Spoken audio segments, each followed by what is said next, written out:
Chapter 1. I need you to work the overnight shift, Cassius requested. We're busy tonight. I looked up at him and sighed. Again? I'm working the overnight shift tomorrow, I explained. Quinlan, you'll need to work the overnight shift or you're not going to have a job. I'm sorry, that's the way it is, he responded. He shrugged and walked off, leaving me to bartend. That was what it was like being a human in a supernatural world. I was an inferior being, and I was lucky even to have a job. I worked at a fancy bar and restaurant called Perry's, where a lot of the important higher-ups came to do business. That, and to drown their thoughts and feelings in cold, hard alcohol. Working overnight shifts at the bar, I saw more of the latter. A scruffy-looking man came in and sat at the bar stool in front of where I was standing. What can I get you? I asked politely. What can't you get me? He said, looking at me intently. I scratched my arm uncomfortably. This was not uncommon. In fact, it usually happened at least once a night. Drink. I asked him, trying to stand my ground. He rolled his eyes upon realizing I wasn't interested. Just a shot of whiskey, he said. I turned around and poured the bitter liquid into a shot glass for him. He poured it all into his mouth at once, wincing when it hit his lips. Drink with me, darling, he said, smiling. I don't drink on the job, I responded sternly, walking to the end of the bar to grab another customer a refill. Just a shot. It'll make your night a hell of a lot less boring, he tried to convince me. I poured myself a shot of vodka and frowned at the man. Not for you, for me. I could stand a little more tolerance for tonight, I explained, swallowing the burning shot. My stomach felt hot, and I wiped my forehead. The man smiled at me. What's your name? He asked. Quinlan. You. I responded. I'm Alec. I'm the beta of the West Moon Pack, he said, a cheeky smile forming in the corner of his lip. I wasn't impressed. I met betas every day. Most of the higher-ups were arrogant, and Alec was far too stuck up for the pack he represented. The West Moon Pack was probably the smallest section. I turned to grab another refill, and he gripped my wrist, pulling me back. Take another shot. Loosen up. He smirked as I squirmed my hand out of his tight grip. He leaned in closer, invading my personal space. I'm not interested, I responded, trying to be polite, though my patience was running thin at this point. Come on, don't be difficult, he said, pulling me towards him. Seriously, get your hands off of me. I shouted. He looked surprised. Fine. He let go of my hand and stood up, exiting the bar. Thank God.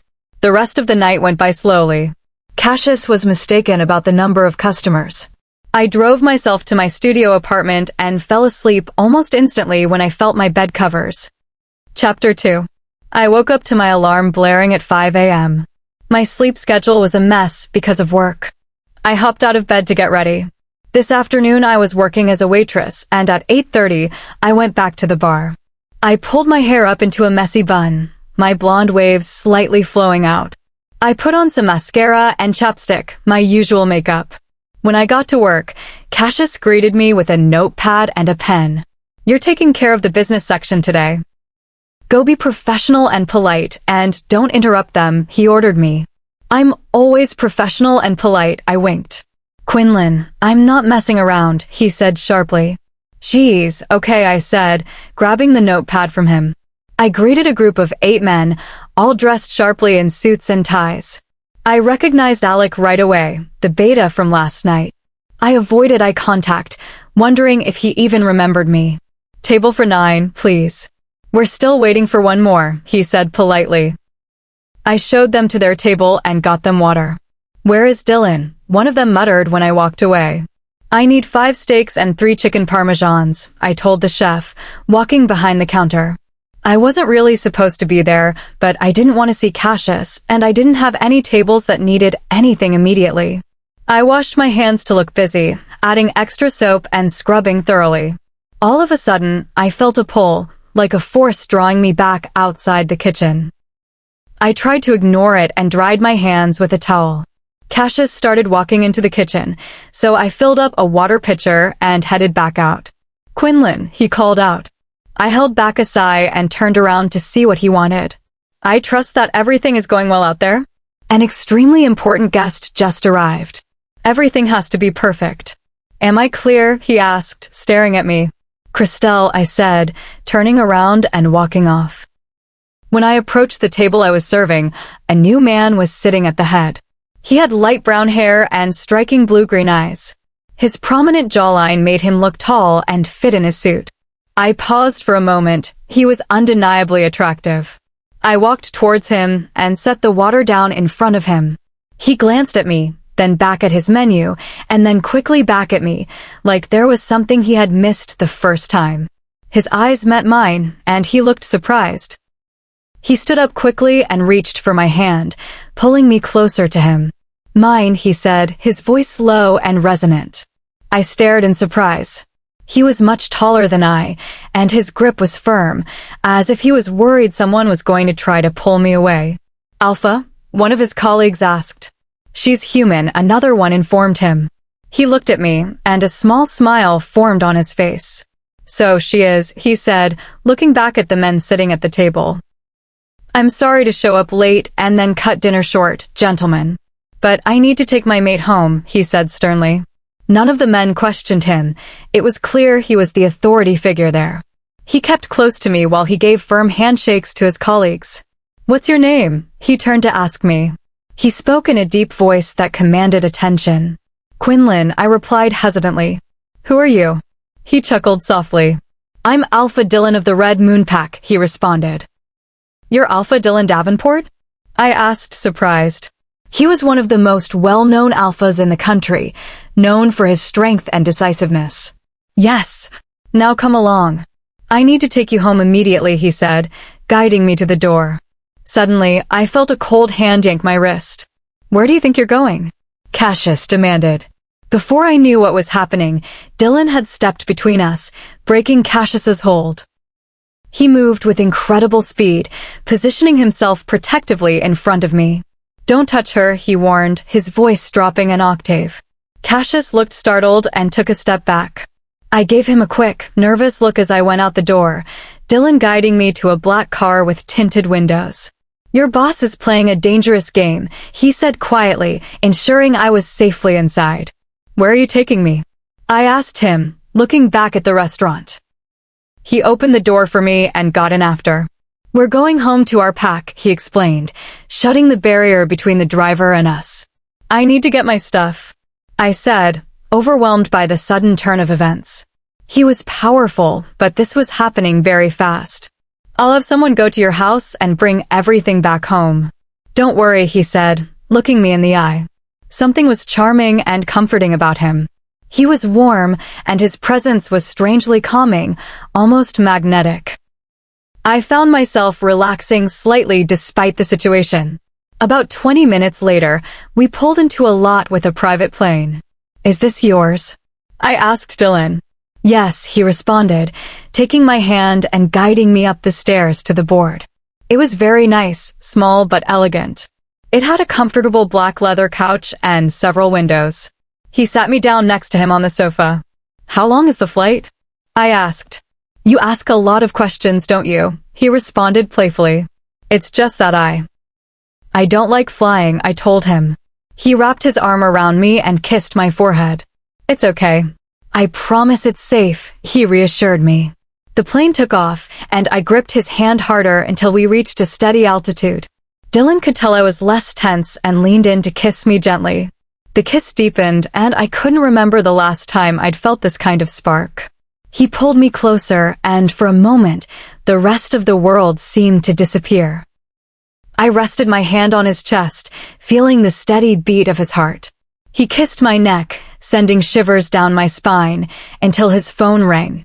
He pulled back with a sigh, and I straightened my clothes as he picked it up.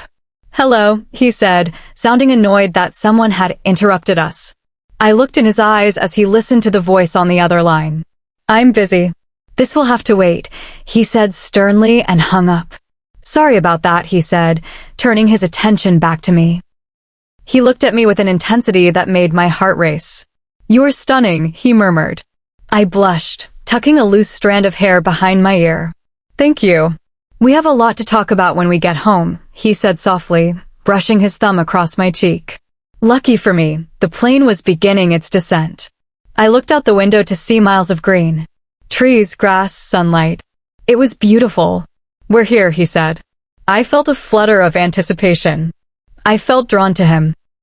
I sat back, bracing myself as the plane hit the ground. Dylon wrapped his arms around me and held me tight, making me feel like nothing could hurt me. When we stepped off the plane, we were greeted by a man almost as tall as Dylon. He had choppy blonde hair and gray eyes. "Quinlan, this is my beta, Lucian," Dylon introduced me, keeping a hand on my back. Every time we were around another male, he held me close. It was flattering, in a way, a sign of the bond he mentioned. "It's a pleasure to meet you, alpha female," Lucian said, holding his hand out for me to shake. I looked to Dylon, and he nodded, so I went ahead. "It's nice to meet you too," I smiled politely. We got in yet another car, this one with seats facing each other, and Lucian sat across from me and Dylon. "I'll need you to take over for the rest of the day."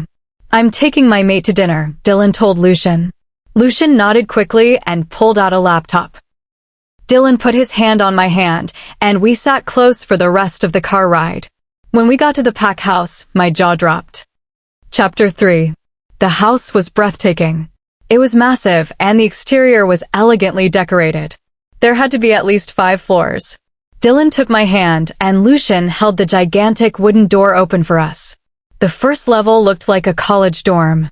Young wolves walked around everywhere and stared in awe at me and Dylon. We walked behind Lucian to an elevator and waited a moment before it dinged and the doors slid open. As I suspected, the buttons went up to 5. Lucian pressed the 5th button and the elevator glided up effortlessly. Dylon and I stepped out, but Lucian remained inside. I had to admit I was nervous about going to his bedroom alone with him. I barely knew him, but I refused to be helpless. If he was going to take me away from everything I knew and expect me to bow down to him, he had another thing coming. As much as I felt the bond he spoke of, I had never even had a long-term boyfriend. I couldn't just jump into anything. He led me down the hall to another pair of large, dark wooden doors. As he held them open for me, I saw the bedroom. It was painted a cranberry red, dark but elegant. The bed was huge, with big fluffy sheets and 4 posts. "This is our room," Dylon told me with a smile. "Wow, it's amazing," I said, still looking around. I assumed one door led to the closet and the other to the bathroom. "I've had a dress prepared for you for our dinner tonight," he said, directing me towards the closet door. I walked in to see a short black dress waiting. "Thank you," I said. I went inside the closet to change. The dress was tight and hugged my body, but it showed off my curves and slim waist comfortably. It wasn't like anything I'd ever worn before. It was much more sophisticated and elegant. I stepped out, and Dylon turned to admire me, studying me from head to toe. "You're perfect," he said truthfully. I blushed and thanked him. I started walking towards the door, but his hands gently gripped my waist and pulled me back to him. "Not so fast," he murmured, pulling me closer. He lifted my chin and leaned down, capturing my lips in a deep kiss. I felt my heart race as I wrapped my arms around his neck. The connection between us was undeniable, sparking a warmth throughout my body. He pulled me closer, deepening the kiss, making me forget everything else for a moment. Suddenly, a knock came from the door. "Who is it?" Dylon asked, pulling back slightly. I could tell he was irritated. "It's Patsy," a woman replied. "I guess this will have to wait," he whispered to me with a small smile. He opened the door, and I smoothed my dress as an older lady entered. "This is my grandmother, Patsy," he introduced us. I stood up, and she hugged me warmly, making Dylon smile. "It's lovely to meet you, dear," Patsy smiled. "You too," I said, hoping to make a good impression. The woman had just walked in on a private moment. "So, a human. How unique," she said. I don't think she meant it to sound judgmental, but I couldn't help feeling a little insecure. "Yes, who would have thought my mate would end up being a human?" Dylon shrugged and smiled at me reassuringly. "She's very pretty, Dylon," Patsy said, causing me to blush. "Trust me." "I know," he said softly. "So, when can I expect pups?" Patsy asked excitedly. I scratched my arm and tried not to make it awkward. I hadn't even thought about that. The alpha still had to mark me, and the idea of a family seemed so far away. It all seemed a bit much considering I'd met him hours ago. We'll see about that later. Now, Quinlan and I have a reservation for dinner. Dylon excused us, and I waved goodbye to Patsy as we left. You'll love the place we're going. It's quiet and the food is great, Dylon said, sounding excited for me to try it. But all I could think about was how fast my life was changing. Chapter 4. I walked behind Dylon to the extravagant restaurant. When we entered, the lights were dim, and there were many people. Many looked quite wealthy. Alpha, the she-wolf hostess, greeted us. Luna. She smiled hesitantly at me. I didn't really know what to make of it. Me, the Luna of the most powerful pack in the country? And yet, here I was, feeling more powerless than ever. The hostess guided us to the back and opened a door to a small room lit only by candles. There was a table set for two. I must admit, it was the nicest restaurant I'd ever dined at. I'd only ever been inside places like these as a waitress. Dylon pulled my chair out for me, and I sat down nervously. I couldn't help but wonder what we were going to talk about. We hadn't really had a real conversation yet. It was late. We'd met around 5 o'clock my time, but it was 8:30 here now. May I get you some drinks? The hostess asked sweetly. A water and a bourbon, Dylon requested, turning to me afterwards. I thanked my lucky stars he had ordered a drink. I needed something to loosen me up for this. I'll have a margarita, I told her. I loved a margarita. Of course, I'll be right back with those. She nodded and left us, closing the door behind her. It was complete silence except for the light background noise of people speaking in the other room and the quiet piano music. The candles gave the room a luxurious, romantic vibe. So, I said quietly, hoping to start some conversation. Tell me about you, he instructed me. I didn't quite know what to say. Did he mean my past? What I liked and didn't? He confused me. Well, I'm 24. I've been working at Perry's since I was 17, I trailed off. The waitress came back with our drinks and we ordered. I got chicken and Dylon ordered a rare steak. Quinlan, tell me about you. I want to know everything about my mate, he said in his low, husky voice. I put my margarita to my lips and gulped.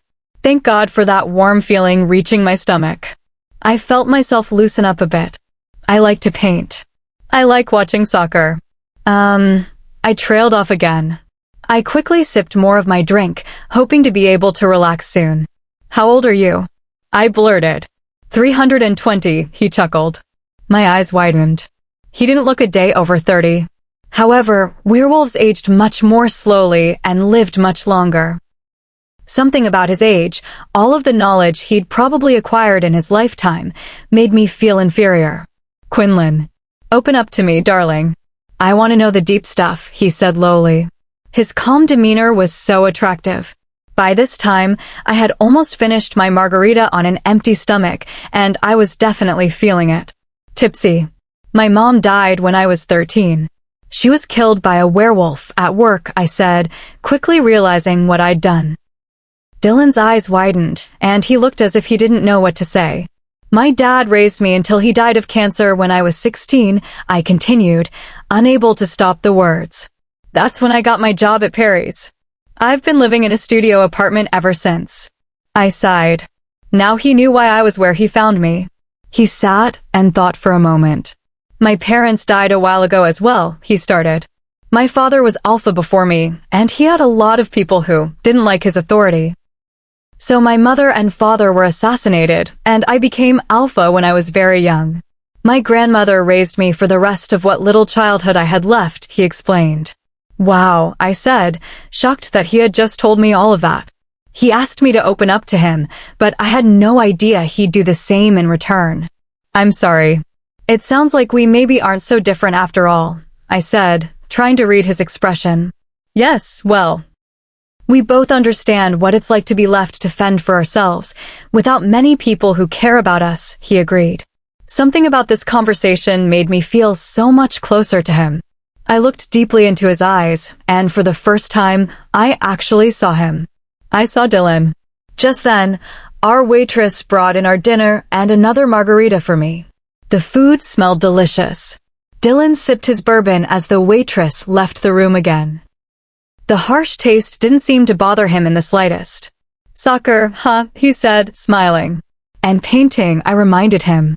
He chuckled and took a bite of steak. It was juicy red, and I couldn't help but wonder how he could stand to eat it that undercooked. Well, duh. He's a werewolf. I took a drink of my new margarita. It was perfect, not too sweet, with a lot of alcohol. It was tart with lime and cold when it hit my throat. Does everyone really expect us to have children soon? I asked suddenly. This conversation had taken a turn. Well, Quinlan, to be frank, yes. But we have plenty of time, and I have no intention of rushing you into anything. I know this is all quite new to you. I want you to be comfortable before we talk about providing me heirs, he said. I nodded, relieved to hear it, and thankful for his honesty. I'd never thought about having kids. But if I had to, I'm glad it would be with Dylon, my mate. Quinlan, he began, looking me deeply in the eye. You make me feel unlike anything I've ever felt before. You make me lose all of my control. There is nothing I want more than to be with you completely. All I could do was stare for a moment. I didn't know what to say to that. The more I thought, the more I wanted it too. At this point, I was flat out drunk. Not highly, but I couldn't control the honest words coming out of my mouth. I didn't drink often, and when I did, I was a lightweight.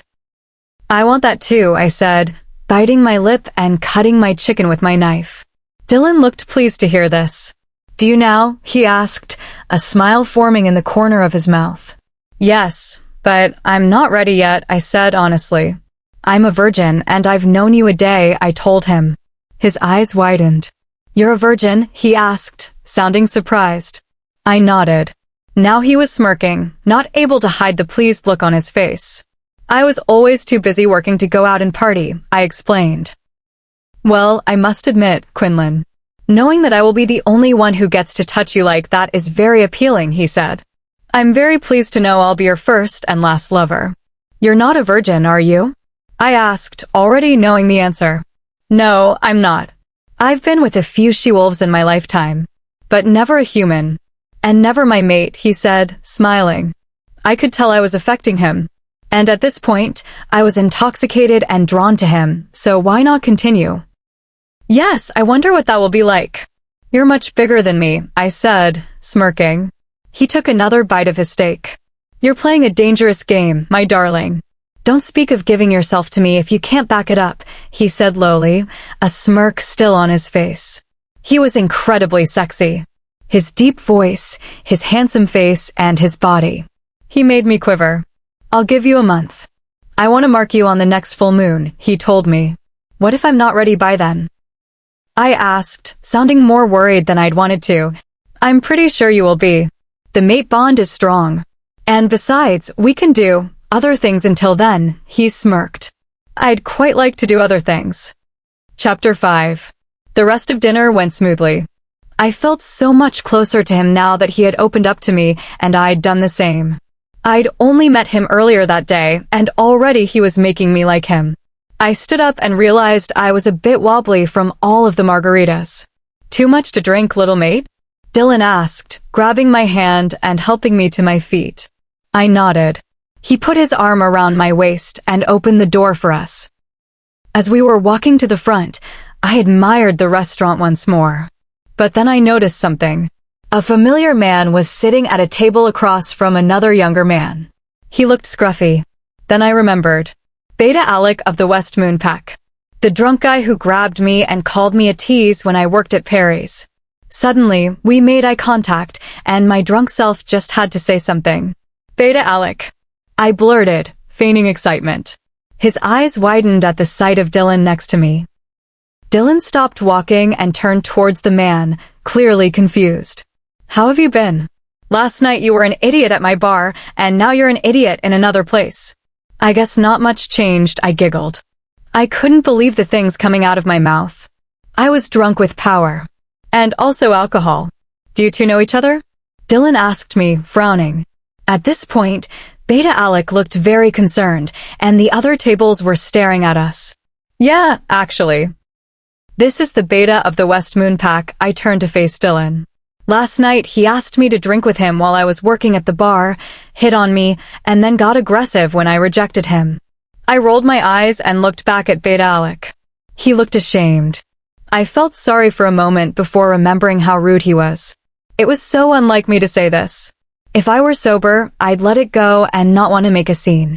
But I was drunk and mad, and I was going to teach him a lesson. I turned to Dylon and realized his eyes were starting to glow yellow. I didn't want to see his wolf come out. I made a mistake. Hey, it's okay. I'm not hurt. He was just rude, okay? I tried to calm Dylon down, pushing him away as he glared at Alec. I'm going back to my pack. This is too weird, Alec said, heading for the door. No, you'll be coming with us, Dylon said, his eyes starting to shift back to a normal state. What? I questioned Dylon. He only answered with a smirk. Dylon had his men detain Alec, and that was the last I saw before we got in the car. What's gonna happen to him? I asked, my curiosity getting the best of me. We'll see. I don't like people who antagonize women just trying to work, he responded. I liked his morals. He may have been controlling and possessive of me, but he made sure I wasn't disrespected. He was a true gentleman. When we got to the house and into our room, I realized I had no clothes to sleep in. Do you possibly have any pajamas around here I could wear? I asked him. Oh no, little mate. We don't need those, he said, smirking. Pardon? I asked. I believe that as mates, there should be no barriers between us. I want to feel you next to me, he explained. Oh, okay, I complied. He had already seen me, but I usually slept in at least a t-shirt. This just made me feel vulnerable. I went to the bathroom to brush my teeth and take off my dress. When I walked out, Dylon was sitting up with the comforter covering just above his hips. He had a laptop in his lap, and he looked deep in thought. When he saw me, he didn't take his eyes off me. He looked at me, spending a little extra time admiring me. I rolled my eyes playfully and got under the covers. What are you working on? I asked him. Nothing too important, he said, closing his laptop and putting it back on the nightstand. My stomach gurgled with tequila, and I squirmed, trying to get comfortable on my side of the bed. But the more I looked at Dylon, with his muscular arms and his defined abs, the more I wanted him. Alcohol lowered my inhibitions significantly. I scooted up next to him and snuggled against his chest. He pressed a gentle kiss against my forehead and wrapped his arms around me. I slowly dropped the covers lower. He raised an eyebrow and grinned, and I kept pulling the covers down. Oops. It's hot, I giggled. Dylon stared for a moment before sighing and looking me in the eyes. Tell me what you want, little mate, he said huskily. Isn't it obvious? I reached for him. It pleased me to know I affected him just as much as he affected me. He grabbed my wrists and pinned them above my head as he leaned over me. He was so sexy. Tell me what you want, Quinlan. I can't give you what you want unless you tell me, he growled lowly. I quivered. I want you, I whispered. Well, I want you too, little mate. I want to make you feel everything, he said sincerely, and I felt his warm breath on my neck. He kissed me, and soon the kiss deepened. I explored his mouth. He tasted sweet, and he was a great kisser. I sighed, wanting more. But, he said, pulling away. I can't do that.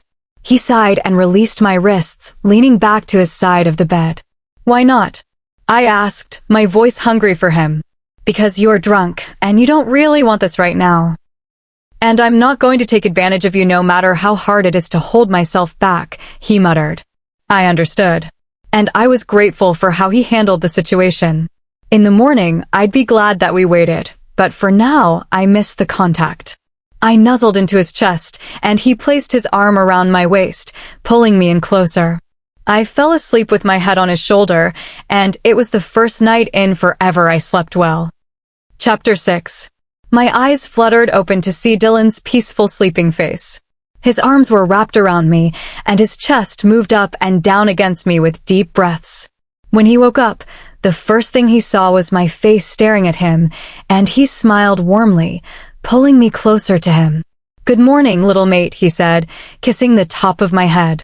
Hungover, he asked me, chuckling. Suddenly, everything I told him last night came rushing back to my memory. I had literally told him I wanted him. What an idiot I was. Why didn't you? I asked him, his smile turning to a frown. Why didn't I? Because you were drunk and you aren't ready for me yet. Besides, I want to wait until the full moon, he explained. Oh. Well, thank you, Dylon, I said, kissing his cheek. I was grateful he didn't take advantage of me, though part of me yearned for him. I knew I wasn't ready yet. He was incredibly powerful and intense, a werewolf alpha, and I was a human. Not to mention I'd felt his desire, and it was intense. I wanted to make a connection with Dylon before we mated. I was glad he agreed to give me a month. But what if a month wasn't enough? I have to get some work done today, Dylon told me. I pouted and pulled myself to sit closer to him, forgetting I was not dressed. Then for a moment, I realized he'd already seen it, and he was my mate. I felt comfortable with him. However, my bare legs were now tangled with his, which was definitely new. I took it a step further and ran my hands along his abs as I leaned over to kiss him, leaning close to his chest. He kissed me back deeply, and I felt his reaction to my closeness. He grabbed my waist as the kiss deepened, and I felt myself aching for him. My plan to tease him had backfired. I need to work, Quinlan, he murmured against my neck in a low voice. Are you sure? I asked, guiding his hands to my waist. He bit his lip, and I felt the tension radiating off him. Damn it, he said, picking me up and putting me on my side of the bed. He grunted and got out of bed, heading to the closet. I'd succeeded at teasing him and putting him in a mood for the rest of the day. Except now I was really wanting him too, and he had to do work. I got out of bed and quickly realized I didn't have any clothes here. Dylon. I called out. What is it? He asked, sounding irritated. I walked to his closet and saw he was wearing dress pants and no shirt, showing off his sculpted torso. The tension in his posture had relaxed, but wasn't completely gone. Are you mad at me? I teased, leaning on the doorway. No, I'm not mad at you. I'm irritated that you're standing there, and I can't throw you down and claim you right now, he sighed, pulling a shirt over his head. I'm sorry. I rubbed my arm awkwardly. I knew I wanted it too, but at the same time, I needed to be ready. I don't have any clothes here, I reminded him. His frown turned into a smirk, and he walked towards me, taking my hand and leading me to his dresser. He pulled open a drawer to reveal a light pink, lacy set. You'll wear these so I can admire you later, he grinned, handing them to me. What about actual clothes? Unless you want me to just wear these in front of everyone, I chuckled. I could tell he didn't find it funny. He reached farther back in the drawer to get me a blue sweatshirt and a pair of black leggings. Thank you, I smiled at him. All right, I'll be in my office. I've arranged for my gamma, Jonah, to take you on a tour. He should be here in 15 minutes. Dylon kissed me gently and then went out the door, leaving me alone in the massive bedroom. I went to the bathroom and admired how the set made my body look. My waist was thin and my figure looked full. I put the sweatshirt over my head and pulled the hood down.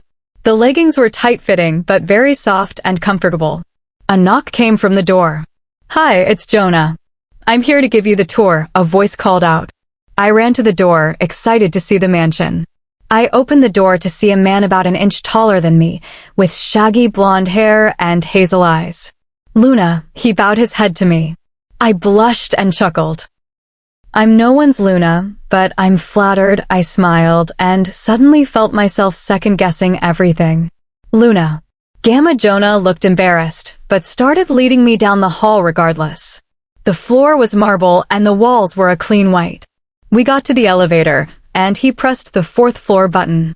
These are the dorms, he said, stepping out. A bunch of young wolves walked freely, each analyzing me up and down. Most of the pack's young adults live here, Jonah explained. He guided me down the hall to a set of large wooden doors. When he opened one for me, it revealed a room with what seemed like endless shelves of books. I stared in awe at the massive library. I've never seen anything like this, I said. Our library is the biggest. It holds over 4,200 books, Jonah said proudly. I'll definitely be spending some time here, I smiled as he led me to the elevator to see the next floor. The 3rd floor was much more elegant than the 4th. This is where we have gatherings. Big dinners, balls, ceremonies, he told me as I looked at the massive room. There was a long table and couches everywhere. Hours went by, I was exhausted, and we were still on the tour. I was never going to remember where anything was in this giant house anyway. When we were on the second floor, Jonah's phone buzzed, and his eyes flicked to it immediately. The Alpha would like to see you, he informed me. Can we finish the tour first? I asked. We can finish it tomorrow. I'll show you where his office is, though, Jonah said. We went back up to the 5th floor, the floor our bedroom was on, and Jonah led me in the direction opposite to my room. He knocked on a large black door, and a husky voice told us to enter. The office was a good size and decorated darkly. The walls, the desk, and the floors were dark. It wasn't very safe. Behind the large desk was Dylon, hands clasped. He looked the most powerful I'd ever seen him. We didn't finish the tour, I told him. You can finish tomorrow. Thank you, Jonah. You're dismissed. Jonah left immediately, and Dylon motioned for me to sit in the cushioned chair across from him. I didn't know what he was about to say, but I did know one thing. I wanted him so bad right now. Chapter 7. I twiddled my thumbs, waiting for Dylon to say something. He stared at me intensely for a moment, his bright blue eyes scanning me. So, are you done working? I asked. I have no idea why, but something about seeing him in his office, with all of his power and authority, made me want to test him. I wanted to see what would happen if I didn't cooperate with him in the one place everyone else had to. Yes, I've finished for the day, he said, putting a pen that was on his desk back in the drawer. I nodded and looked around, running a hand through my hair and refusing to say anything until he did. Is there something wrong, darling? He asked in a mock-sweet voice. No, I just wanted to finish my tour, but you cut it short so I could come to your office and do nothing, I said, rolling my eyes. He raised an eyebrow at me, and a smirk formed in the corner of his lips. Trust me, I didn't have you come here for nothing, little mate, he said. I kept myself from reacting, even though I felt drawn to him. Well then, what did you bring me here for? I asked while keeping a straight face. I don't like your attitude, he said in a deep voice. I shrugged. Then do something about it, I said with a grin. He smirked, realizing what I was doing. Stand up, he instructed me. I did so while maintaining direct eye contact with him. Show me what you're wearing underneath, he said. I pulled my sweatshirt over my head to reveal the lacy set I had put on earlier, followed by my leggings. He stood up and walked over to stand in front of me, leaning in to kiss me. His lips met mine, and I wrapped my arms around him, my hands trailing up and down his back. I leaned down and placed kisses against his neck, hearing a low sound leave his throat as he pulled me closer. Let me do something for you this time, I whispered. He raised an eyebrow, and I hopped off the desk. You've been working hard, I told him, unbuckling his belt. The air in the room grew heavy with anticipation, and we lost ourselves in the moment. A short while later, Dylon fixed his clothes while I went to the office bathroom to freshen up. I washed my face and fixed my hair, feeling a lingering flush on my cheeks. How are you so beautiful? Dylon asked when I came out. I smiled and finished getting dressed. Once I was ready, Dylon was sitting back at his computer finishing up some final tasks. I'll be done in just a second, then we can go get some dinner, he told me. I nodded and sat down in the chair across from his desk. All right, he said eventually, standing up. He took my hand in his, and we exited to the hall. I saw Grandma Patsy coming down the hall toward us. Her sweet eyes lit up when she saw us. Hello, dears, she said warmly. Her nose began to wrinkle, and she sniffed at the air. Oh, God. She could tell what we had been doing. Dylon, she lightly hit his shoulder. You haven't even marked her yet. She narrowed her eyes at him, and he chuckled. Am I not allowed to enjoy my mate? Besides, I'm waiting to mark her until the full moon. He pulled me closer to him with an arm wrapped around my waist. Oh, all right, Patsy said, rolling her eyes as she continued past us. Dylon squeezed my hand as we walked. I forgot I was going to shift after he marked me. Yikes. Chapter 8. After dinner, Dylon and I headed back to our room. He took off his dress shirt, and I couldn't help but admire him. I'm going to take a shower, I told him. He nodded. Do you mind if I stay in here? He asked. I just want to be near you. I agreed, not seeing the harm in it. I turned on the water, making it particularly hot. I loved showers. They were relaxing and cleansing. There was nothing better than a nice hot shower after a long day. I stepped in and let the hot water run down my body. I reached for the shampoo and released some into my hand, the delicious scent filling the air. As I ran my soapy hands through my hair, I closed my eyes and rinsed the shampoo out of my soft blonde locks, taking my time and lathering up with conditioner afterwards. My hair felt much smoother and silkier than it had been in a while. When I turned around to exit, I jumped and yelped. Dylon had disappeared, and instead, there was now a very large, muscular wolf with smooth black fur and glowing yellow eyes sitting on the rug in the middle of the bathroom, staring at me. The wolf opened its mouth to reveal sharp canines, almost as if to say something, before it shifted back into human form. I'm sorry, did I scare you? He asked me, handing me a towel. No, I lied, though my heart was racing. My wolf wanted to see you. I should have given you more warning, he said apologetically as I dried my hair, trying to pretend it wasn't a big deal. That was the first time I'd seen his wolf. It was so big and powerful, no wonder he was the alpha of his pack. He was a formidable creature. Then I remembered that soon, I, too, would become like him. As soon as Dylon marked me, I would begin to shift and develop a wolf of my own. I would become the very thing I had spent so long fearing. Dylon reached his hand for my cheek, and I flinched away.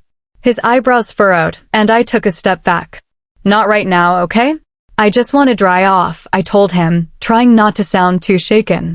I just want to comfort my mate, Quinlan, he said, his voice sounding hurt that I had pulled away. Please just go to bed, and I'll see you then, I whispered, my eyes begging him not to ask questions. He sighed and turned around, closing the bathroom door. I took deep breaths while looking at myself in the mirror. Once I had calmed down, I finished up and prepared to face Dylon. When I opened the door, there he was, lying in bed with his laptop. I crawled in on my side and kept a bit more distance than usual. I'm sorry, Quinlan.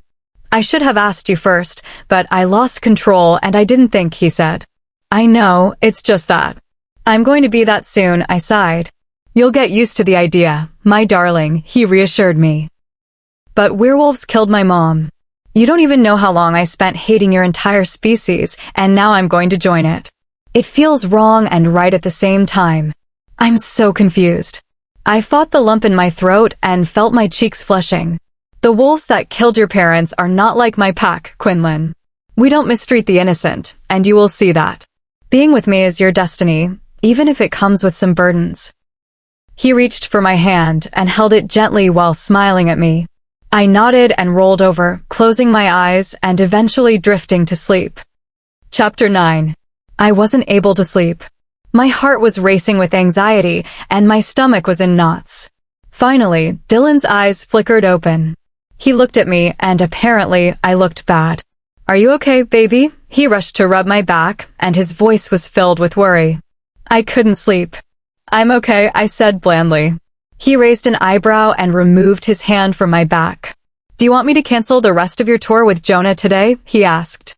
I forgot about the tour. That would be a nice distraction. No, I'd still love to get to know the place, I smiled gently, pushing myself out of bed to get ready. When I looked in the mirror, I could see what he meant. There were dark circles under my eyes, and I was as pale as a ghost. I dabbed on some concealer and put a touch of bronzer on the rest of my face. Finally, I curled my eyelashes and coated them in my favorite mascara. I didn't like to wear much makeup, but today I'd rather skip the odd looks. I'll be in my office. Dylon leaned in and told me. See you later, I responded, thankful he knew that I needed space. I brushed my long blonde hair and put on a tank top and jeans. A few minutes later, there was a knock on the door. I opened it to see Jonah, and I was back on part 2 of my tour. I'll show you the main floor, he said, guiding me towards the elevator. It was very extravagant, with large luxurious red carpets with gold patterns and an array of couches forming different seating areas. There was a service desk run by middle-aged ladies and a water tank with a little stack of cups. Wow, gorgeous, I said in awe. Jonah began walking back to the elevator, and I followed, unsure of what else there was to see.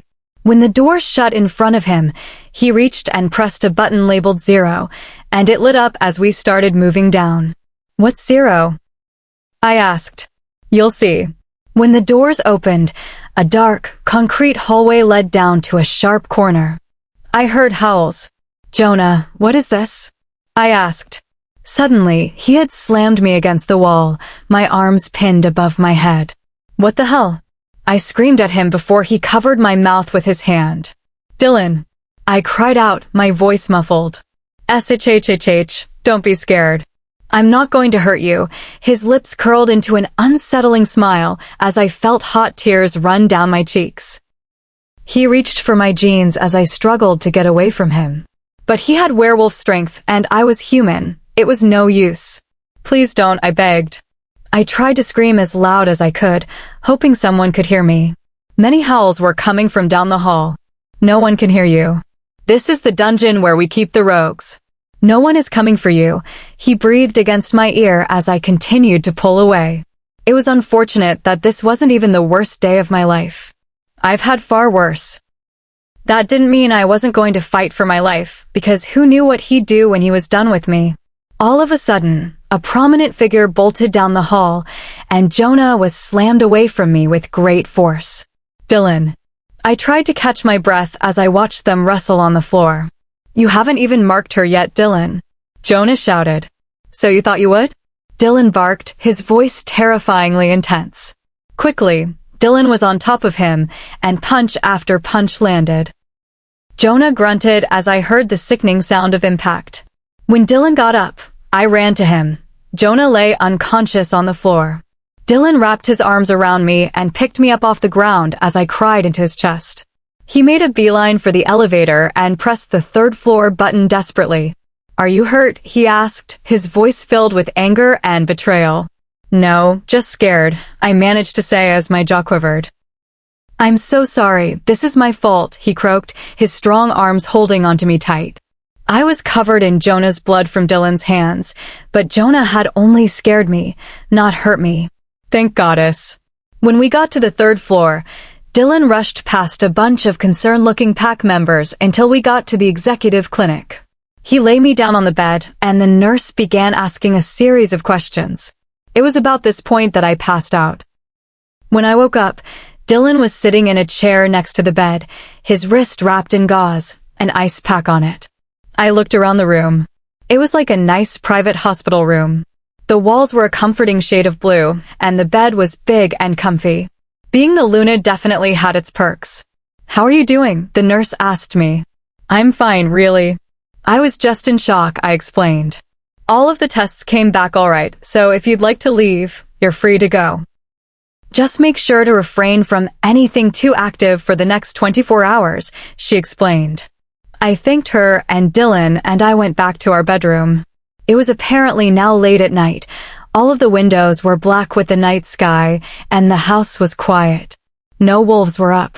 When we got back to our room, I changed into one of Dylon's long t-shirts and climbed into bed. I'm sure he wouldn't make me sleep without clothes tonight, considering today's events. Soon, he got in next to me, wearing just a pair of boxers.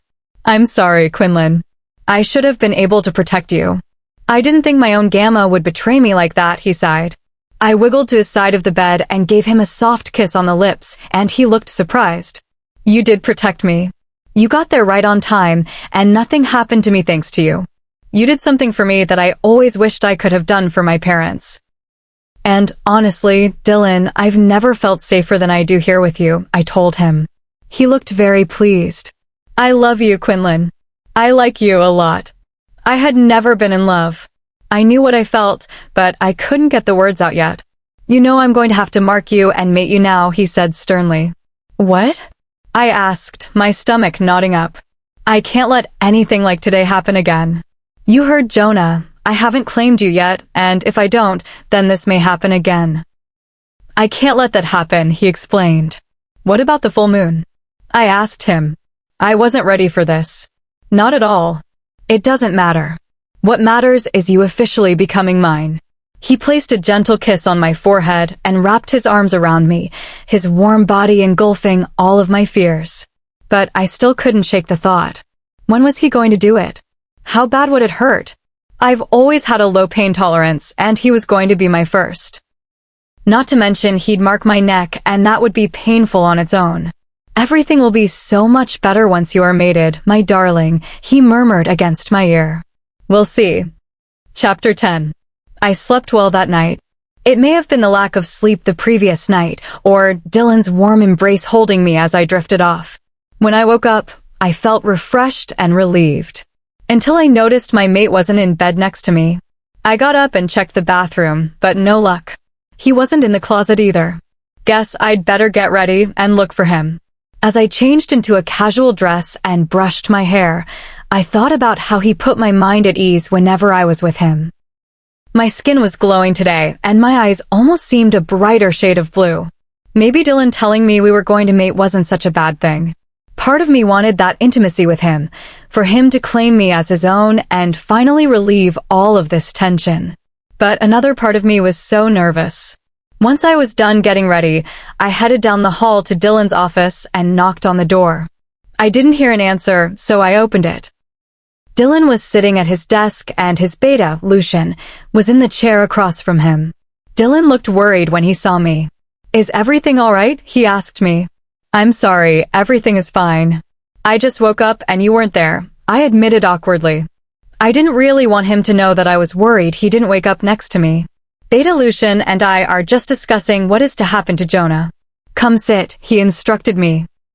I went to sit in the chair next to Lucian, but Dylon cleared his throat and pointed to his lap. Lucian chuckled. Are you sure it's okay for me to sit in your lap during a meeting? Seems unprofessional, I said. It's only Lucian, he replied.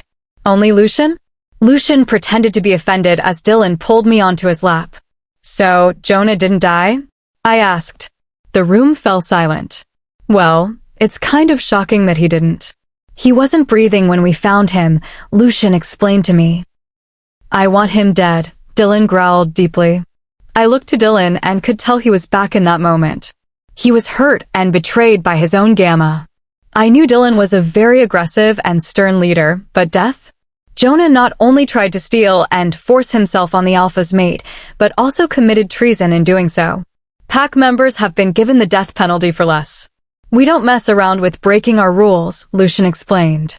Dylon's grip tightened on my hips at the words. I sighed. I knew what Jonah intended to do, and the punishment seemed fitting. But death wasn't something I dealt with easily. Dylon must have known what I was thinking. Jonah does not have any family, Quinlan. His only worth was to me as my third in command, and now no one will miss him. He is not a good person, he told me. I nodded. Who was I to try to change his mind? We'll have him privately executed immediately, Lucian said, standing to leave the office. Don't feel bad, Quinlan. He's unconscious and won't even feel it. They're just going to give him a painless injection, Dylon reassured me. I nodded. I don't know if I can do it, I said, wanting to change the subject. Do what? Dylon asked me. Well, you know, I told him. He almost seemed in a better mood now that I had brought it up. This man was not very patient. You don't need to be so worried about it, little mate. It's going to tighten our bond and connect our souls. It will be wonderful, he grinned and kissed my cheek. But I'm scared it's going to hurt, I admitted. Dylon tried to think of what to say. It may. It also may not. You never know until you try. And trust me, Quinlan. I'm dying to try. But I'm a virgin and you're so intimidating, I said hesitantly. Dylon smirked. I felt his reaction beneath me and turned to face him, straddling his lap. Careful or I'll lose control and do it now, he growled. His voice was low in the back of his throat, and he sounded beautiful. You won't. You've shown me you're good at keeping control when you need to, I smiled, leaning down to kiss his soft lips. His hands roamed my back as he kissed me passionately. His desire was apparent, pressing against my leg. I won't lie to you, Quinlan. It might be intense, but I will be gentle until you are used to me. The most painful part will probably be the marking, and it won't be that bad, he whispered against me, his finger tracing the spot on my neck where he was to mark me. I can't wait to be with you, sweet mate, he murmured into my ear, making me blush. He rubbed my thighs and hiked up my dress slightly. When is it going to happen? I asked him timidly. Tonight, he said. Tonight? I gasped, getting out of the chair and onto my feet. I didn't know it would be that soon. I need to mark you, or another situation like yesterday could happen. Besides, Quinlan, I've been patient, and I don't feel like waiting anymore, he said calmly. You've waited a week, I said, frustrated. You don't even care that I'm not ready. I shook my head at him, and he raised an eyebrow. Quinlan, if I didn't think you were ready, I wouldn't do this. I understand that you're nervous, but you keep convincing yourself that you're too nervous. And you're not. You've handled far worse, he explained, reaching for my hand and pulling me back to him. But I'm going to shift. And I'm going to become the Luna of this huge pack. I don't know if I can do it, Dylon, I admitted. He rubbed my back and began placing gentle kisses along my neck and jaw. I will be right here with you the entire time, Quinlan. I know that you can do it, he whispered reassuringly. I felt better after he said that. I knew he would guide me through it and be there for me. Maybe I was ready. Perhaps I was overreacting. I know it's only been a week, little mate. But you are my soulmate sent to me from the moon goddess. We have the bond, and we are meant to be together. And we will be together for the rest of our lives, he said, kissing my neck more. I placed my hand on his cheek and looked him in his beautiful, sparkling eyes. He was so sweet and so gentle with me. It was hard to believe this was the same man who nearly killed someone yesterday. I will mate you tonight, and that is final, he said firmly. I liked it when he showed me he was in charge. I looked at the alpha in front of me and saw my mate. My loving, nurturing, protective, stubborn mate. And I was ready for him now, all of him. Chapter 11. I got lunch with Grandma Patsy while I waited for Dylon to finish work. Apparently, he was going to take me to a nice dinner, then mark me. How romantic. Patsy and I ate on the first floor in one of the quiet seating arrangements. It started off with small talk until I realized this woman could give me some good advice. Besides, I actually trusted her. I'm sorry if I'm being quiet. I'm just so nervous about tonight, I told her. She sipped her tea and shook her head. Of course not, dear. It's normal to be anxious. This is a big deal. She smiled and put her hand on my shoulder lightly. But I see the way my grandson looks at you. And I've never seen him like that before. She gave me a warm smile, and I could tell she genuinely meant it. I know I'm meant to be with him, but I don't know if I'm meant to be a werewolf, I told her. Oh, darling. You're in luck. It just so happens that I was a human hundreds of years ago before I mated Dylon's grandfather, she chuckled. Well, I couldn't have found a better person to get advice from. Really? How bad was your first shift? I asked, trying not to sound so eager. But I was desperate for answers. I wanted to know exactly what was going to happen to me. It wasn't all that bad. Once you're completely wolf, the pain disappears, she explained. What should I expect? Oh, the emotions, dear child. The emotions will be the death of you, she said. I looked puzzled at her. I already had mixed emotions. How could it get worse? Once it happens, you will feel an intense pull to him. The mark creates a bond where you feel inclined to follow his lead, almost instinctively. He will have a strong influence on you for a week, so make sure you remember who you are, she explained. Dylon already affected me. I couldn't imagine him having even more. The worst part of it is the separation anxiety. He'll probably have to take off a week of work to be with you. Spending even an hour without your mate is unbearable the week after they mark you, she explained to me.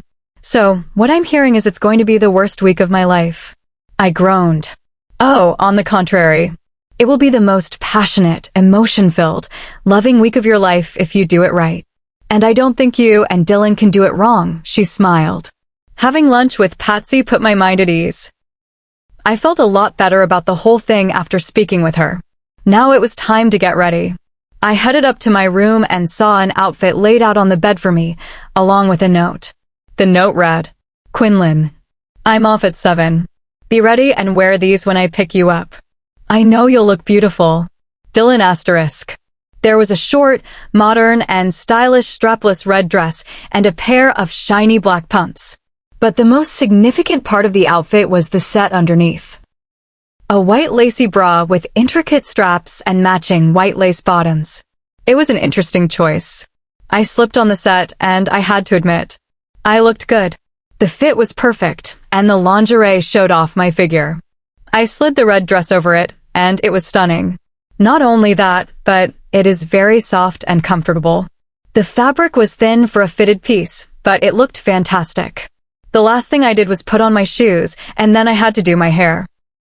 I usually leave my hair in its natural waves, but tonight was special, so I decided to straighten it. It looked silky and smooth, and I was excited for Dylon to see it. The last thing I did was curl my eyelashes and put on a bit of mascara and lip gloss. I didn't need to do anything for my skin today. Luckily, I woke up glowing. I looked at myself in the full-body mirror. I felt confident. I didn't know how Dylon was going to be able to resist me all night. Suddenly, the door opened. Dylon was right on time. He looked me up and down appreciatively. He didn't look so bad either. His hair was begging for me to tangle my hands in it, and he was wearing a sharp suit. I loved the way he looked in a suit. "You're perfect. Now let's go before I decide to skip dinner and stay here," he murmured. I walked to him, and he held my hand as we left the building and got into the car. The drive wasn't far at all. In fact, we stopped in front of a park. "Is this it?" I asked, confused. He nodded and led me towards a gazebo. Under it was a table lit with candles and a bottle of champagne. The view was of a lake, and it was gorgeous. "This is amazing," I told him, looking out over the ledge at the water. "Anything for you, sweet mate," he said, pulling my chair out for me. Once we sat down, we started eating the chicken in front of us. Apparently, we were both very hungry. We popped the champagne, and I decided that instead of using the alcohol to calm my nerves, I was going to have one glass and enjoy myself without being drunk. "Listen up," I said, trying to sound stern. He chuckled and looked at me. I frowned, and his smile disappeared. "I know what's going to happen after you mark me.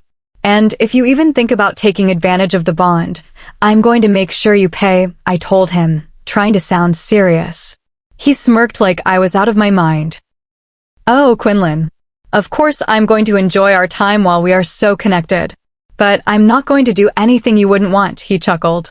Wolves were such intense creatures, and I was excited to be able to join that. "Fine. But what about work?" I asked nervously. "I'll take a couple of days off to tend to you," he reassured me. "What do you mean, tend to me?" I frowned. "Oh, I'm sorry. I was under the impression you knew everything about this," he joked, and saw that I didn't find it funny. "Your emotions and desires are going to heighten. Maybe they will become equal to mine. And in that case, we'll be spending a lot of time together," he smirked. Of course, Grandma Patsy didn't want to talk to me about the physical side of things. But I didn't really mind. I wanted to explore all of Dylon and be with him. So it sounded like this week would be a good one. Dinner went by quicker than I would have liked. But I knew Dylon was eager to get back. So after dragging it out longer and testing his patience, we got in the car and headed back home. It was almost time. Chapter 12. I could barely feel my legs on the car ride home. My mind was buzzing with what was about to happen. Dylon was going to make me his. Part of me couldn't wait to share the intimacy with him, and the other part of me was terrified to give my everything to someone I'd met a week ago. But I trusted Dylon, and I knew he would protect me. As we pulled up to the house, Dylon took out his phone and made a quick call. "Lucian?" "Yes, I'm going to need you to keep everyone off of my floor for the night. It's going to be private," he said in his low, husky voice. I couldn't help but shudder at his words. He put his arm around me and kept his hand firmly on my waist as we walked to the elevator. "Calm down, sweetheart. You're shaking," he whispered to me when we got in. But that comment only made me shake more. After what seemed like hours, we got to our room. "I have to go to the bathroom." I blurted quickly and ran, practically slamming the door behind me. I needed to stall for a couple of minutes to prepare mentally. I took some deep breaths and felt my heart rate decrease a bit, but it was still racing. Dylon knocked on the door. "Come out, baby. I don't want you to be uncomfortable," he said warmly. He was a lovely gentleman, despite the intensity of the situation. I sighed and opened the door to see Dylon standing shirtless in front of me, his defined stomach revealed and his muscular arms shining in the dim light. He made me feel weak in the knees. The attraction almost made me forget all of my fears for a moment, until I realized that not even shirtless Dylon could completely calm me down. I've never been this nervous, I admitted. He walked to me and gave me a nice, comforting hug. I love you, Quinlan. If you really aren't ready, we don't have to do this. I will wait if that is what you want, he reassured me. Somehow, that was all I needed to hear. I jumped into his arms and wrapped my legs around his waist as we kissed, his hands steadying me. His mouth tasted sweet, and I deepened the kiss. Before I knew it, I was lying on the bed with him on top of me. I reached my hands around to feel his chest as we kissed, the tension in the room skyrocketing. He slid his hands down to grip my dress and pulled it over my head, not missing a beat to go back to kissing me once it was off. He began to kiss my neck all the way down to my stomach, making me gasp. He removed the rest of my clothes, his touch sending sparks through my body. You are beautiful, he murmured. We lay together, skin against skin, admiring each other. The connection was undeniable. He leaned over me, his gaze intense and full of affection. You're sure you want this? He asked me. Yes, I whispered. He wasted no time, and as we joined together, I gasped at the sensation. He moved slowly at first, reading my face to make sure I was okay. Don't hold back, I whispered, and that was all it took. We moved together in a rhythm that felt ancient and instinctual. I couldn't help the tears rolling down my cheeks, not from pain, but because of the overwhelming emotions flooding over me at this moment. You have no idea how long I've been waiting for you, he told me. It was a rush, a high I'd never experienced anything like. My entire body was shaking as he leaned down to kiss me, our connection deepening with every moment. I felt myself reaching a peak, the waves of affection and intensity rushing throughout my body. It felt amazing, and I was caught by surprise when I felt a sharp pain in my neck. Dylon sank his teeth into the spot where he was to mark me, sealing our bond forever. Not long after, we collapsed against each other, breathing heavily. He held me close against him, inhaling my scent. I needed to be with him. I needed him. I could not bear a second without him. Our souls had connected, and our bond had been strengthened. I love you, Dylon, I whispered. He kissed my forehead and held me tighter. But then he shifted, pulling me back in. I'd forgotten wolves had incredible stamina. This was going to be a very long night. Chapter 13. I woke up with Dylon's arms wrapped around me. He was perfect.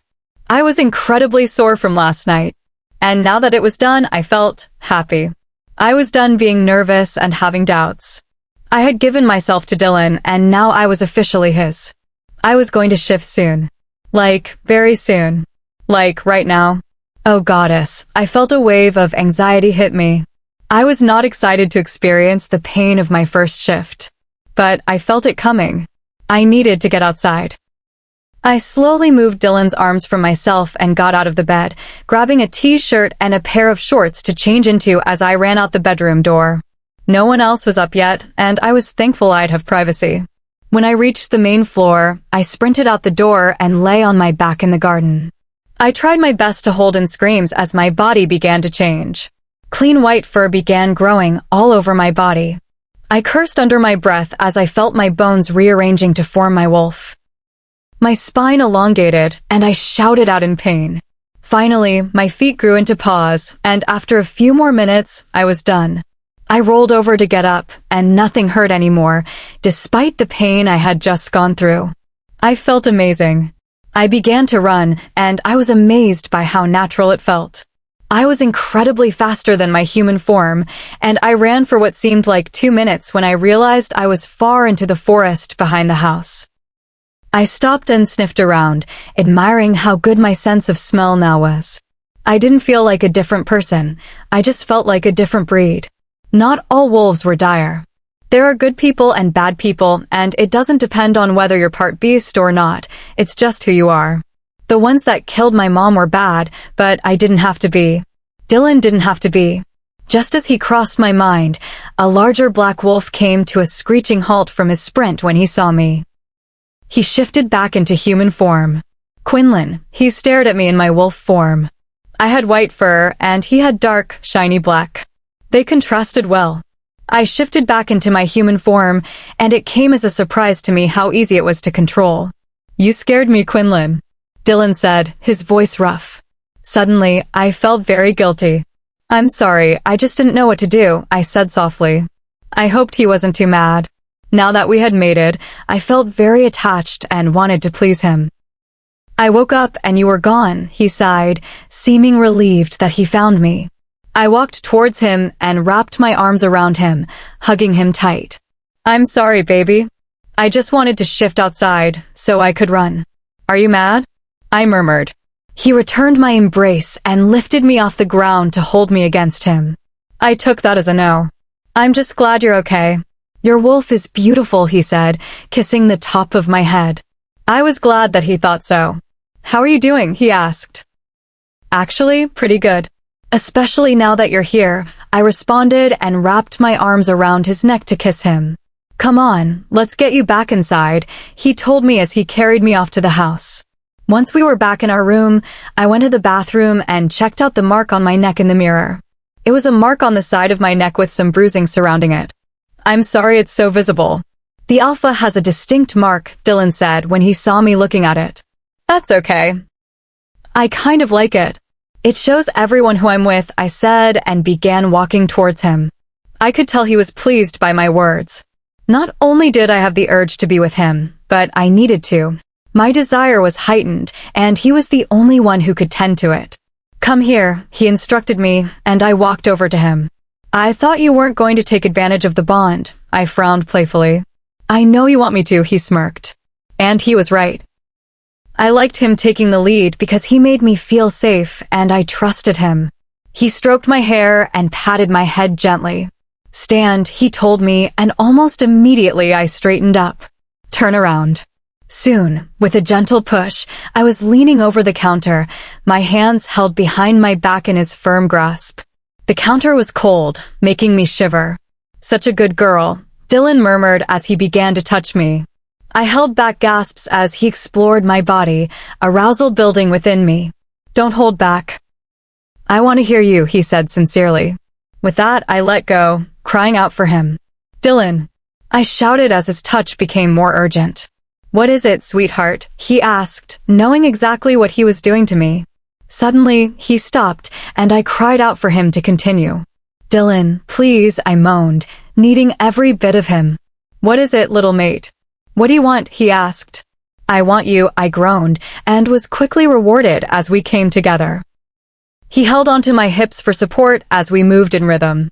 At this point, I was overwhelmed by the pleasure. Soon, Dylon carried me into the bedroom before sitting me on his lap while he leaned against a pillow. "Ride me," he said, his hand cupping my chin and forcing me to look at him. I nodded and straddled him, facing him. I loved seeing his face as we moved together. Soon, I let out a loud moan as the pleasure peaked, and my body shook with the intensity of it. Once we were finished, I crawled up to cuddle with him, his hand resting on my back. "I love how responsive you've become," he said in his deep husky voice, his hand rubbing up and down my arm. And with that, I dozed off in his arms and took a little nap. Chapter 14. I watched sadly as Dylon buttoned up his white shirt and pulled his blazer over it. "Can't you do it over the phone?" I whimpered, getting off the bed and walking to him. "Believe me, I don't want to leave you either. But it's just an hour-and-a-half meeting, then I'll be back right after. I'm already taking the week off to be with you, but it's absolutely required I attend this conference," he sighed, pulling his trousers up. I was not ready to be away from Dylon, even for just an hour and a half. We hadn't spent a second apart since he marked me 2 nights ago, and I was so extremely attached to him. The bond made me need to be with him. Please just stay here," I begged, walking up to him and putting my hand on his chest. I opened my robe to reveal my body and hoped that would be enough to keep him here. He bit his lip, clearly torn as he looked at me, my pouty eyes meeting his. "Please?" I asked again, reaching for him. My touch made him flinch as he reacted instantly. He quickly grabbed my wrist and put it back to my side, and moved the side of my robe to cover me back up. "Don't make this harder than it has to be, little wolf," he growled. I could tell he was getting frustrated about having to leave, and I was happy he understood how I felt. "Okay," I sighed, dropping my robe onto the floor as I walked away from him. I could tell he was watching me even though I couldn't see. "I'll just be here," I muttered, crawling onto the bed and settling into a position on my side, facing him. "You're being very bad, little mate," Dylon growled lowly, his eyes narrowing on mine. I shrugged. "We'll see how much you care when I get home," he said in his husky voice, the corner of his lips curling ever so slightly. With that, he went out the door and shut it behind him. I sat on the bed, unsure of what to do with myself. I really thought maybe I could get him to stay. But Dylon, even though he was intense, was also a man who knew how to control himself. So now what?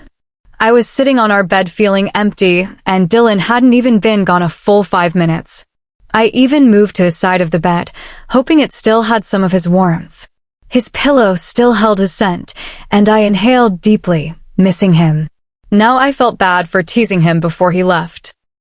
Suddenly, the bedroom door opened, and 2 very tall she-wolves walked in holding a rope. "Excuse us, Luna. The Alpha has instructed us to get you ready for his return," one said, walking up to me. "I'm sorry, what?" I asked, confused. "We were told to do this by any means necessary, so please don't make it hard on us," the other stated calmly. They gently secured my hands behind my back. Then they tied each of my ankles to the bedposts, leaving me unable to move freely. "Would you mind sitting up on your knees, Luna?" they asked me. "How am I supposed to push myself up?" I asked sarcastically, and they pulled me to sit up and face them. I felt my long golden hair being brushed out, and soon each wolf was braiding one side of my hair. Once they were done, they tied each one off, and I had 2 thick, neat French braids resting on my back. The she-wolves pushed me back down gently into the bed before leaving. When I heard the door shut, I cursed. Now, not only was I without Dylon, but I was lying face down on our bed, unable to move. What seemed like hours went by, and after daydreaming and thinking of all the ways to get back at Dylon, I heard the door open. "Dylon?" I asked, my head peeking up. Firm footsteps got closer and closer to me. I felt a warm hand on my back, and it slowly rubbed me before it was removed. "Miss me, little mate," his deep voice whispered in my ear, and I knew he was happy to be back. "Yes, but why am I tied up?" I asked, my voice noticeably trembling. "Don't be scared, sweetheart. I'm just going to teach you a lesson," he said, walking to sit on the bed in front of me so I could see him. He had a piece of tape in his hand. "What's that for?" I asked timidly. "This?" he said, pressing the tape over my lips. "This is to keep you quiet while I enjoy you," he smirked and got back up. I made noises and tried to get him to come back, but I heard him undressing behind me, and now it was too late. "I'm sorry I have to punish you, little mate. But I can't have you tempting me to stay home from work." "You've been bad," he growled, though I could tell he was being playful. Suddenly, I was pulled into a different position, face down on the bed.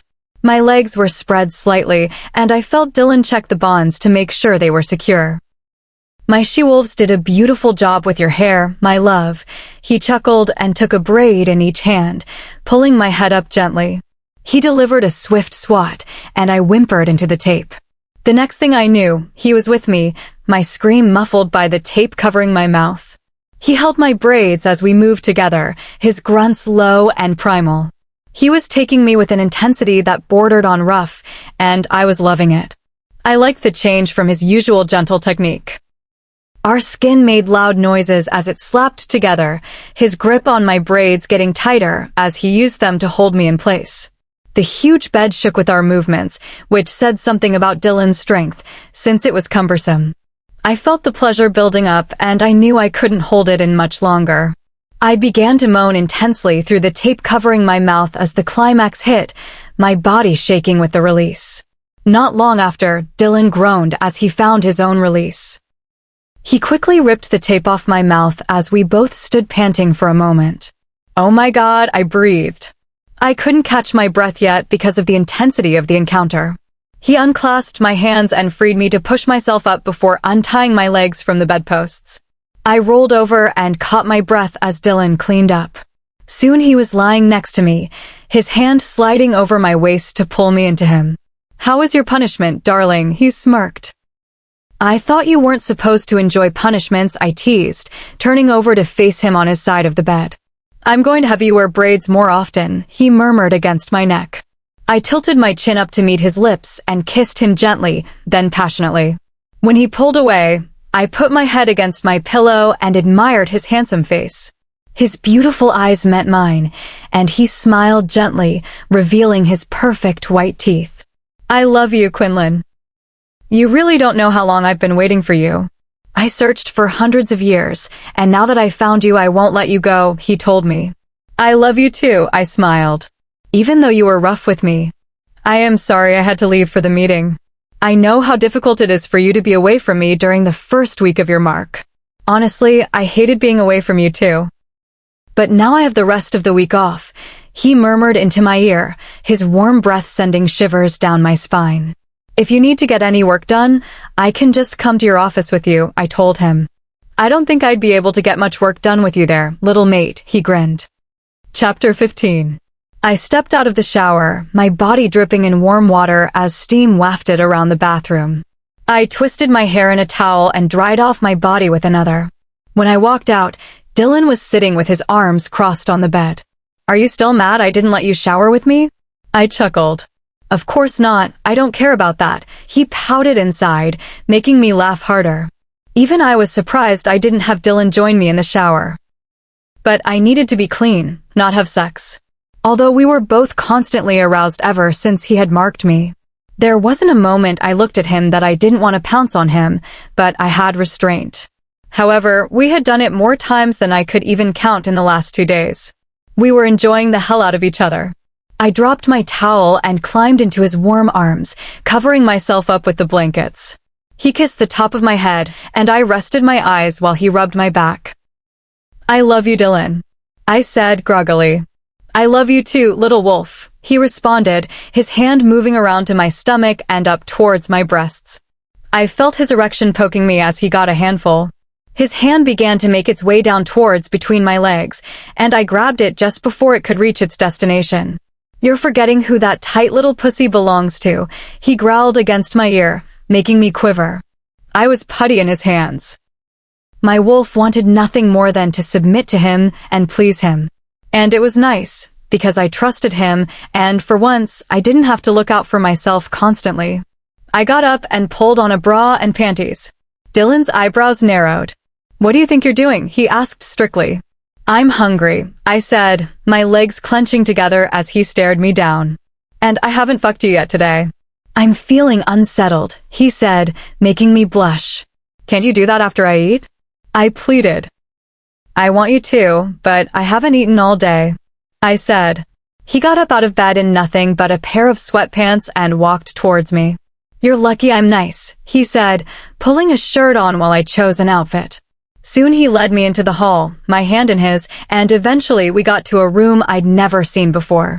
It was comfy, with 2 couches and a table between them. A smaller wolf brought out a tray of pancakes and set it on the table. I smiled up at Dylon and gave him a light kiss. He sat down on one couch and looked disapproving when I went to sit across from him. So I sat down next to him, and he rested his hand on my thigh while I grabbed my fork and got myself a pancake. When I took a bite, it was delicious and warm in my mouth, but all I could focus on was Dylon's hand, rubbing higher and higher up my leg while I tried to eat. I looked at him, and he smirked. "I'm trying to eat, babe," I purred. He began to kiss down my neck as I laughed and dropped my fork. Suddenly, his beta Lucian swung open the door. Dylon looked up in anger. "I'm so sorry to interrupt, Alpha. There's an urgent issue," he said. Dylon let out a harsh breath and stood up. "Wait here," he instructed me. As soon as he left, I got a bit of an uneasy feeling, but decided to continue eating now that I could actually get a bite in. About a half hour went by, and I decided to go back to our room and watch some TV. Soon, a couple of hours had passed, and I was beginning to worry. I couldn't stand being away from Dylon for this long, not after our souls had been bound just days before. I decided to leave the room and look for Dylon. When I got to the meeting room, it was empty. An important-looking wolf was sitting in a chair typing on a laptop, so I decided to ask him. "Excuse me, do you know where Dylon is?" I asked him. "The Alpha is currently in the control center, floor 2, he responded. I thanked him and scurried to the elevator.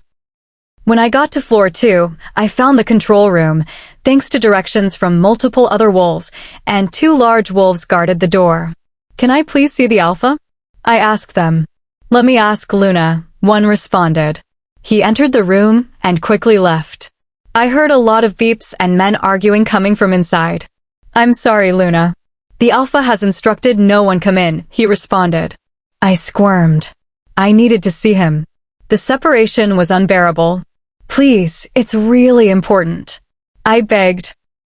"There's nothing I can do, Luna," he responded. I sighed and felt myself getting lightheaded, and decided going back to my room to lie down would be the best option at the moment. Once I was there, I was in so much pain. My entire body ached. All I wanted was Dylon. Everything was so hot, it felt like I had been put in a burning glass room. I collapsed onto the bed and began sobbing uncontrollably, my forehead glistening as I panted. Once I didn't think I could take any more, the door busted open. "Quinlan." I heard Dylon's voice and my ears perked up, but I could barely move due to the pain. "Please help." I managed to spit out. "Oh shit, it's your heat." "Fuck." "Hang on," he told me, and I felt my heart burning up. Soon, my shorts had been pulled down, and Dylon's cock was penetrating me. The pain started to fade. When he finished, I felt back to normal. After he had pulled his pants up and sat down next to me, I put my head in his lap. "Please don't leave again." "What was that?" I asked. "I'm so sorry, little mate. Being away from me sent you into heat." "I didn't think about that." He rubbed my forehead. "What was going on in the control center?" I asked. He shook his head and looked up. "I don't want you to worry about that, sweetheart," he said. "I'm the Luna, I should know." I frowned. "You have only the rights I give to you, Quinlan," he said. "What does that mean?" I shouted, sitting up to look at him. "It means you only know what I allow you to know, and I don't want to discuss this," he said calmly. "Why the hell not?" I asked, my voice rising slightly. My emotions were everywhere. I just wanted to know the problem, and he didn't think I could handle it. "I'm done talking about this," he said, standing up to go change. "Dylon, do you realize what my childhood was like? Why don't you think I can handle this?" I asked. "End of discussion, Quinlan." His voice left no room for argument or disobedience. I knew I needed to shut up now, but I really didn't want to. I huffed and got under the covers and faced the direction away from him. He got into bed in silence. No touching, no cuddling, no groping. Wise decision, asshole. Chapter 16. I couldn't sleep. I was so angry with Dylon. Why wouldn't he tell me about this urgent issue? After what felt like hours of sleeping on my own cold side of the bed, I gave in and made my way towards him. He was irresistible, and I felt drawn to him since he had marked me. I was greeted by his warm arms wrapping around my torso, holding me, and finally I was able to sleep. When I woke up, we were in that same position. "Good morning, little wolf," he murmured against my neck. I turned my head around to give him a light kiss. I didn't want to seem too eager. I wanted to show him that at least I disagreed with him, even if my instincts made me forgive him so easily. He got up and walked to the closet, his chiseled arms and stomach catching my attention like they always did. His hair was still messy, but it made him look even better.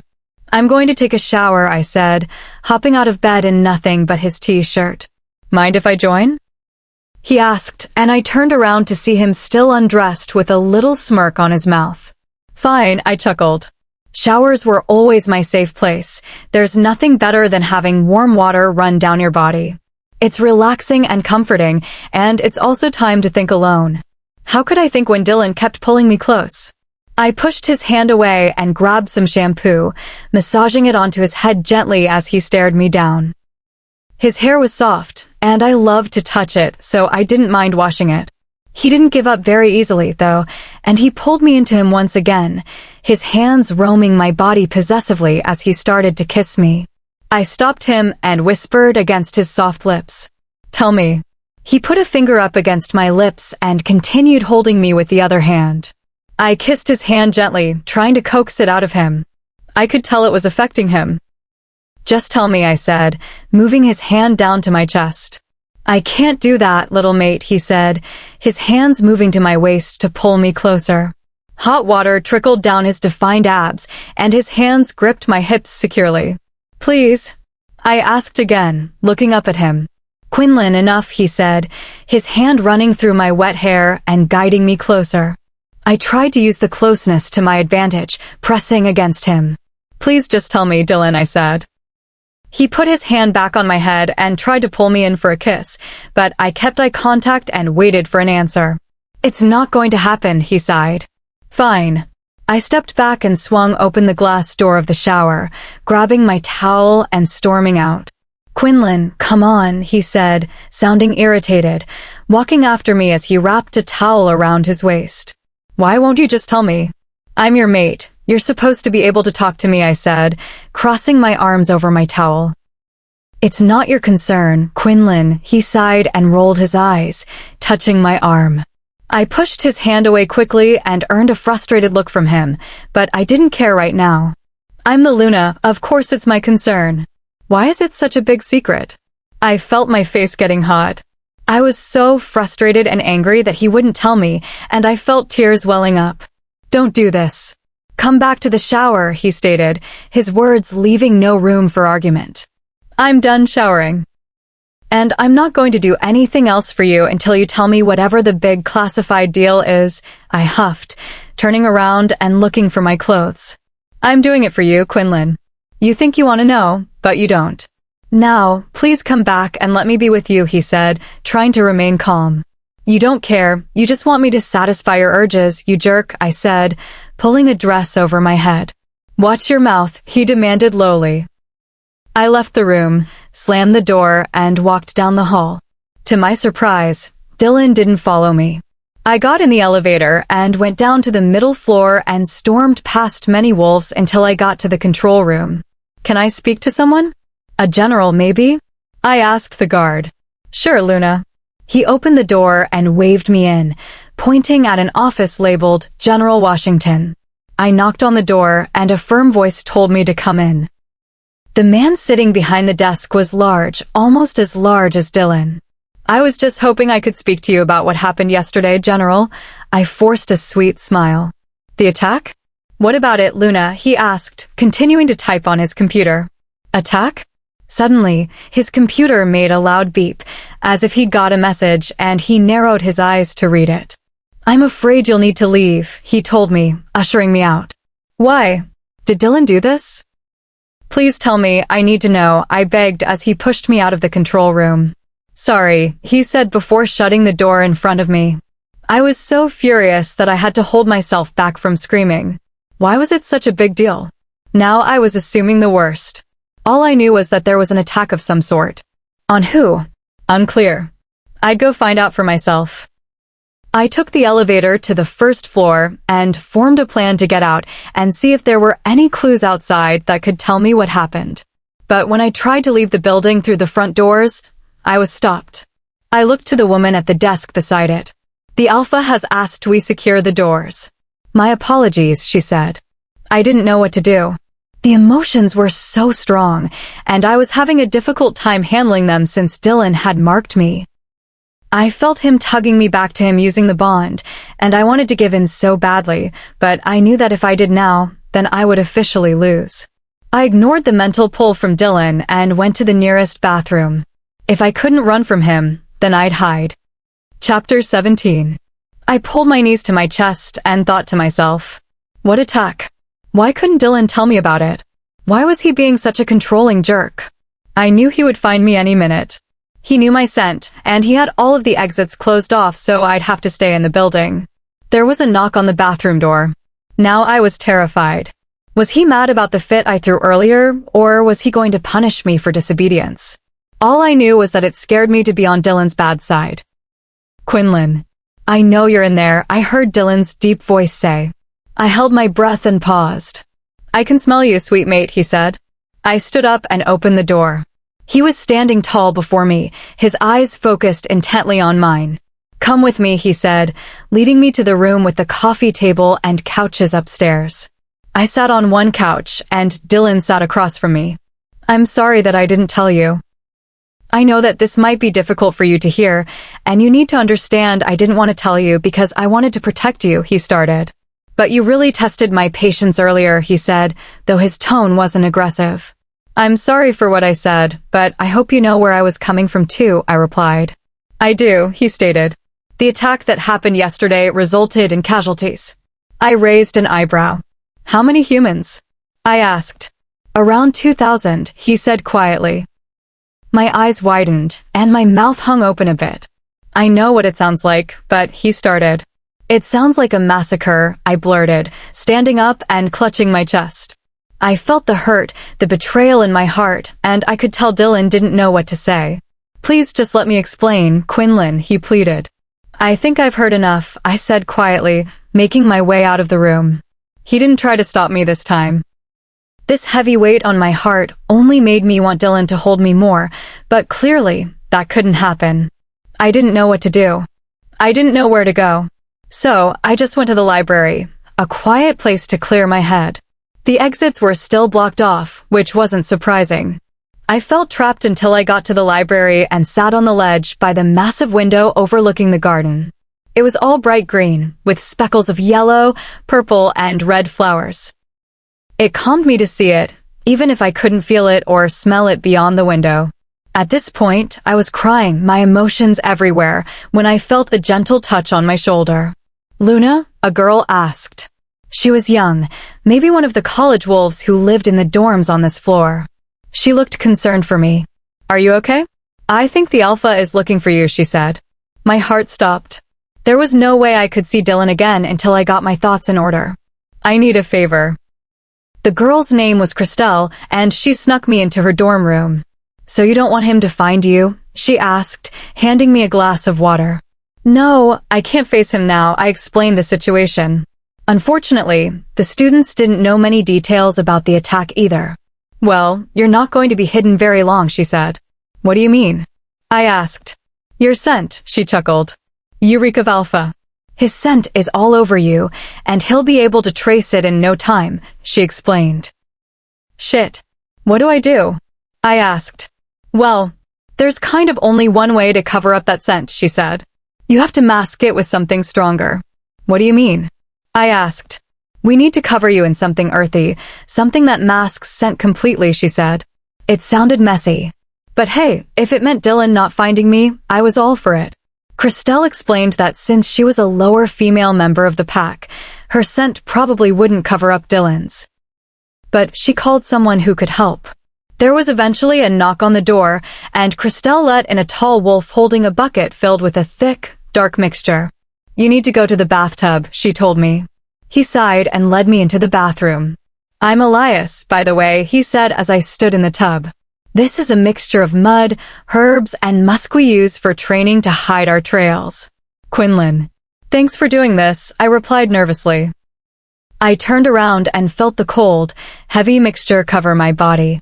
It smelled like deep earth and pine, overwhelming my senses. Finally, it stopped.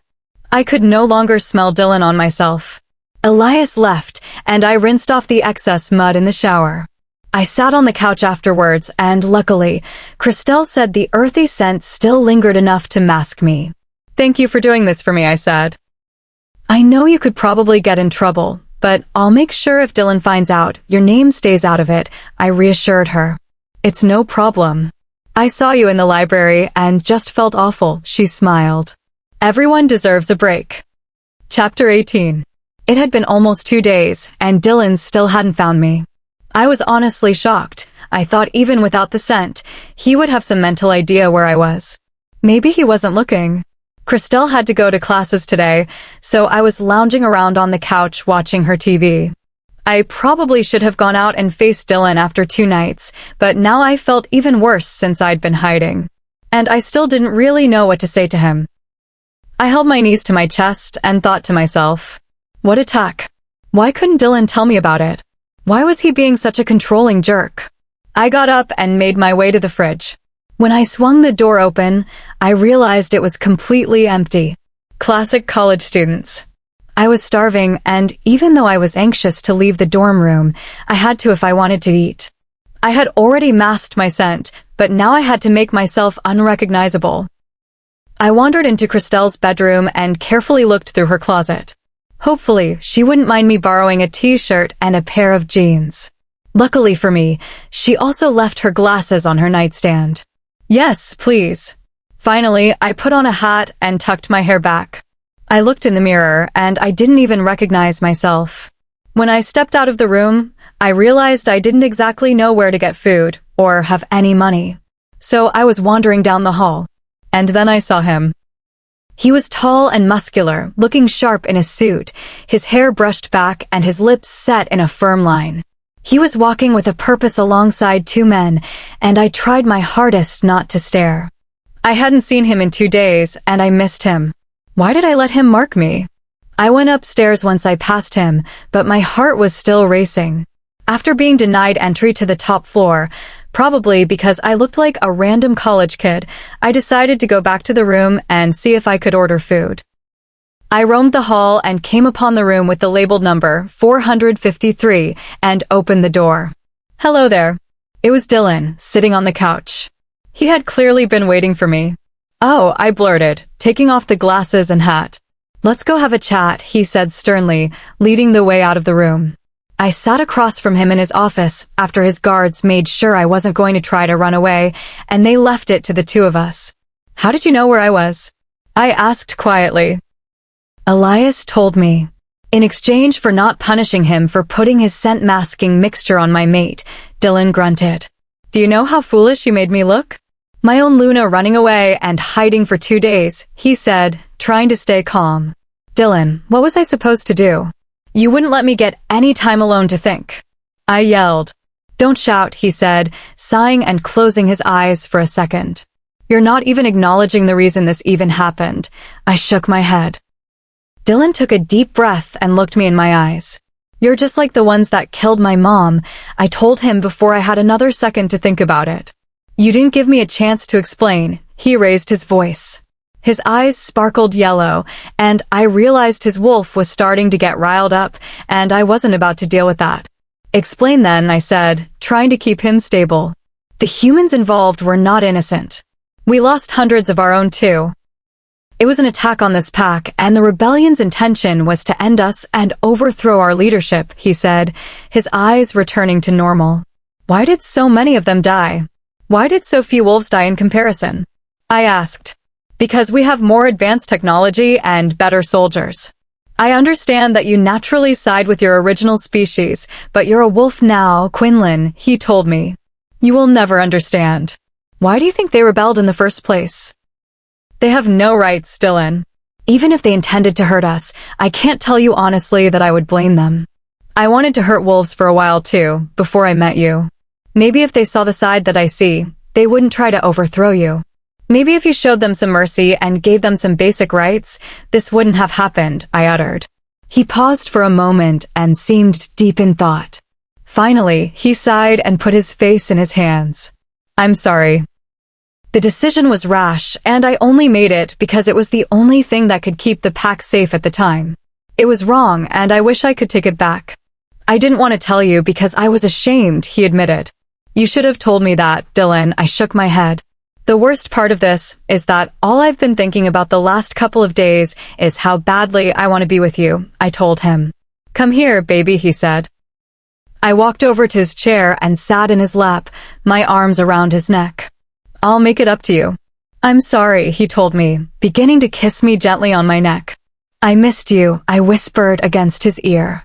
Nothing could bring back the lives of so many who were only fighting for decent treatment. It was in my best interest not to dwell on it, but I just couldn't help it. What if it had been my friends, my family, or me? I hated to put myself in their shoes, but that was who I was for almost my entire life. You don't have to worry about that anymore, Dylon murmured to me, rubbing my lower back. I looked at him, puzzled. Our bond has been strengthened. I can sense your thoughts when you trust me enough, he told me. That's interesting, I said. That was weird, but also cool. He put his hands on my waist and positioned me to face him. He flashed his white smile at me, and everything seemed to feel right once more. Chapter 19. A couple of days had passed since Dylon and I made up. It had been about a week since he had marked me, and the intensity of the bond didn't seem to die down. Every time I was around him, I felt a pull to him, a natural urge to be close to him. It was about 6 in the evening, and I was lounging on one of the couches in our bedroom, reading a book. The door handle twisted open, and Dylon trudged in tiredly, making his way towards the couch I was on. "How was your day?" I asked as he pulled me into his lap, my legs on either side of him. "Fine. What about yours, little mate?" he muttered, wrapping his arms around me and resting his head on my shoulder. "Good. You seem tense," I said, moving my arms around his neck for support. He held me tighter, seeking comfort in my presence. He seemed very out of it. "A couple of my board members are proposing new pack laws, but I've talked about it enough today." "I just want to spend time with you," he explained, placing one of his hands on my waist. I didn't want to push it. He was already in a mood, so I decided to let it go for now. His hands gripped my waist and pulled me even closer to him. The connection between us buzzed with electricity. "I haven't addressed your little disappearance yet," he reminded me, his voice dropping an octave. "For what?" I asked innocently. Hopefully, I could distract him enough for now. "I don't think we need to talk about that," I responded, smoothing his hair. A low sound escaped his chest, but he soon shook his head slightly and seemed to come to his senses. "You're a good girl when you want to be, but you need to understand that you can't run from me," he said, standing up and keeping me in his arms. "Okay," I said quietly. I just wanted to resolve this so I could go back to cuddling him. He looked at me intensely. "Are you ever going to hide from your alpha again?" he asked, his tone leaving no room for argument. "No," I whispered. "No, what?" he asked, tilting my chin up so I had to look him in the eye. "No, Alpha," I replied, pressing myself against him further. "Good," he whispered. "Who do you belong to, little mate?" he asked me, his gaze searching mine. "You, Alpha," I said softly. "Good girl," he said, holding me tighter. He paused and waited. I knew what he needed to hear. And it was something I'd never planned on saying, but it was almost as if the bond created this intense trust, and I couldn't help but give him the reassurance he needed. "I am yours, Alpha," I said, a smile forming on his face immediately after. "That's right, you are," he murmured, holding me against him. I couldn't believe the words that had come out of my mouth. Why did I have such a strong desire to follow his lead? Quite honestly, it might make things easier for me now. Now that I had accepted the dynamic, it would be easier for me to trust his commands without hesitation, which is exactly what he wanted. Or maybe it would make disagreeing with him all the more difficult. Only time would tell. For now, Dylon was extremely pleased. "Such a good girl," he said, stroking my hair as he held me against him. I felt safe in his hands. Something about him was undeniable, and my head knew this was intense, but in my heart, it just felt right. "I love you, Dylon," I said, leaning up to kiss his neck. "I love you too, little mate." Chapter 20. Christelle and I had become good friends ever since she harbored me when I was hiding from Dylon. She had no reason to be friendly to me, but she was anyway. It was also nice to have someone to hang out with during the day while Dylon was at work, even though occasionally she had a class to go to. "You seem different," she told me, handing me a cup of coffee. "What do you mean by that?" I inquired. I felt different too, quite honestly. I hadn't been feeling myself ever since I had fully accepted the bond with Dylon. He, on the other hand, was ecstatic. She sat down at the other side of the kitchen table and sipped her own coffee, wincing at the heat.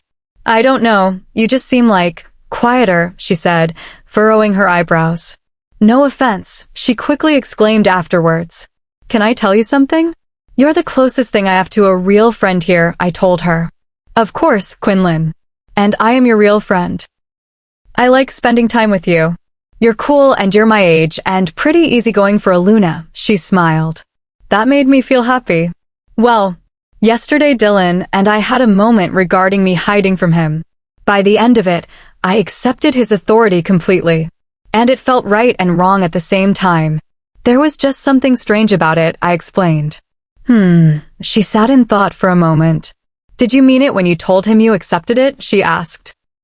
I thought about it and tried to trace back what I was feeling at the time. Yeah, I meant it. But it's weird because he's my alpha, so I feel inclined to follow him, but he's also my mate, and I want to be his equal, I said honestly. That makes sense.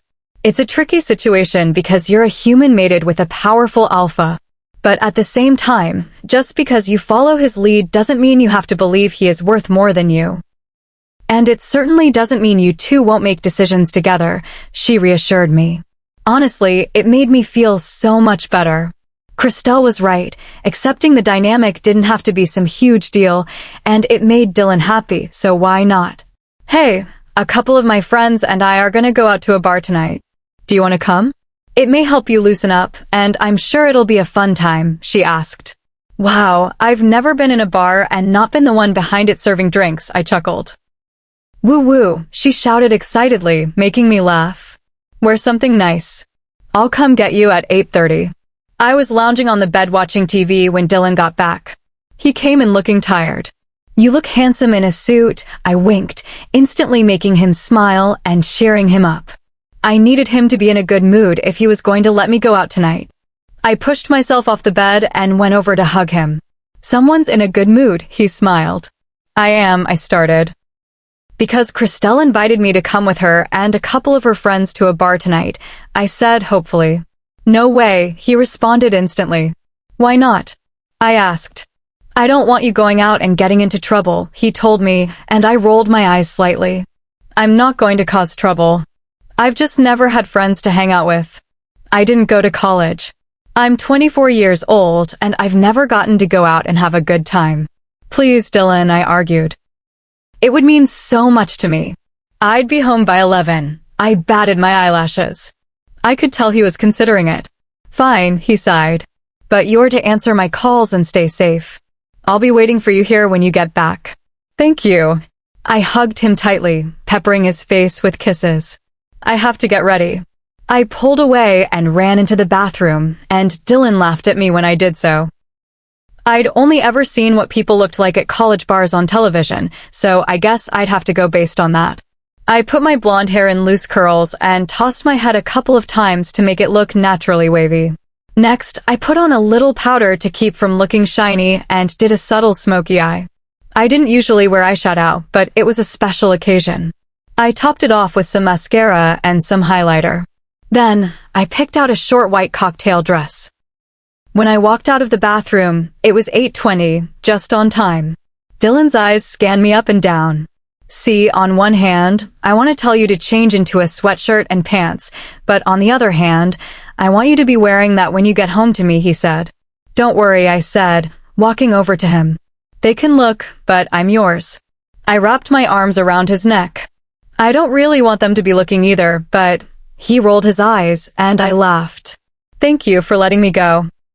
My phone is charged, and I'm not going to drink too much, I said, leaning down to kiss him. Our small kiss turned into a passionate one, and I felt his hand rest on my waist. Hello. The door opened, and Dylon whipped his head up to see who it was. Oh goddess, I'm sorry. You guys were having a moment. I should have knocked. That was my bad, Christelle laughed. Dylon rolled his eyes, and I stepped back. Have you been drinking already? I chuckled, walking to the door as Dylon followed behind me. Oh yeah, it's way cheaper to pregame so you don't have to pay as much of those crazy bar prices, she explained. Wanna have a drink? She asked excitedly. I'm okay, thanks. Let's just head to the bar and go from there, I said nicely, and I could sense Dylon's regret of saying yes to this. You look great, she shouted when she noticed my dress. You better leave before I change my mind, Dylon whispered to me. Okay. I love you. I'll see you later, I said, following Christelle out of the room. This was going to be an interesting night. Chapter 21. Christelle introduced me to her two other friends, Macy and Lila, in the taxi ride to the bar. They were both super nice. Macy was hilarious, and Lila was so sweet. Maybe I found a new friend group. All right, ladies, remember the rules, Macy said, leaning over to look at us all from the front of the taxi as we got closer to the bar. Look out for each other. Don't leave our drinks unattended, and don't overdo it, Lila recited, almost robotically. What? No, the rules are get wasted, have a blast, and meet some guys, Macy said. Except you, Miss Luna, she giggled. I'm sure you'll get plenty of attention when you get home. Honestly, it might have offended some people, but I was laughing hard. Macy had such a good sense of humor, and Lila, Christelle, and I were cracking up. If it was this good now, I couldn't wait to see how fun they'd be when I was tipsy.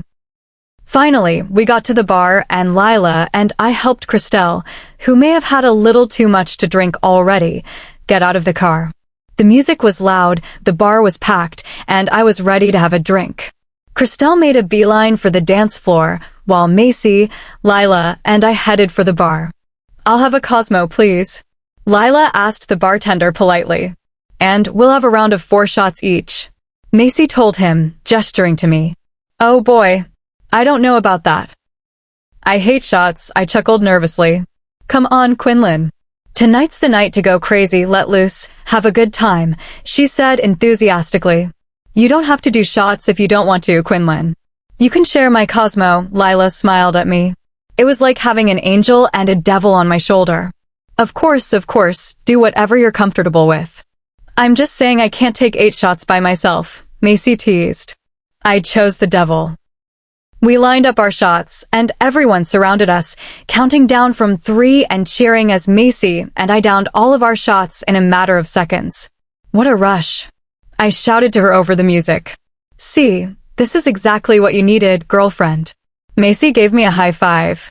I felt the biggest grin on my face. This is exactly what I needed. All 4 of us spent the next hour dancing insanely, and I'd never had so much fun. Then I remembered. Dylon. I ran to the bathroom and pulled out my phone. Only one missed text message from him, 10 minutes ago. How's it going? You're more than welcome to come home early if you want to. The bed is cold without you winky face asterisk. Thank goddess.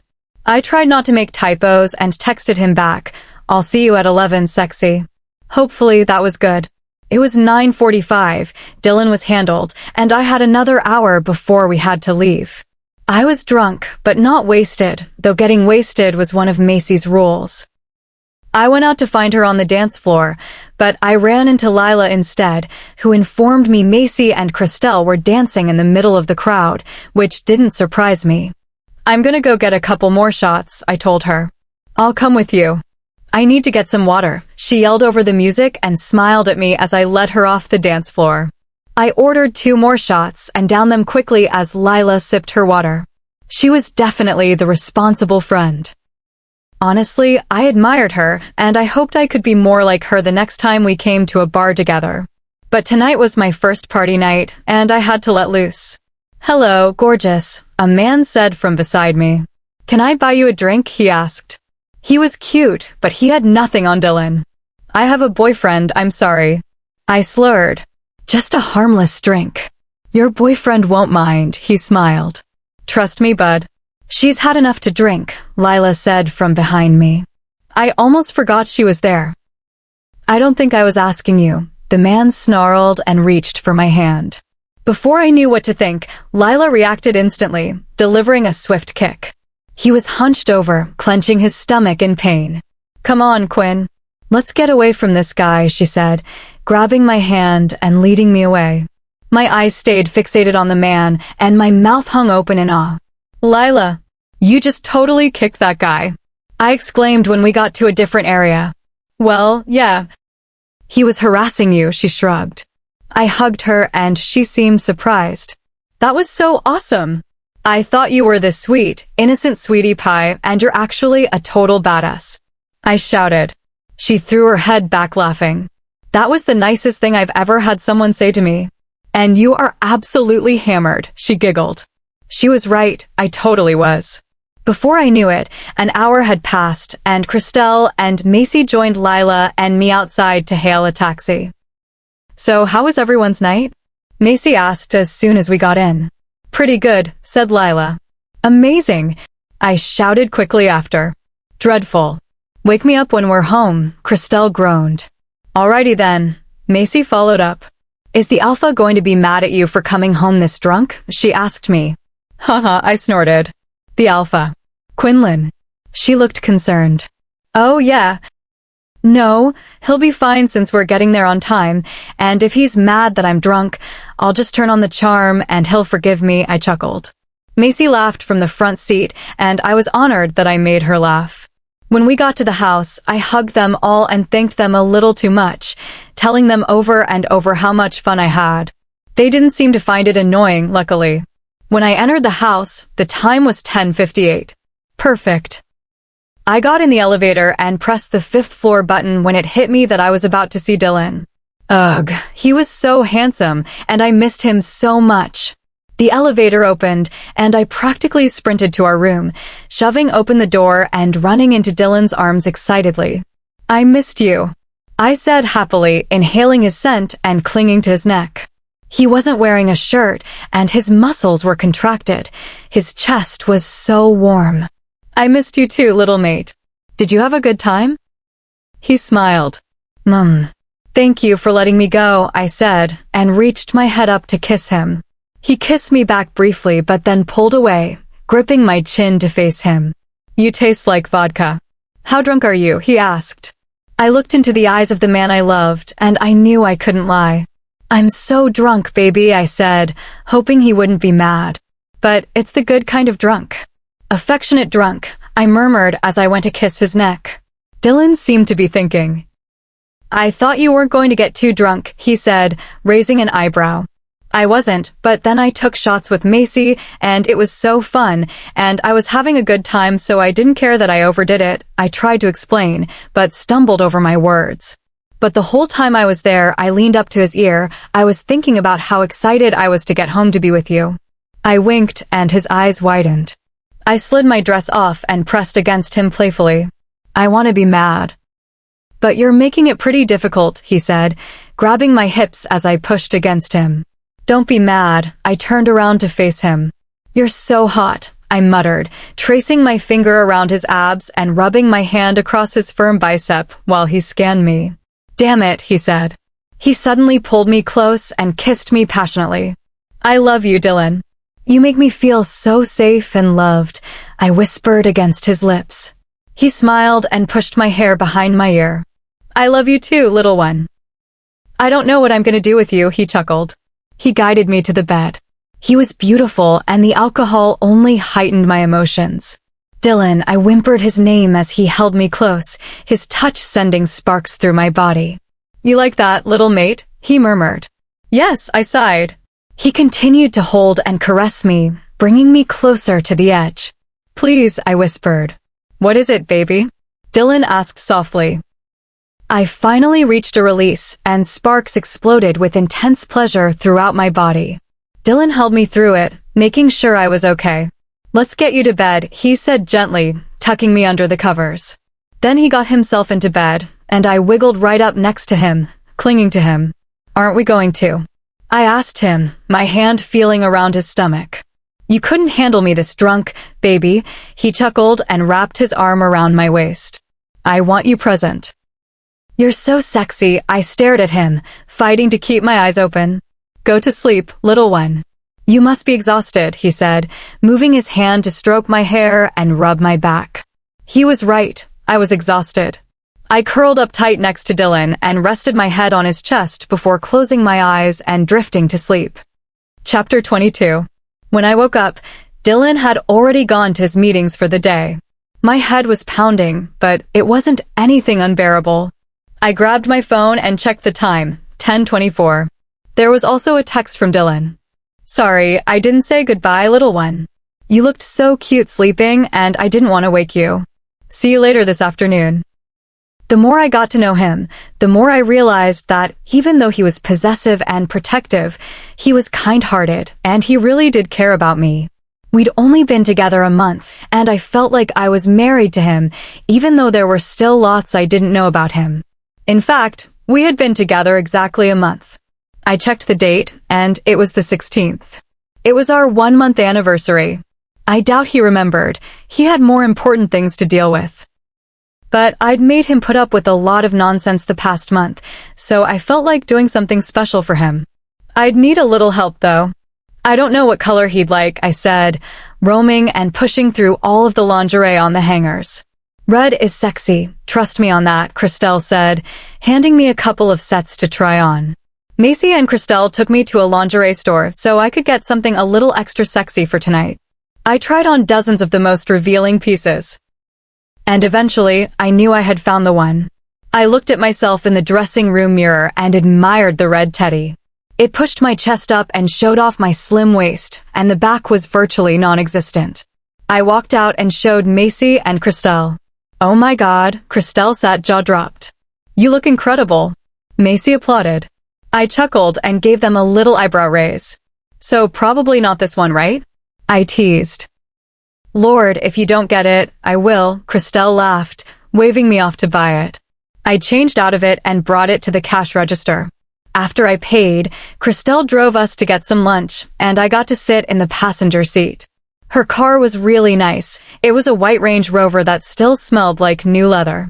It was high-tech and super clean. I love this car, Christelle. When did you get it? I asked. Christelle's mom is loaded, Macy chuckled from the back seat. Christelle rolled her eyes. I really wanted it as an early graduation gift, so my mom paid half earlier this year. Totally worth it. This car is my baby. She patted the dashboard lovingly. I'd love a car like this. My family had money growing up, but my dad developed a gambling addiction and lost most of it, and we ended up having to trade our Mercedes in for a Nissan, I explained. But I've always loved fast luxury cars. I really want to get a Tesla someday. I smiled. Why don't you ask the Alpha? Macy questioned. Hell no. He already spends so much money on things I don't ask for. Besides, I'd feel so guilty and selfish having a car like that without working for it, I shrugged. Not even if it was an anniversary present? Christelle asked. I shook my head. I'd rather have some flowers. Material things are only nice when you earn them. Like you had to go through 3.5 years of college to get this car, Christelle, I explained. That's true, she shrugged. Macy chuckled. Well, if you can't ask him for a Tesla, you should try to get a job so you could save up your own money for one, she suggested. Wow, I didn't even think of that. Maybe tonight I could ask Dylon if I could get a job. Besides, it would give me something to do during the day. And I like to be useful. After sitting through an incredibly uncomfortable late lunch, and let me clarify, the lunch was great, talking to Christelle and Macy, but the awkward part was wearing the lingerie under my clothes, we went back to the pack house. It was around 4 by the time I got to my room. I took off my clothes and left myself in just the red lingerie. It was much more comfortable on its own. I lounged around on the bed for the next hour or so until I heard firm footsteps approaching. I paused the TV and lay on my side with my arm propping my head up. The door handle twisted and pushed open to reveal Dylon in a dark suit, with his slicked back hair looking fresh. His jaw dropped when he saw me. He didn't blink for at least 10 seconds. Snap out of it, I giggled, standing up to greet him. I walked to the door where he was standing, and he quickly shut it behind him, leaving us alone. To what do I owe this delightful surprise? He bit his lip and smirked, examining every inch of me. He reached out to touch me, and I playfully smacked his hand away. It's our 1-month anniversary, I chuckled. It is? It is. He nodded quickly and hugged me. I'm sorry I didn't get you anything. I completely lost track of the time. He scratched his head. That's okay, babe. I leaned up to his ear. I know a present you can give me right now, I whispered. He smirked and lifted me against him, my legs wrapped around his waist, with his hands holding me for support. He kissed me deeply, and I returned it with fervor as he carried me to the bed. He sat down, keeping me on top of him as we continued to kiss, his hands roaming around my eager body. I felt his desire pressed against me, and I was so turned on. I moved against him, and he growled lowly in response, his right hand tangling in my hair while the other gripped my waist. He moved his mouth from mine to kiss up and down my neck, teeth grazing my mark. Dylon, I whimpered. God, I love when you say my name, he groaned and flipped me over onto the bed, getting on top of me. His hand made its way to me, and he touched me expertly. I moaned softly, and he picked up the pace, causing me to tremble beneath him as his beautiful eyes stared into mine. He leaned up and undid his belt, and I reached over to help him. I touched him gently, admiring him. Finally, I leaned down, using my mouth to please him. He groaned, his hands finding my hair, clearly enjoying it. He groaned as I pulled back, moving the fabric out of the way. He pushed me down and got on top of me once more. "Tell me what you want," he said huskily. "I want you," I replied quickly, not wanting to waste any more time. "Then ask nicely," he smirked. "Will you please?" I asked. I was rewarded as we joined together, and he leaned his head back in pleasure as he started to move. I moaned softly at first, and louder as the rhythm picked up. "God, you feel so good," he growled in my ear. Even his voice turned me on. It was so deep and husky. He touched me as we moved together, and I began to moan even louder. It felt amazing, and I was always shocked at how easily we fit together. "Oh my God," I cried out as the pleasure peaked. He kept moving in a perfect rhythm until I felt the release wash over me. Soon after, he found his own release, groaning intensely. We both caught our breath, and Dylon brought me a towel from the bathroom. "You're perfect," he said, pulling me into his lap as he sat back down on the bed. He was warm, and even though his body was firm and muscular, he was still so comfortable when he held me. "I want to get a job," I said suddenly. Oops. Chapter 23. A job? "What for?" he chuckled, and I climbed off his lap to sit with my legs folded across from him on the bed. "I want to save up for a car," I said calmly. He looked puzzled. "Why do you need a car?" he asked. He seemed skeptical ever since my last attempt to run away. "Not to leave or anything. It's just that earlier today Christelle had this really nice car, and it reminded me that when I was younger, I wanted to get a Tesla when I grew up," I explained.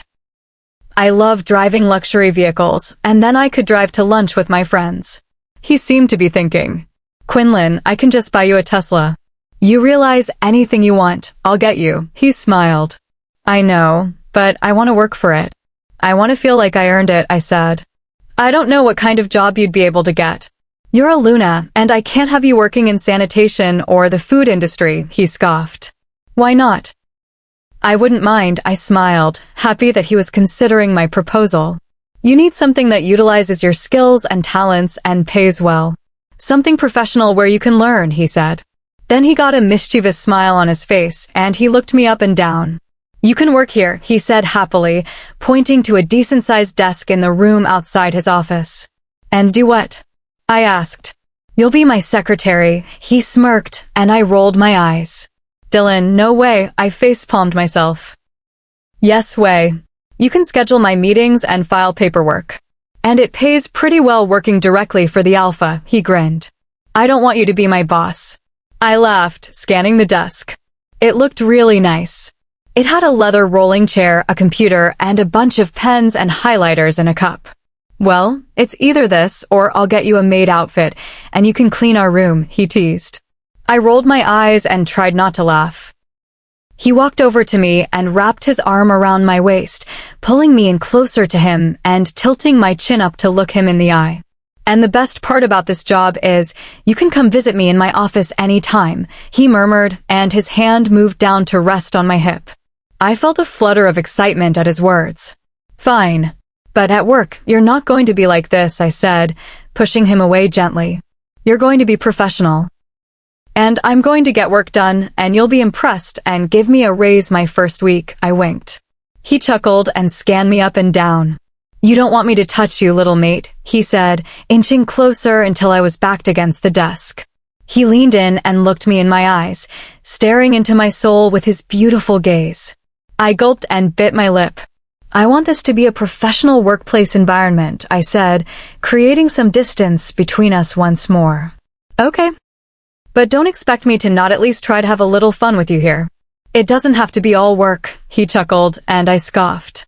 "You'll work from 8:30 to 6:30, 5 days a week, and you'll be paid $22 an hour," he stated. "That's $1,100 a week." I felt my eyes widen. That was a lot of money, but it was also a lot of time spent working.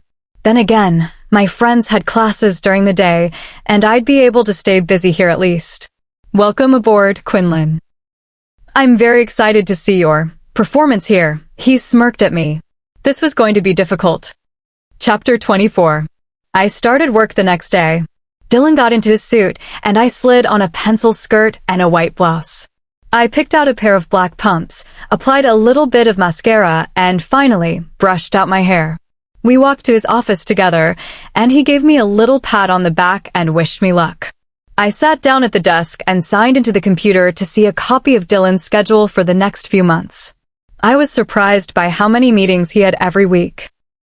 Honestly, working here might not be so bad. I was making good money, and I was fortunate that Dylon gave me this professional job with so little experience. It also let me know that he really trusted me and thought I was ready to be in his work life. Dylon came out of his office and handed me a stack of papers as thick as a ping-pong ball. There are invoices. I need you to alphabetize them. Okay, I said, trying not to look intimidated. It kept me busy for the next 2 hours because the stack was so tall, but eventually I was confident it was in the correct order. I also got to take calls from people who needed to schedule meetings with Dylon, and I realized how nice it was going to be now that I had scheduled all his meetings at convenient times. I knew exactly when he was available. In fact, when I checked the time, it was 10:45 and Dylon's other meeting had just ended, so I could bring him the alphabetized papers. I was bored, though. I hated to admit it, but I was a diva. I didn't love to work. Obviously, I would do it if I wanted or needed money, but it always got boring while I was there. And besides that, I was distracted. Dylon, in that suit and his deep voice when he told people what to do, was incredibly attractive.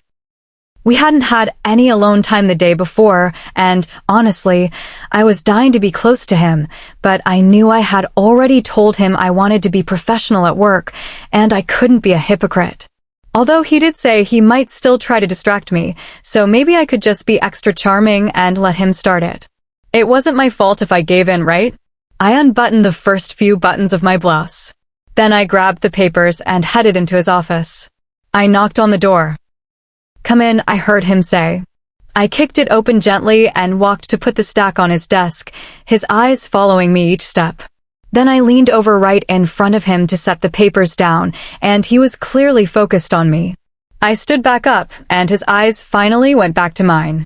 "Damn," he muttered under his breath, leaning back in his chair, looking powerful. "I finished those. Is there anything else you need me to do?" I asked with an innocent smile. "Yeah, turn around for a second," he said low. I turned the other direction and glanced back at him playfully. "Is there something on me?" I asked, pretending to be worried. "Yeah, too many clothes," he said blandly, his eyes fixated on me. He was so easy. "Hey," I took a step towards him. "I thought we were going to be professional, Alpha," I said with a devilish smile. His eyes narrowed on mine. "If you really want me to be professional right now, then you should button up your shirt and walk out that door." "But I don't think you really want that," he smirked and looked at the door, his eyebrows raised. Shit, he was going to make me work for it. Not if I did first. "I would button it up, but it's just so hot," I said, unbuttoning another button playfully. He grunted in approval. "So, anything else I can do for you?" I asked again. I could tell he was going to crack. "Come here," he said. He stood up from his chair and walked around the table, and he leaned me against his desk. "What an unprofessional request," I teased, turning and pretending to leave, before Dylon grabbed my waist and effortlessly swung me around to be back against the desk, his strength effectively holding me there. "Is this what you wanted, little mate?" he whispered in my ear. "No, it's what you wanted," I responded quietly, leaning up to kiss him. He pulled his face farther away from mine. "Is that why you're looking at me like that?" he asked, keeping me stuck between him and the desk. "I told you, it was hot," I argued. He chuckled and raised an eyebrow at me. "Why won't you just admit that you want to be a distraction, Quinlan?" he said softly. "Because I don't," I said, trying to get him off of me, but it was no use. Suddenly, his phone rang, and he reluctantly answered while still holding me against the desk. "Hello," he said, his voice steady despite the situation. "What can I do for you?"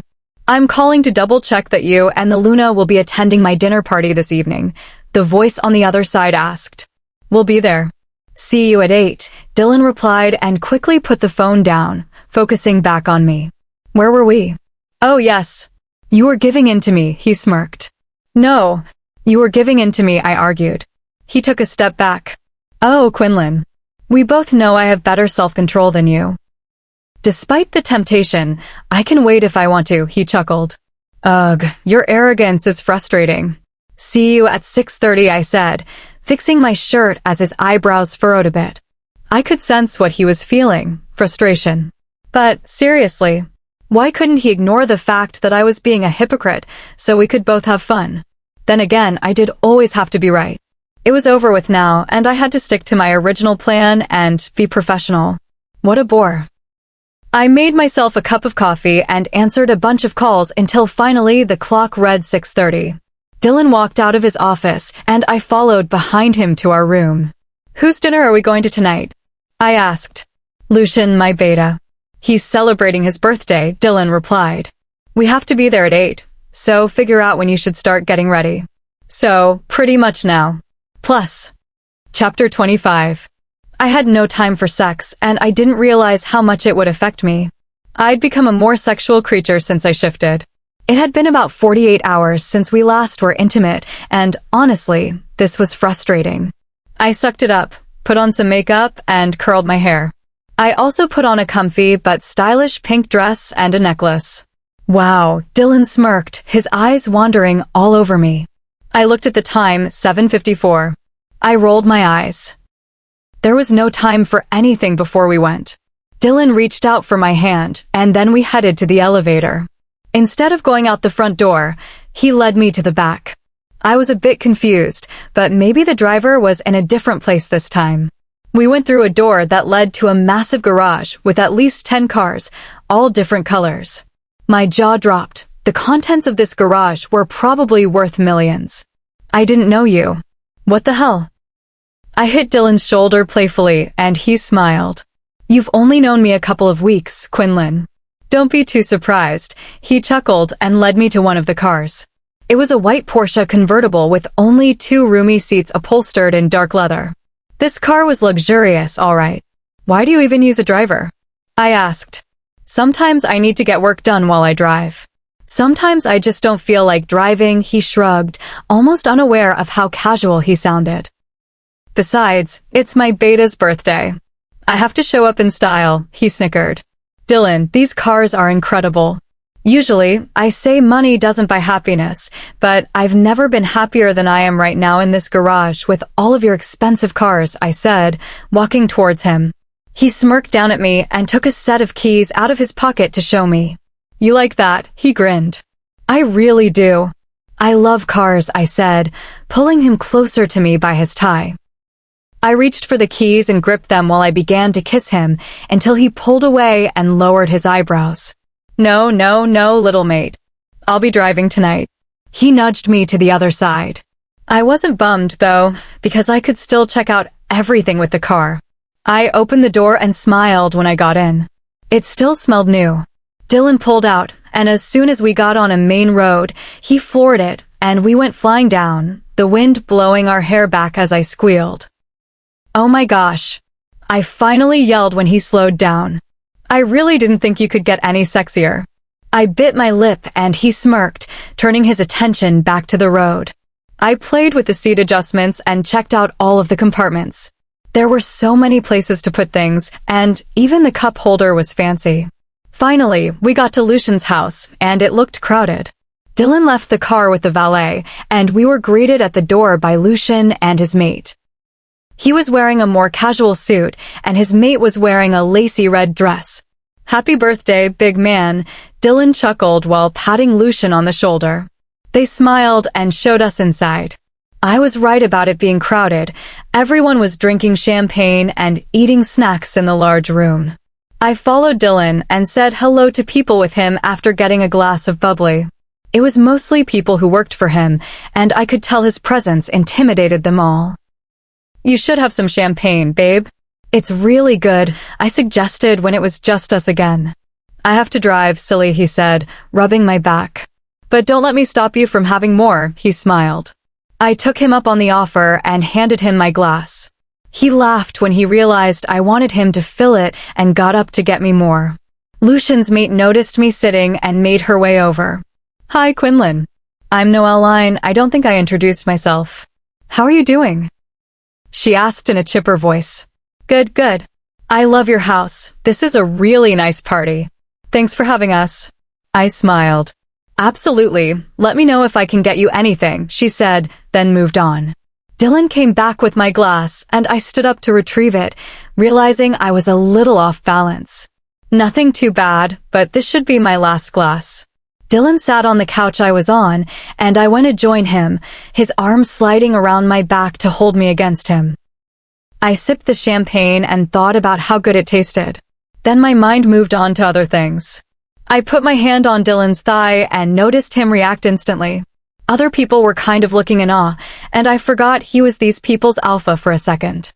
I'd never really displayed any affection for him in public, and I guess people didn't mind openly looking. It was strange, but I didn't really care. So, how much longer before we can go back to that amazing car and then our amazing bed? I trailed off. Dylon looked down at me and smirked. We just got here, Quinlan, he chuckled. Well, it feels like it's been ages. On any other night, I would have loved to get out, meet people, drink champagne, and have a good time. But tonight, all I wanted was to stay in bed with Dylon. He set his hand down on my thigh, and I instantly felt myself react. His touch was enough to distract me, and I quickly got up. I went to the bar and got myself more champagne before coming back and sitting further apart from him than last time. Another one? He asked. Yes, another one. You're the one driving, I rolled my eyes. I'm not judging. I'm just thinking about how relaxed you're going to get, he laughed. I raised an eyebrow and he shrugged. Well, it's not a bad thing. I like when you have some liquid courage. It makes you affectionate, he grinned. I'm affectionate right now. I practically shouted before remembering there were people all around us. Luckily, no one seemed to be looking anymore now that we weren't touching each other. Then it must already be hitting, he chuckled. Now come here, he gestured for me to come sit next to him. I shook my head and he looked disappointed. Why not? He asked. I don't want the temptation of you touching me getting me too riled up, I frowned. Are you really that eager? He raised an eyebrow. Yes, Dylon. We haven't done anything in 2 days and I'm dying, I responded. He looked me up and down and his facial expression turned to one of interest. You really are becoming wolf. You're like me, he laughed. Well, he started, shifting to the spot on the couch next to me. You're gonna be a good girl for me and sit through this party. You can have your reward later, he whispered to me. I shuddered and felt myself get goosebumps. I had to physically restrain myself from reaching for him. God, this was going to be the longest night. Chapter 26. My stomach was warm with alcohol. I felt dizzy, but in a good way. I was leaning against Dylon on the couch, trying not to fall asleep. We had already eaten cake, and now everyone was mingling. Dylon and I were chatting with another couple on the couch across from ours. Their names were Gwendolyn and Adon, and they were members of the pack, but they didn't seem intimidated by us. They were hilarious. And then Adon was climbing out of this ice-cold river, cursing me for pushing him. Gwendolyn laughed, and Adon rolled his eyes. I laughed a little more than I needed to, but alcohol made everything funnier. It was awful. Adon shook his head at the memory. Soon, we finished up the conversation, and Dylon and I said our goodbyes and wished Lucian a final happy birthday. When we got in the Porsche, I was reminded of how glamorous his lifestyle was. He kept his eyes on the road, speeding a little as he drove. I couldn't stop staring at him. I was feeling affectionate and very drunk. I absent-mindedly reached over to his side of the car and rested my hand on his leg. He looked at me, then back at the road, then back at me. I started massaging his thigh, feeling the muscle tense under my touch. Not while I'm driving, Quinlan, he shook his head.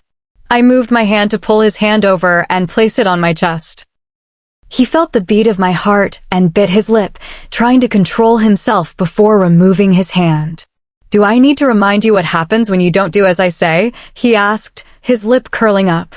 I felt a familiar ache when he said that. Maybe you do, I grinned, leaning closer to the driver's seat. I began to kiss his ear and made my way down to his cheek, then his neck. He kept driving, trying not to seem fazed. "Misbehaving tonight, are we?" he smirked.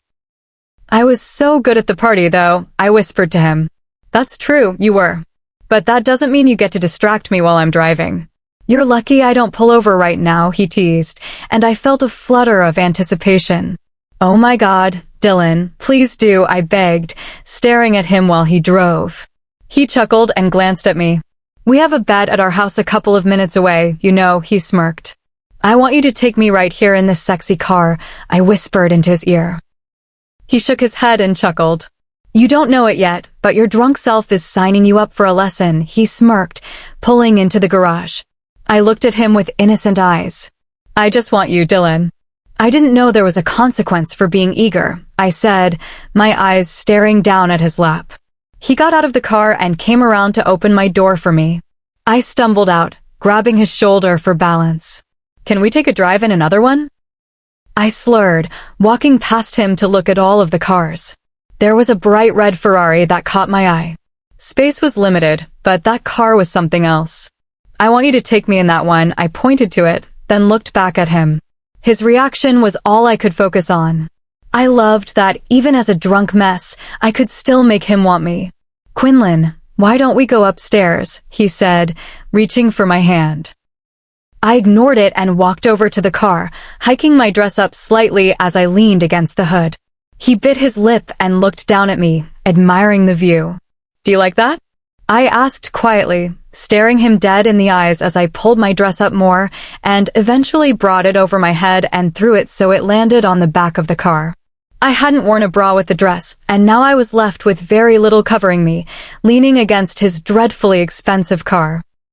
"God, Quinlan," he sighed, walking towards me until I lifted my leg up against his stomach and stopped him. "I've waited so long, babe." "I want you now," I said, putting my leg down slowly. "You're so drunk," he chuckled, trying to ignore the temptation. "But you still want me," I said, pushing myself off the car and walking up, stopping inches away from him. He looked down at my exposed skin. I was honestly impressed he hadn't given in yet. "Please, Alpha," I said softly, pulling myself closer to him as I put my hands on his back. I had so much confidence. I felt incredible when he looked at me. "Put your dress back on, or I'll carry you through the lobby like this," he said, hoisting me up over his shoulder. "Dylon," I shouted, kicking my legs. He walked to the back of the car, got my dress, and set me down. I knew I didn't really have a choice, so I pulled my dress back over my body and took his hand as he led me back up to our room. I was looking at this rationally as much as I could, and I suppose trying to seduce him in his car, drunkenly, was a bit far-fetched. But being around him made me lose my inhibitions. Finally, we made it up to our room, and I took my dress off again, tossing it on the couch. I lay down on the bed, waiting for Dylon to change in the closet. That's about when I fell asleep, apparently. Chapter 27. I woke up cradled in Dylon's arms. Even in his sleep, he held me close, and I felt his warmth against my back. "Good morning, little mate," he murmured against me. Oh, so he wasn't asleep. My mind raced back through last night and its events, and I realized I had fallen asleep right before Dylon and I were finally going to be together. It was day 3 with no intimacy, and luckily, Dylon and I didn't have to go to work. Lucian sometimes fulfilled Dylon's alpha duties when he wanted to take a day off. And when he had the day off, since he was my secretary and girlfriend, I had the day off too. "Do you want to finish what you started?" Dylon whispered to me, his strong arms pulling me all the way in, pressing me tightly against him. We finally had the opportunity. "Wait, hang on," I said, pulling away to get out of the bed. Dylon didn't seem to like it. Not at all. He pulled me back in and pinned himself on top of me, my arms held down by his weight. "You teased me last night while I was driving, just to fall asleep when we finally got home?" "I can't be made to wait a single second longer," he growled playfully, pulling down the covers. "Dylon, actually, I'm gonna." My stomach gurgled. Suddenly, my throat felt warm and acidic, and my mouth tasted like last night's champagne. Dylon winced and released me while I ran to the bathroom. Oh my God, I'm so sorry, Dylon said, handing me a towel as I hunched over the toilet. It's okay, I'm good. I wiped my mouth, standing up to wash my hands. I might have had a little too much to drink. I shrugged innocently while Dylon raised an eyebrow. Are you sure you're okay? He asked again as I dried my hands on the towel. Yeah, I feel fine now, I said honestly. He took a step towards me and leaned his face into mine. I literally just got sick. You still want to? I crinkled my face, reaching around him to grab my toothbrush and toothpaste. I don't care, Quinlan, you're my mate. I was going to give you a punishment for last night, but I'm pretty sure you just took one. He chuckled as I brushed my teeth. I used some mouthwash and then realized I was shivering from the cold air. I went to the closet to put something on. What are you doing? Dylon asked. It's freezing, I said, pulling on sweatpants and a sweatshirt. You're not hungover, Quinlan. You have the flu, he said, coming to feel my forehead. What? No, I don't. I pushed away from him and climbed back into bed as he followed me. Cold sweats, morning sickness. He widened his eyes when he realized what he said. You're pregnant, he gasped. Dylon, no I'm not. I whined, annoyed. We take precautions. He frowned and looked at the window, seeming to think. Precautions aren't 100% effective, he said, making his way over to me. He sniffed the air around me quickly and rubbed his hands on my stomach. Dylon, stop, I giggled. A look of relief mixed with disappointment crossed his face when he stopped sniffing. Fine, you're not pregnant, he said. I sighed and thanked God. It was interesting how he could detect my scent and tell if I was pregnant. Well, that was a close one, I said sarcastically, grabbing my phone from the nightstand. Lila was blowing up our group chat, and I had to see what it was about. I want to have pups with you, Quinlan, Dylon murmured across the bed. I looked up at him to see his eyes swirling pools of yellow, and I raised an eyebrow. Dylon, don't do that, I rolled my eyes. Well, that just got me thinking about our future, he said. I looked down and read a message from Lila. Quinlan isn't answering.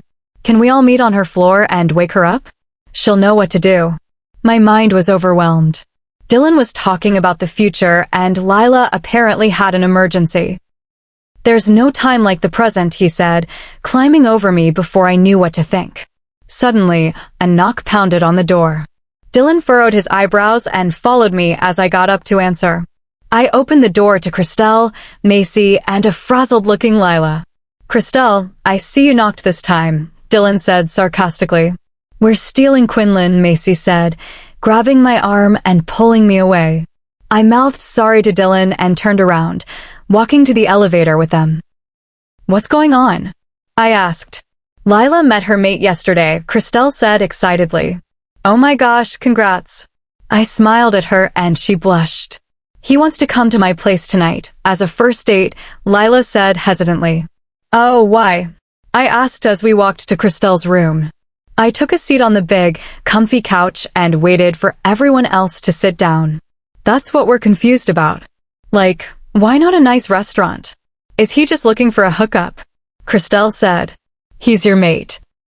He should want to impress you, Macy said. So, what do you think I should do? Lila asked me. I stared blankly for a moment. I mean, I don't really know, I answered honestly. You don't. Macy raised an eyebrow. You're our Luna, the mother of the pack. You're supposed to have all the answers to these things. Christelle exclaimed. I shrugged and tried to think. Well, personally, I would let him come over and prove himself. You have to give him the benefit of the doubt and see what his true intentions are, I said. But what if his intentions aren't good? Lila whined. Then you communicate. Good relationships start with honesty, I explained. Christelle nodded. That actually does make sense, Macy said. Well then, sounds like you'll need to go on the date with him, and then update us. I said happily, standing up. What are you doing? Christelle asked. I gotta go.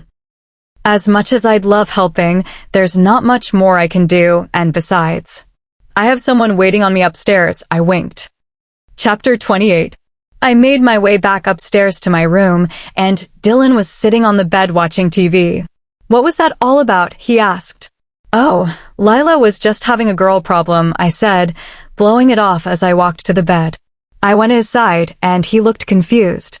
I climbed next to him, putting my hands on his chest. But I feel a lot better, and it's been far too long, I whispered, leaning in to kiss his neck. He put his hands on my hips and gently set me on my side of the bed, and I gave him a questioning look. We should talk about something, he said, his voice low. It was serious, and I paid attention. What is it, babe? I asked, pushing his hair back with my hand as I stared at his face. Earlier, you didn't seem too sure about the whole pregnancy idea, he said, raising an eyebrow. Well, I have to admit, I was relieved when you checked my scent and told me I wasn't pregnant, I said honestly. But you do understand that we will have pups eventually, right? My pack needs future leaders, he explained. I shrugged a bit and adjusted myself to face him more. Well, I know that, and of course I want to have a family with you, but I'm 24 right now. I want to enjoy this alone time I have with you before we have to share our attention, I said. He looked at me a bit longer and seemed to be thinking. Where's your head at? I asked him. Well, he grumbled, sitting up. If I had it my way, we would be starting a family right now. But I understand your reasoning and I can wait, as long as you really do want to have kids eventually, he said. I do, I reassured him, moving closer. We can practice lots in the meantime, I whispered, and he pulled me into a kiss. He growled low in his throat, pulling me closer. It has been too long, he murmured. We kissed deeply, making up for lost time. The connection between us was electric. He pulled me close, and I could feel the heat radiating off him. Who do you belong to? He asked, his voice rough. You, I whispered. We moved together, lost in the moment. It was intense and passionate, exactly what we both needed. Roll over, he said softly, and I did. He pulled me close against him. Please, I whispered. He didn't make me wait any longer. We moved together in a perfect rhythm, the tension melting away with every touch. You feel perfect, he murmured. The intensity built until we both found our release, collapsing against each other in the aftermath. Did you just? I asked, catching my breath. Yes, little one, he said, pulling me close. We take precautions anyway, he shrugged, his hands reaching out to hold me. You still could have asked. I chuckled. Quinlan, you're mine. I want to be with you completely, he said seriously, and I felt my cheeks flush. His eye contact moved to meet mine, and he raised an eyebrow. Is that understood? He asked in his deep voice that made me tremble. Yes, Alpha, I said softly, and he pulled me into his lap to hold me. Finally, that tension was relieved. Chapter 29. I was a bit dumbfounded when Dylon finished. Especially right after we had a conversation about me not being ready for kids yet. I knew that having heirs was a big deal for alphas, and I knew Dylon was eager to start a family. It was one of my main roles as the Luna to provide the pack with future leaders, and everyone wanted us to have them sooner rather than later. Was I being selfish by not wanting kids for the next few years? Honestly, there's no going back from having a kid. You have someone you are completely responsible for, and it's a lot of pressure to raise a future alpha. I knew I had to get another woman's opinion, so I called Macy and Lila. Christelle was unfortunately in class for the day, and she was the one I felt closest to since she hid me from Dylon. But Macy and Lila would have valuable opinions too. We met in Macy's dorm room, and surprisingly, she had a male roommate. I had to admit, he was cute. But he had nothing on Dylon. He was tall and he had blonde hair. His name was Camden. Go to your room or something, Camden. Quinlan has to talk about something, Macy said. You guys seriously call the Luna by her first name? Camden looked baffled. Does the Alpha know that? He questioned. I don't care. I need to rant about him anyways. I rolled my eyes and Camden raised an eyebrow. Actually, come sit. I want as many opinions on this as I can get. I invited him to the table and he pulled out a chair for himself. So, before I get into it, how soon do you guys think I should have kids? I asked, trying to keep a neutral face. Never, we don't need any little yous running around, Macy wheezed, laughing at herself. You should have kids when you're ready, Lila said sympathetically. Why the hell do I care when you have your kids? Camden blurted, and I was a bit surprised, but then laughed about his honesty. In all honesty, soon. I'm surprised the Alpha hasn't just insisted you stop birth control, Macy said honestly. Okay, wow. All right, well thank you for your honesty, Macy. I laughed and she shrugged. We need someone to take over as alpha eventually, so might as well try for a boy while it's early in case you've got bad luck, Camden said. What if I have girls? I asked nervously. Then you and the alpha will still love them with all your hearts, Lila smiled, and Macy gave her a questioning look. Okay, I'm not going to sugarcoat it like a certain someone just did. But you definitely need to have a boy. If you don't, then your daughter won't be the future leader and you'll just have to try again, Macy said. This whole conversation was opening my eyes. I never thought about how Dylon would be if we had a daughter. I guess I just assumed he'd be okay with it.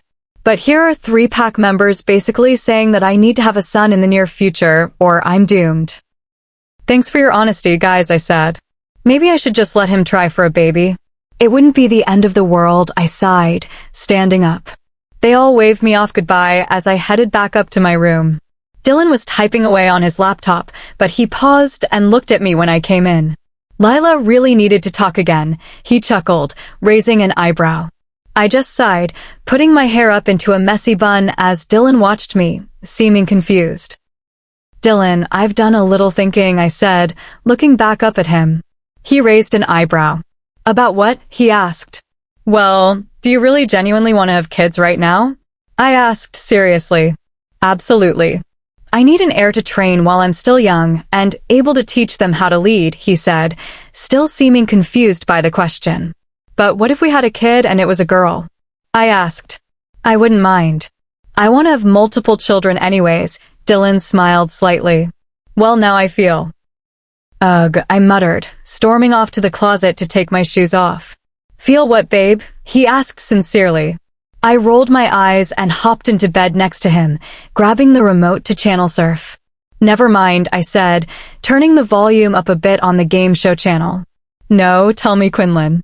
I want to understand, he said, turning my face to his. I took a deep breath and paused the TV, quickly turning back to him.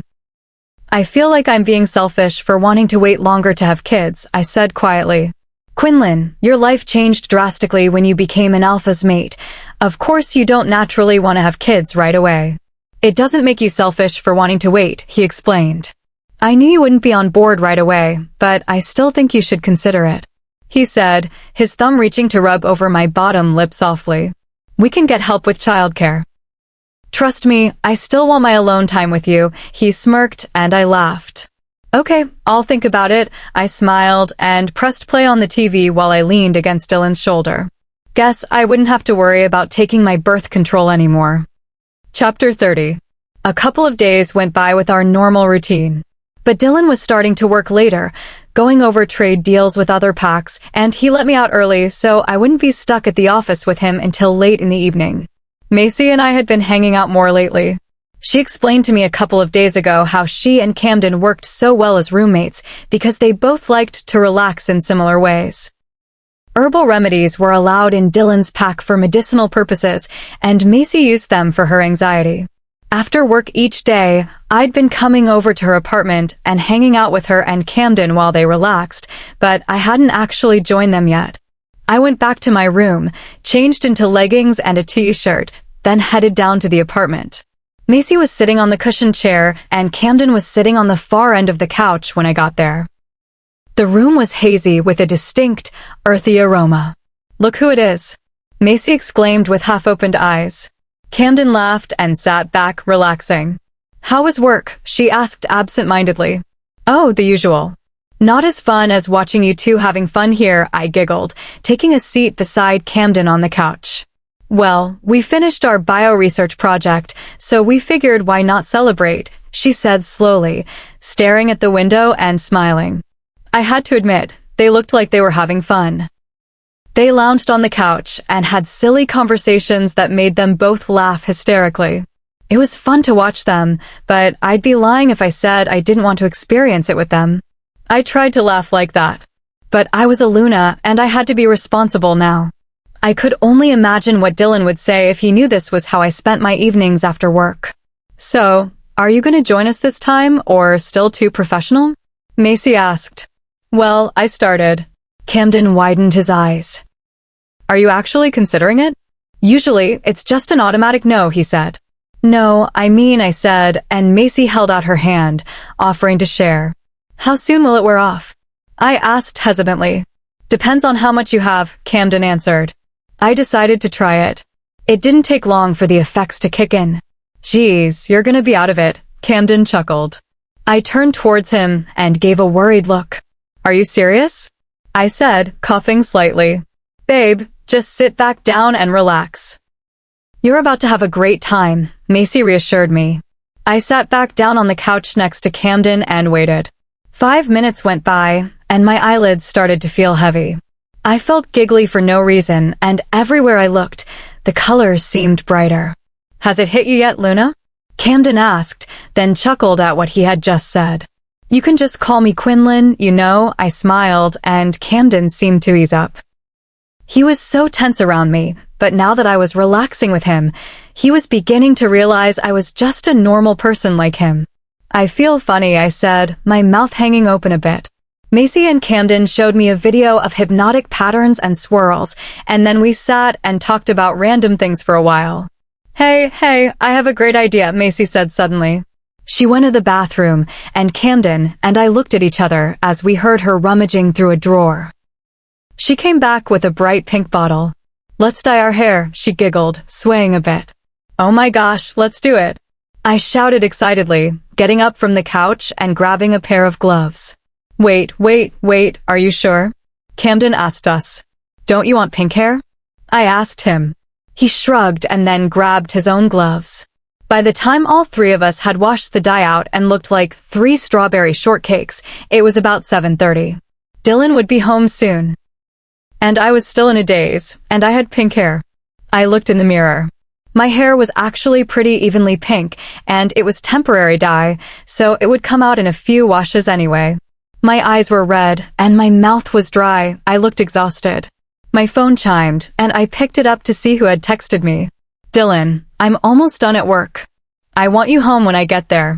Oh, I gotta go, guys, I said sadly. Same time tomorrow? Macy chuckled. You know it, I smiled and winked. I went over and hugged her, then Camden. He seemed surprised when I hugged him, too, but I wanted him to stop being afraid of me. He hugged me back, and then I went upstairs. I walked into the room, and Dylon was already there, taking his tie off. He looked over at me, and a mixture of shock, anger, and confusion hit his face. What the hell? He asked, looking me up and down. I had a little lapse in judgment today, I said. You're intoxicated and dyed your hair? He asked, raising his eyebrows. Yeah, pretty much, I shrugged. Quinlan, what were you thinking? He asked, staring at me in shock. Well, Macy has something for her anxiety, and I kind of decided to try some, just to see what it was like, I explained. He got closer to me, and his nostrils flared. His pupils dilated as he sniffed, and he leaned his head in closer to mine. It's not a big deal, and as for the hair, I can do whatever I want in my own head, I said, trying not to seem intimidated. Why do you smell like that? He growled. I didn't smell anything. Did he mean the earthy smell? He got inches away from my face and took a deep inhale. He looked furious. You smell like another man. Chapter 31. I'm going to give you about 5 seconds to explain why you smell like that, Quinlan, he growled, staring into my eyes thoughtfully. I just gave Macy and Camden each a hug before I left. I said defensively. Who is Camden? He asked sternly. He's Macy's roommate. We're all friends, I explained. He looked me up and down, and it felt like he didn't believe me for some reason. You're mine, Quinlan. I am the only man who should be this close to you, he said. Dylon, I can hug whoever I want. I snapped back, and he gave me a surprised look.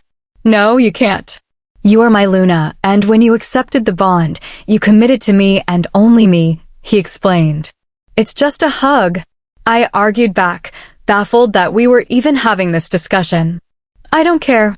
I hate that you picked up his scent, he narrowed his eyebrows. Now strip so I can cover you in my scent, he demanded.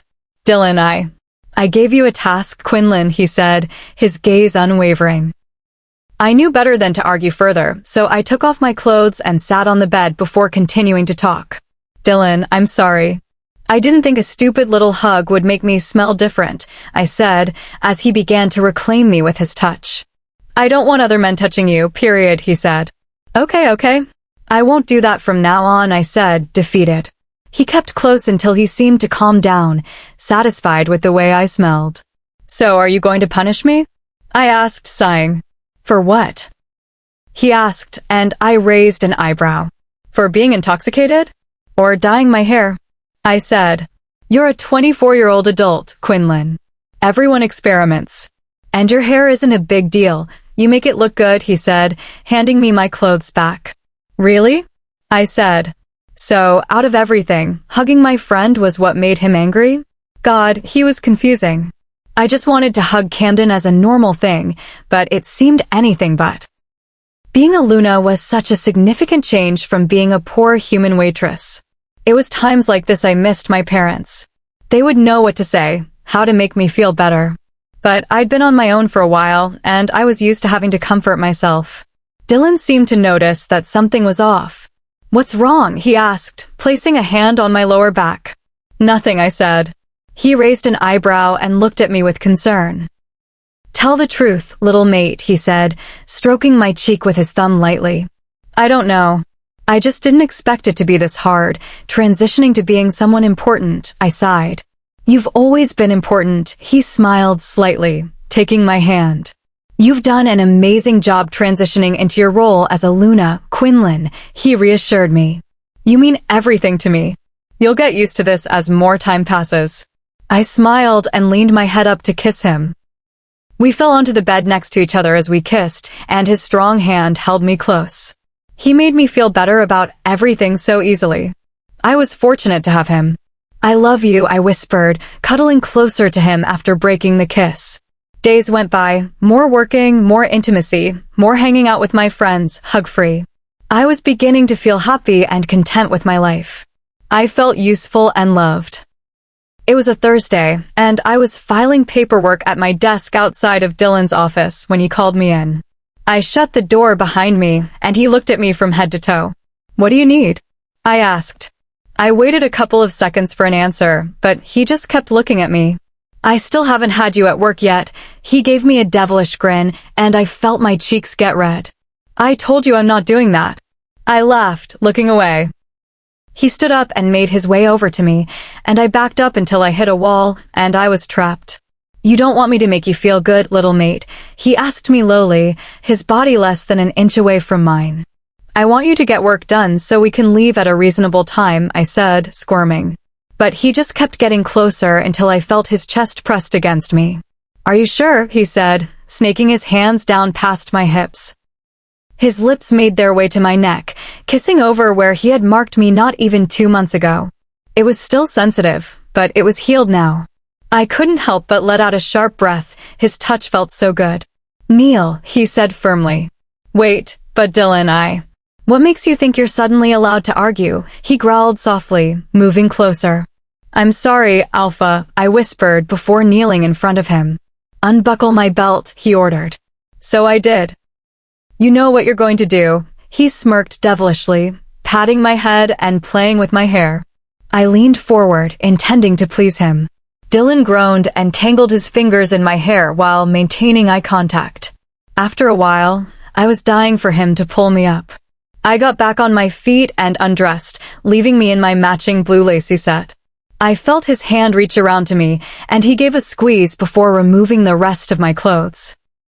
I pulled his shirt off, dying for skin-to-skin contact, and my wish was granted when he pulled me against him for a kiss. His mouth tasted minty, and I loved how dominant he was with me. He turned me around, bending me over his desk. I let out a yelp when his hand connected with me. He was being intense today. Dylon, please, I murmured, his touch urgent. What is it, little mate? He whispered down to my ear. Please, I begged, and I was rewarded with his moving with me. Our movements were synchronized, passionate, and fierce. Oh my God, I cried out, and he grunted as the pace increased, his strong hands gripping my hips to hold me in place. I was practically shaking. I felt the climax begin to hit, and I braced myself as it crashed over my body like a wave. I whimpered out, my body trembling as pleasure flooded through my veins. Soon, Dylon found his release, holding my body tightly against him while he groaned. God, I love you, Quinlan. Chapter 32. Weeks kept going by, and I had gotten my period, even though Dylon and I had been trying constantly. I didn't understand why I wasn't getting pregnant. So, I told Dylon I was going to lunch with Macy on a Friday. Instead, I went to the pack nurse. Being the Luna, she made time for me. She was waiting in a clinic room when I arrived. It was nice to have people ready to help. Luna, please have a seat. Make yourself comfortable, the nurse said graciously, standing up to greet me. I sat on the bed, put my feet up, and leaned back, relaxing. It felt good, honestly. I'm Nurse Heidi Ann. Why don't you tell me a little bit about why you came in today? She smiled. Well, I shifted in the bed. Between you and me, Dylon, I mean the alpha, and I have been trying for a baby the past few weeks. We've been very consistent, but I'm still not pregnant, I sighed. Nurse Heidi Ann nodded, jotting down notes on her clipboard. Is there any way he can, not know that I'm here right now? I smiled nervously. I won't send any notifications or reports, but if he checks the clinic history, I can't hide this appointment. She scratched her head a bit and shrugged, giving me an apologetic look. As far as the issues you've been having, how long have you been off birth control? She asked me. Almost 3 weeks now, I said. Well, that may have something to do with it. I want you to try out a couple of things for the next 2 weeks and then come back for a follow-up. You'll need to eat more fiber, foods with a lot of antioxidants, and avoid refined carbs. Your fertility will increase significantly, she smiled. Thank you, Nurse Heidi Ann, I said, heading back to work. Dylon's office door was shut, and I assumed he was getting some work done, so I sat down at my desk and did the same. I adjusted the times on Dylon's schedule a bit, color-coded his meetings by category, and even alphabetized his employees' checks. By the time I was done, Dylon came out of his office with his briefcase, indicating we were done for the day. I ran to his side eagerly, and he placed his hand on my waist as we walked down the hall. When we got to our room, he shut the door behind himself quickly, his attention on me. I had to admit, I loved it. So, how was your lunch, sweet mate? He said lowly, wrapping his arms around me and pulling me closer to him as he inhaled my scent deeply. It was good. I said a little too quickly. He let me out of his arms and raised an eyebrow in confusion. Really? Because if your online medical profile is correct, then you lied to me. And that's something worth a discussion, he said sincerely. Dylon, wait, I'm sorry, I smacked my forehead. I should have known. But I had no idea he would find out this quickly. Why did you do it?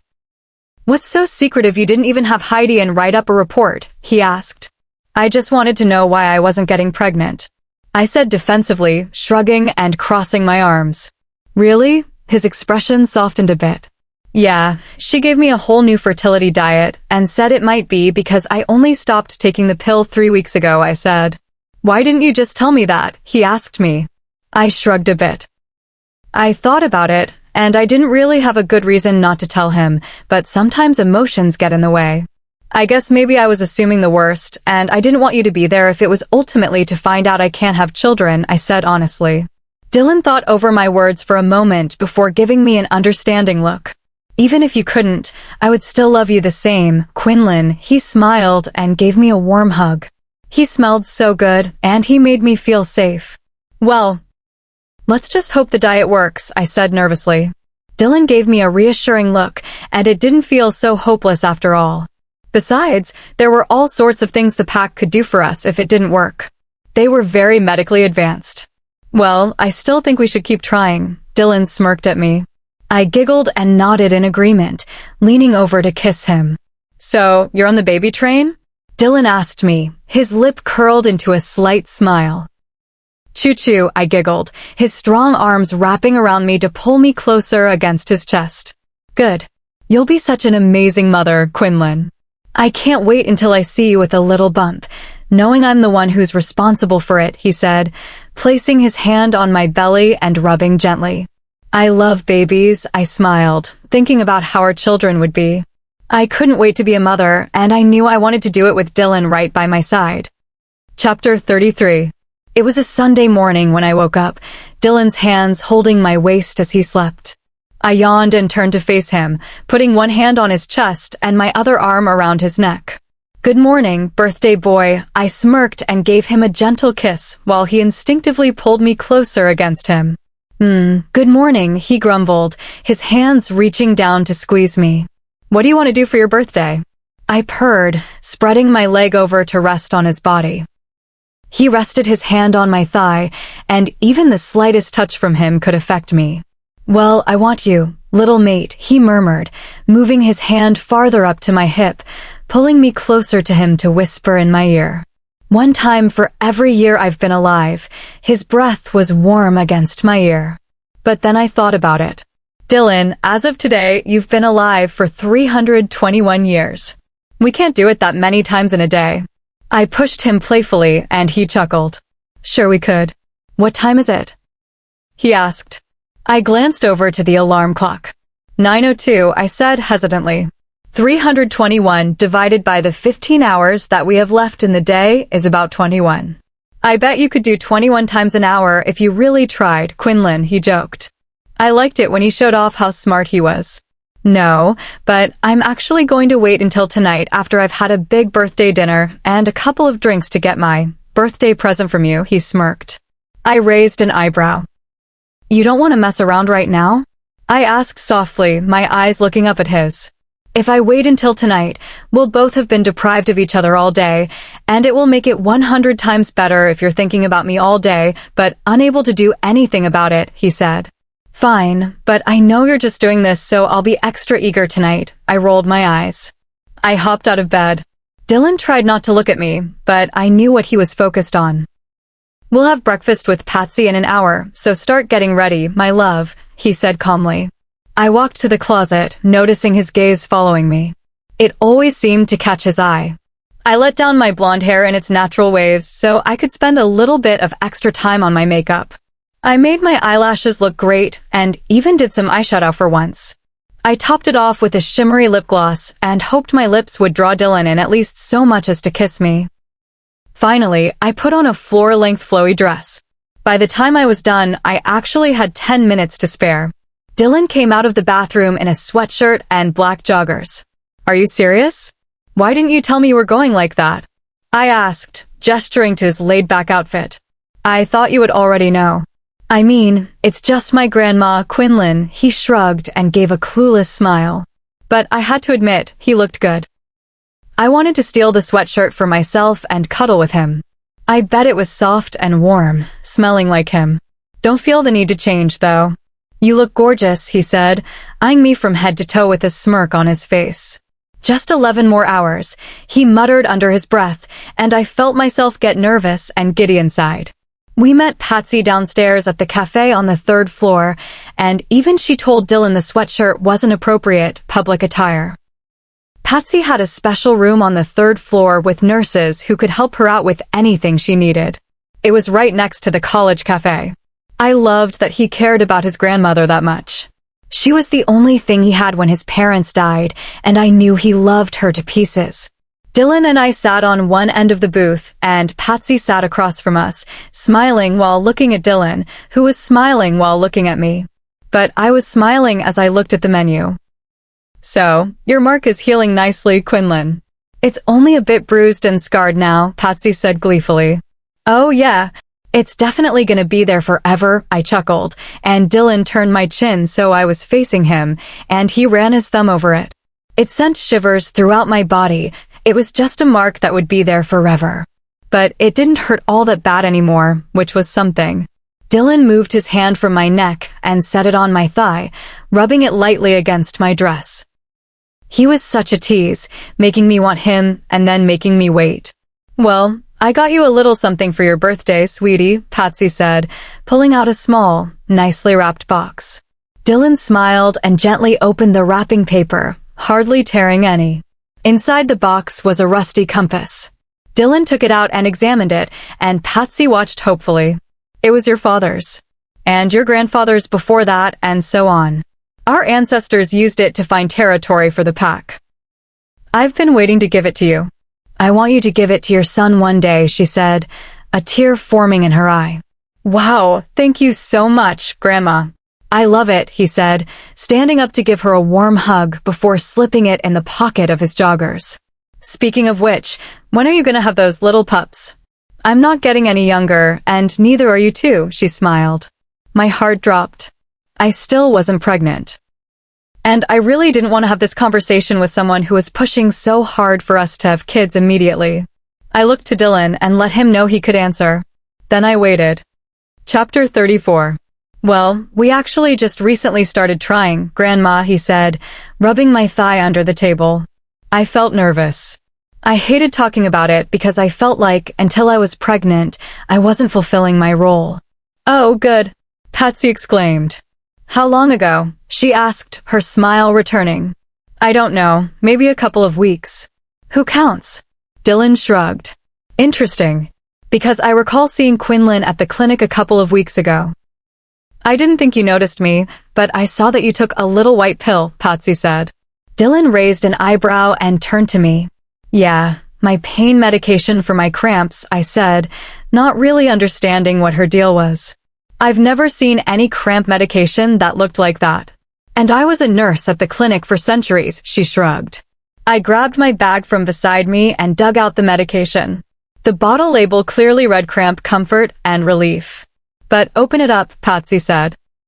I unscrewed the lid and dumped a few out in my hand. I know that brand. It's always been blue oval-shaped pills, Patsy said. Dylon just looked at me expectantly. I tried to think back. Come to think of it, Patsy was right about the pills being blue. But I felt like, for some reason, they'd been working better the last few weeks. And then I remembered. These were birth control pills. I had switched them out, but I couldn't explain to Dylon and Patsy why, because I did it when I wasn't thinking clearly at Macy's dorm. I guess I must have accidentally moved them from another pill container? I said. Dylon screwed the lid back on and tucked the bottle into his pocket. Well, that explains why you weren't getting pregnant, dear. Alphas are very fertile. You'll be pregnant in no time now that you'll stop taking those. Patsy smiled and sipped her tea. After lunch, Dylon and I went back up to our room, and he had been pretty quiet, so I knew something was going to go down. Sure enough, he shut the door behind us and let out a sigh. I don't understand how that happens accidentally, Quinlan. I thought you were ready to carry my child, he said softly. I am. I didn't want to say it in front of her, but I switched them when I wasn't paying attention because I took the last cramp pill and the birth control package took up too much room in my bag. I didn't remember I switched them and just kept taking them, I explained. Dylon sighed. I guess that makes sense. When was the last time you took one? He asked me. Yesterday, I answered, sitting on the bed. Dylon came and sat next to me.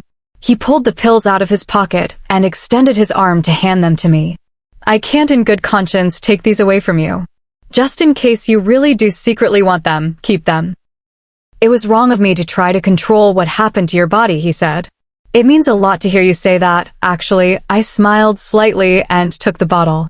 Then I got up and threw it in the bathroom trash can before returning to a grinning Dylon.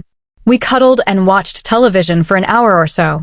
Dylon's theory about waiting until tonight might have actually been smart. I was eager, but I had to wait until tonight for the anticipation to build. Finally, around 6:30, we had Dylon's birthday dinner downstairs. I decided to keep the dress I was wearing, but Dylon traded his sweats for a suit and looked incredible. When we walked into the ballroom, the place was packed. A bunch of Dylon's friends had come together to celebrate him, and as soon as we walked in, he was swept away into the crowd of his adoring pack members. In the meantime, if I couldn't give Dylon his birthday present until later, I had to do something to pass the time. It didn't surprise me in the least to find Macy and Christelle sitting at the bar. What's up, girl?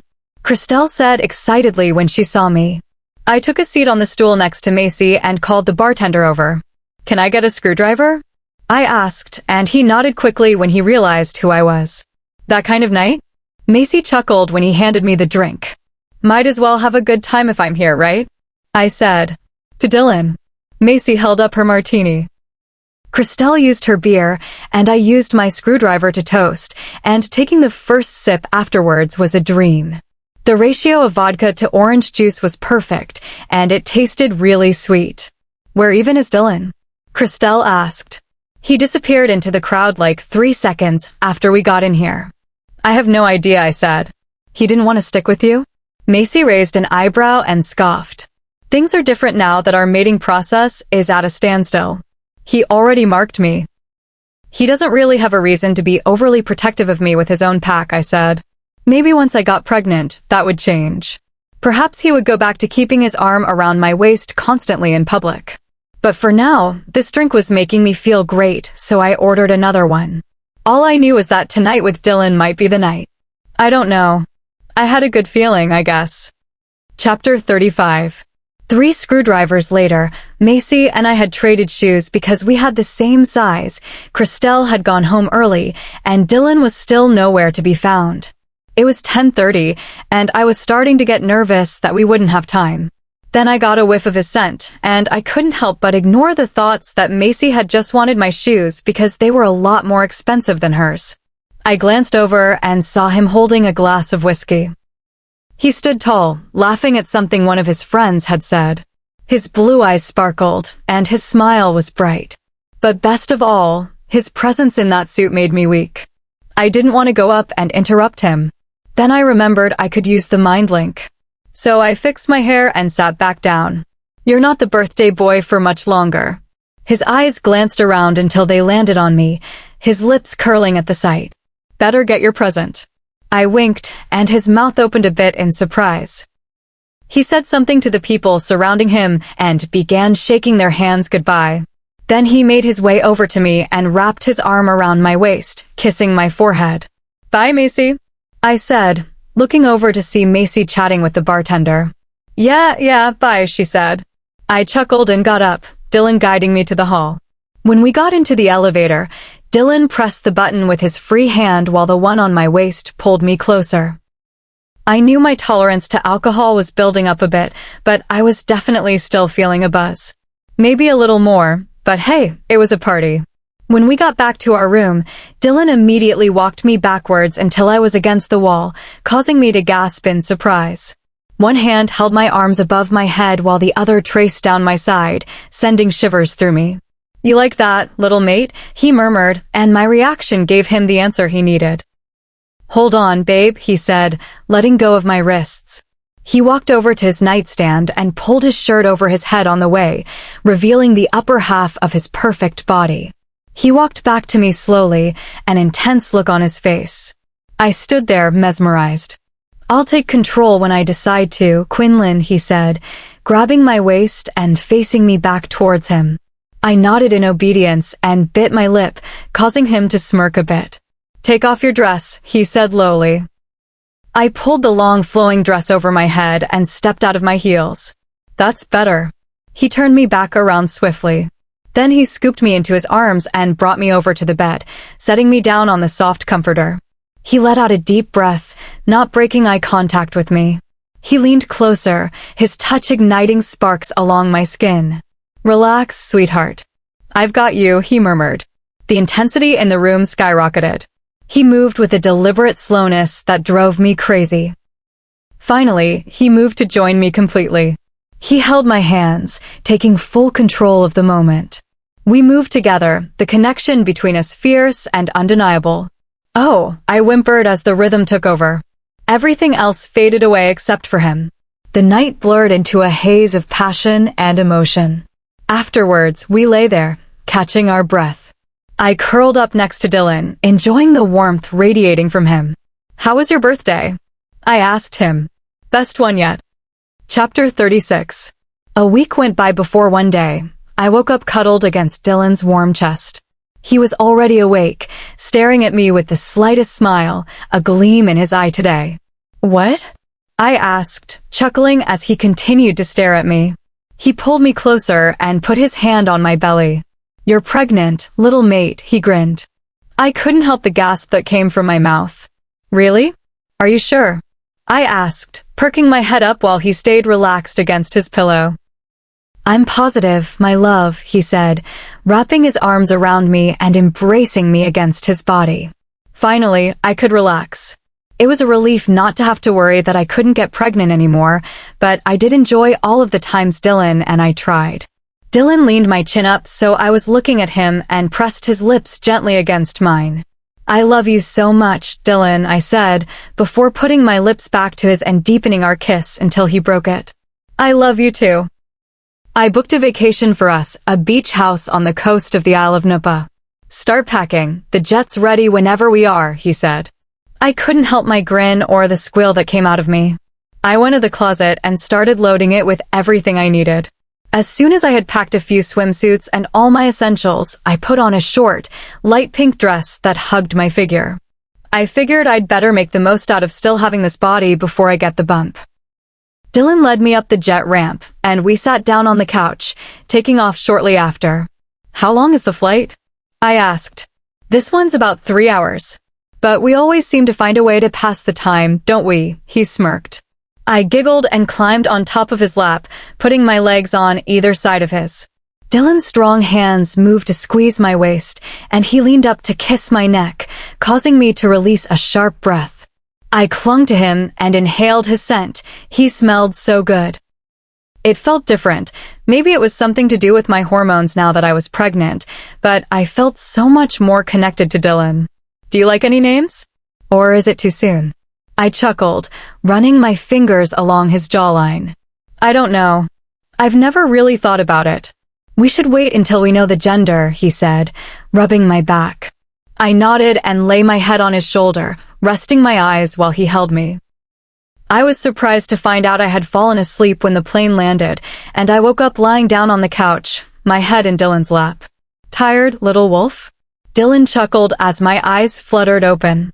I nodded and stretched my arms above my head, soon standing up and following Dylon off the jet, getting in the passenger seat of the car that was waiting for us as he put our bags in the back. It didn't take long to get to the beach house from where we'd landed. And when we pulled up, Dylon's so-called beach house ended up being more of an oceanside mansion. You're kidding, I couldn't close my mouth as I gazed at the mansion, the driveway taking a while to drive up. Finally, he parked the car in front of the entrance. As Dylon was going back to get our luggage, I stared at the bright lawn. It was fresh cut and so green. So I naturally pulled my dress over my head and shifted. I pranced and ran in big circles all over it, my white fur on my paws turning green. Quinlan, that's enough. I heard Dylon's voice call from afar. I tilted my head before running back to him. Shift, running on that grass is incredible, I mind-linked him. No, you shift, he said to me. Why? Now, Quinlan, he crossed his arms. I shifted back into human form and crossed my arms. Dylon ushered me quickly inside and shut the door behind us, handing me my pink dress.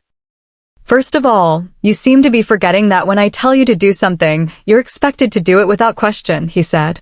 I wanted so badly to roll my eyes, but I knew that would make it worse. And second of all, please be extra careful running now that you're carrying our baby. I don't want your wolf to overwork your body or for you to take a fall or anything, he said, putting a hand on my shoulder. I flicked it off, and he raised an eyebrow at me.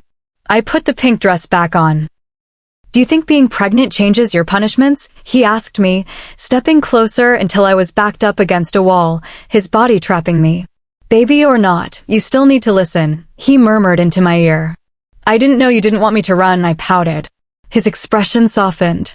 I know, babe, I'm sorry. I just want to make sure you take it easy for the next 9 months, he said, holding his arms out for me to come in. I nuzzled my face into his neck as they wrapped around me warmly. Dylon kissed the top of my head before hoisting me up in his arms, carrying me to the living room. He sat me down on the soft brown couch. Champagne, he asked me, walking over to the built-in bar. Didn't you just give me a hard time about running while I'm pregnant? I asked, surprised once I realized what had come out of my mouth. Maybe pregnancy was making me feisty. You've been pregnant for a day. A small glass won't do any harm. Just for today, so you can enjoy vacation a bit, he said, pulling a bottle of champagne out of a bucket of ice on the bar. He poured a couple of glasses and brought them to me on the couch, sitting next to me. I sipped a bit, and the bubbles were refreshing. I immediately felt it after not eating anything. I had woken up that morning and then got straight on the plane and fell back asleep. After finishing our glasses, Dylon poured us both more, and we moved outside to the daybed. The view was gorgeous. The sun was about to set, and the ocean stretched as far as the eye could see. The patio was private, so I climbed onto Dylon's lap once I was done with my glass. I was definitely feeling relaxed. His hands gripped my waist, and I wrapped my arms around his neck, leaning in to kiss him on the cheek repeatedly. "Your baby is inside of me right now," I said, leaning my head to the side a bit. "Isn't that wild?" "I'm so proud of you," Dylon smiled, his thumbs rubbing me while his hands rested on my waist. "Don't say that until after I push it out," I giggled. Chapter 37. Later that night, Dylon offered to take me to get some food. He knew a great French restaurant up the street. When we arrived, they took us to a private patio overlooking the ocean, with a nice couch. When we sat down, Dylon kept his arm around my waist so I'd stay pressed against him. He ordered us a couple of waters, and when the waitress came back with them, we ordered our entrees. Then she left us alone once more. The sun was about to start setting. The moment felt perfect. "I love this place," I sighed. "I love you." He tilted my chin up to kiss me, and when I tried to pull away, he brought his lips back to mine, deepening the kiss. He seemed to get his fill right as the food was coming out. "Have you been feeling okay?" he asked, his hand rubbing my thigh. "I feel completely normal so far." I shrugged. We'd only found out I was pregnant today, but besides my scent, there were no symptoms. "Good. Anything you want, I'll have brought to you, little mate. I want you to be as comfortable as possible throughout your pregnancy." I smiled and thanked him. He was being so gentle and caring now that I'd gotten pregnant, and I really liked it. We finished up eating, and I felt my bond with Dylon strengthening now that I was carrying his child. If our souls hadn't been connected before, they definitely were now. On our way out of the restaurant, one of the hosts at the stand, a short man with a mustache, leaned down to kiss the top of my hand, and Dylon immediately tensed. I knew as soon as the guy had grabbed my hand, Dylon was going to have a problem. "Do not touch my mate," he growled as he pushed the man away, causing a commotion in the restaurant. The poor guy looked mortified. "Dylon, please," I said to him. "She belongs to me and only me," he growled, guiding me back to the car. "Dylon, what the hell?" I shouted once we were in. "What, Quinlan?" he asked, his face emotionless. "He was just being polite. You didn't have to do that." I complained. "He clearly saw that you were an alpha's mate and still made the decision to touch you, Quinlan." "He was asking for that," he growled low. Well, I tried to think of something to say back, but I couldn't, so I sighed. "Well, nothing. If I have to glue you to my side to show everyone you're mine, then I'll do it," he said. I could tell he was still angry. "Hey, don't be so tense, Dylon." I tried to calm him down, putting my hand on his cheek while he drove. "You know I'm yours. You don't have to be so worried about losing me," I said softly. "You're flawless." I couldn't even blame other men for wanting to take you away from me. He rolled his eyes. "Yeah, but they have to get through you first." I chuckled at the number of men I'd seen Dylon confront for me by now. His consideration of my comment seemed to make him feel better. "It's vacation. Let's just relax." I smiled at him as we pulled up to the house. It was dark out by now, but the pool was lit up under the moon with beautiful blue lights. I couldn't resist going outside to it once I saw it through the glass door, and of course, Dylon followed behind me. I stripped down completely and stared Dylon in the eye while I jumped into the water. He just stood there watching me swim around for a while before taking his clothes off and joining me. He made a huge splash, and I couldn't help giggling. Then he swam up to me and held me against him, and it felt good since he was so warm compared to the water. "I'm sorry if I scared you earlier, Quinlan. I really am." "I'll try to do better," he said softly. I wrapped my arms around his neck and kissed him passionately. I wanted to be closer to him, even though we were pressed against each other. I craved him, I needed him. Soon I felt him against me. To my surprise, he positioned himself and we came together, causing me to let out a sharp breath. "Is that all right, baby?" he asked me, and all I could do was nod while biting my lip. My arms stayed tightly wrapped around him, and his hands gripped my sides as we moved together, his lips finding my neck. "Tell me if it gets too much, or if you want to stop, okay, sweetheart?" I'd never been intimate underwater, but it felt amazing. I felt weightless, and Dylon's body moved against mine so smoothly. Don't stop, I breathed out. I felt the water splashing with each movement. He started getting faster, just like I'd hoped he would. I buried my head into the crook of his neck and tried to muffle my whimpers as the intensity increased. We were so in sync that we peaked at the same time, and I held on tight. By the end, I felt pleasantly exhausted. He must have been able to tell because he carried me out of the pool back inside, wrapping me in the first towel he could find. "You're perfect," he said as he kissed my forehead and carried me to the bedroom. It was almost as nice as the one at home. The bed was really fluffy and comfortable when he lay me down on it. Dylon went back out, and I tried to fall asleep without him. After about half an hour, I was exhausted, but I couldn't sleep without Dylon. What was taking him so long? I pushed myself off the bed and quickly realized I wasn't wearing anything, so I slipped on a short silk nightgown before opening the bedroom door a little. I heard him talking to someone on the phone. I tiptoed around the corner and listened to him talk. "I don't care what the board wants. I'm not deploying my troops anywhere I don't have business being. Whatever rebellions they're having don't concern me," his deep voice said. Soon, he said goodbye to whoever it was and hung up the phone.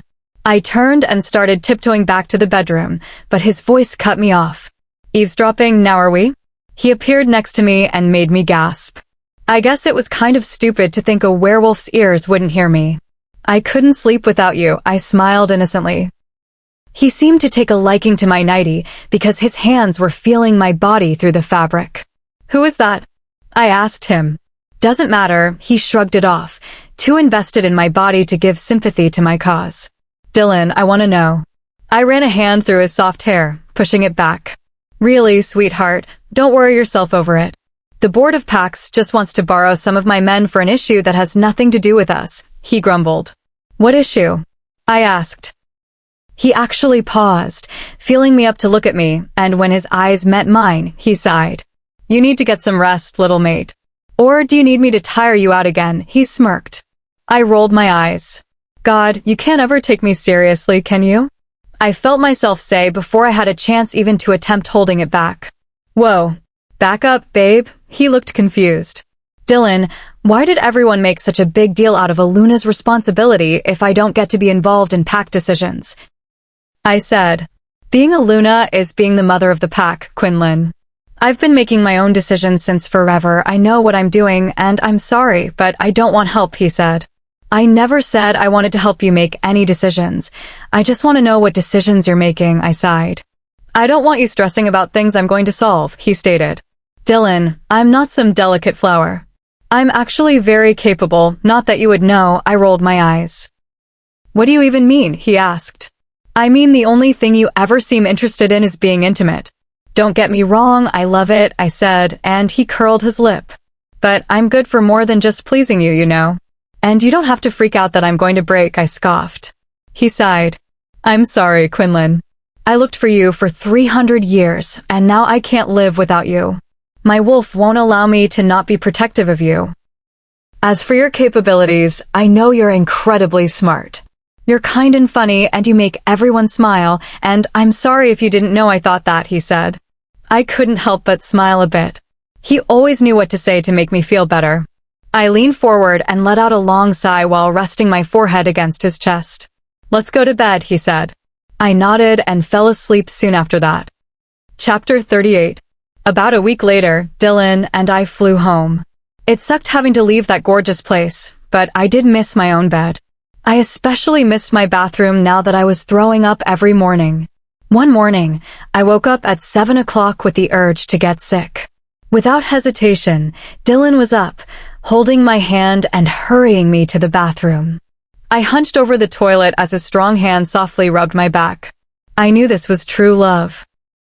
I felt better once I'd finished, but pregnancy wasn't treating me well so far. I prayed to the moon goddess that the morning sickness would be traded in for a baby bump soon.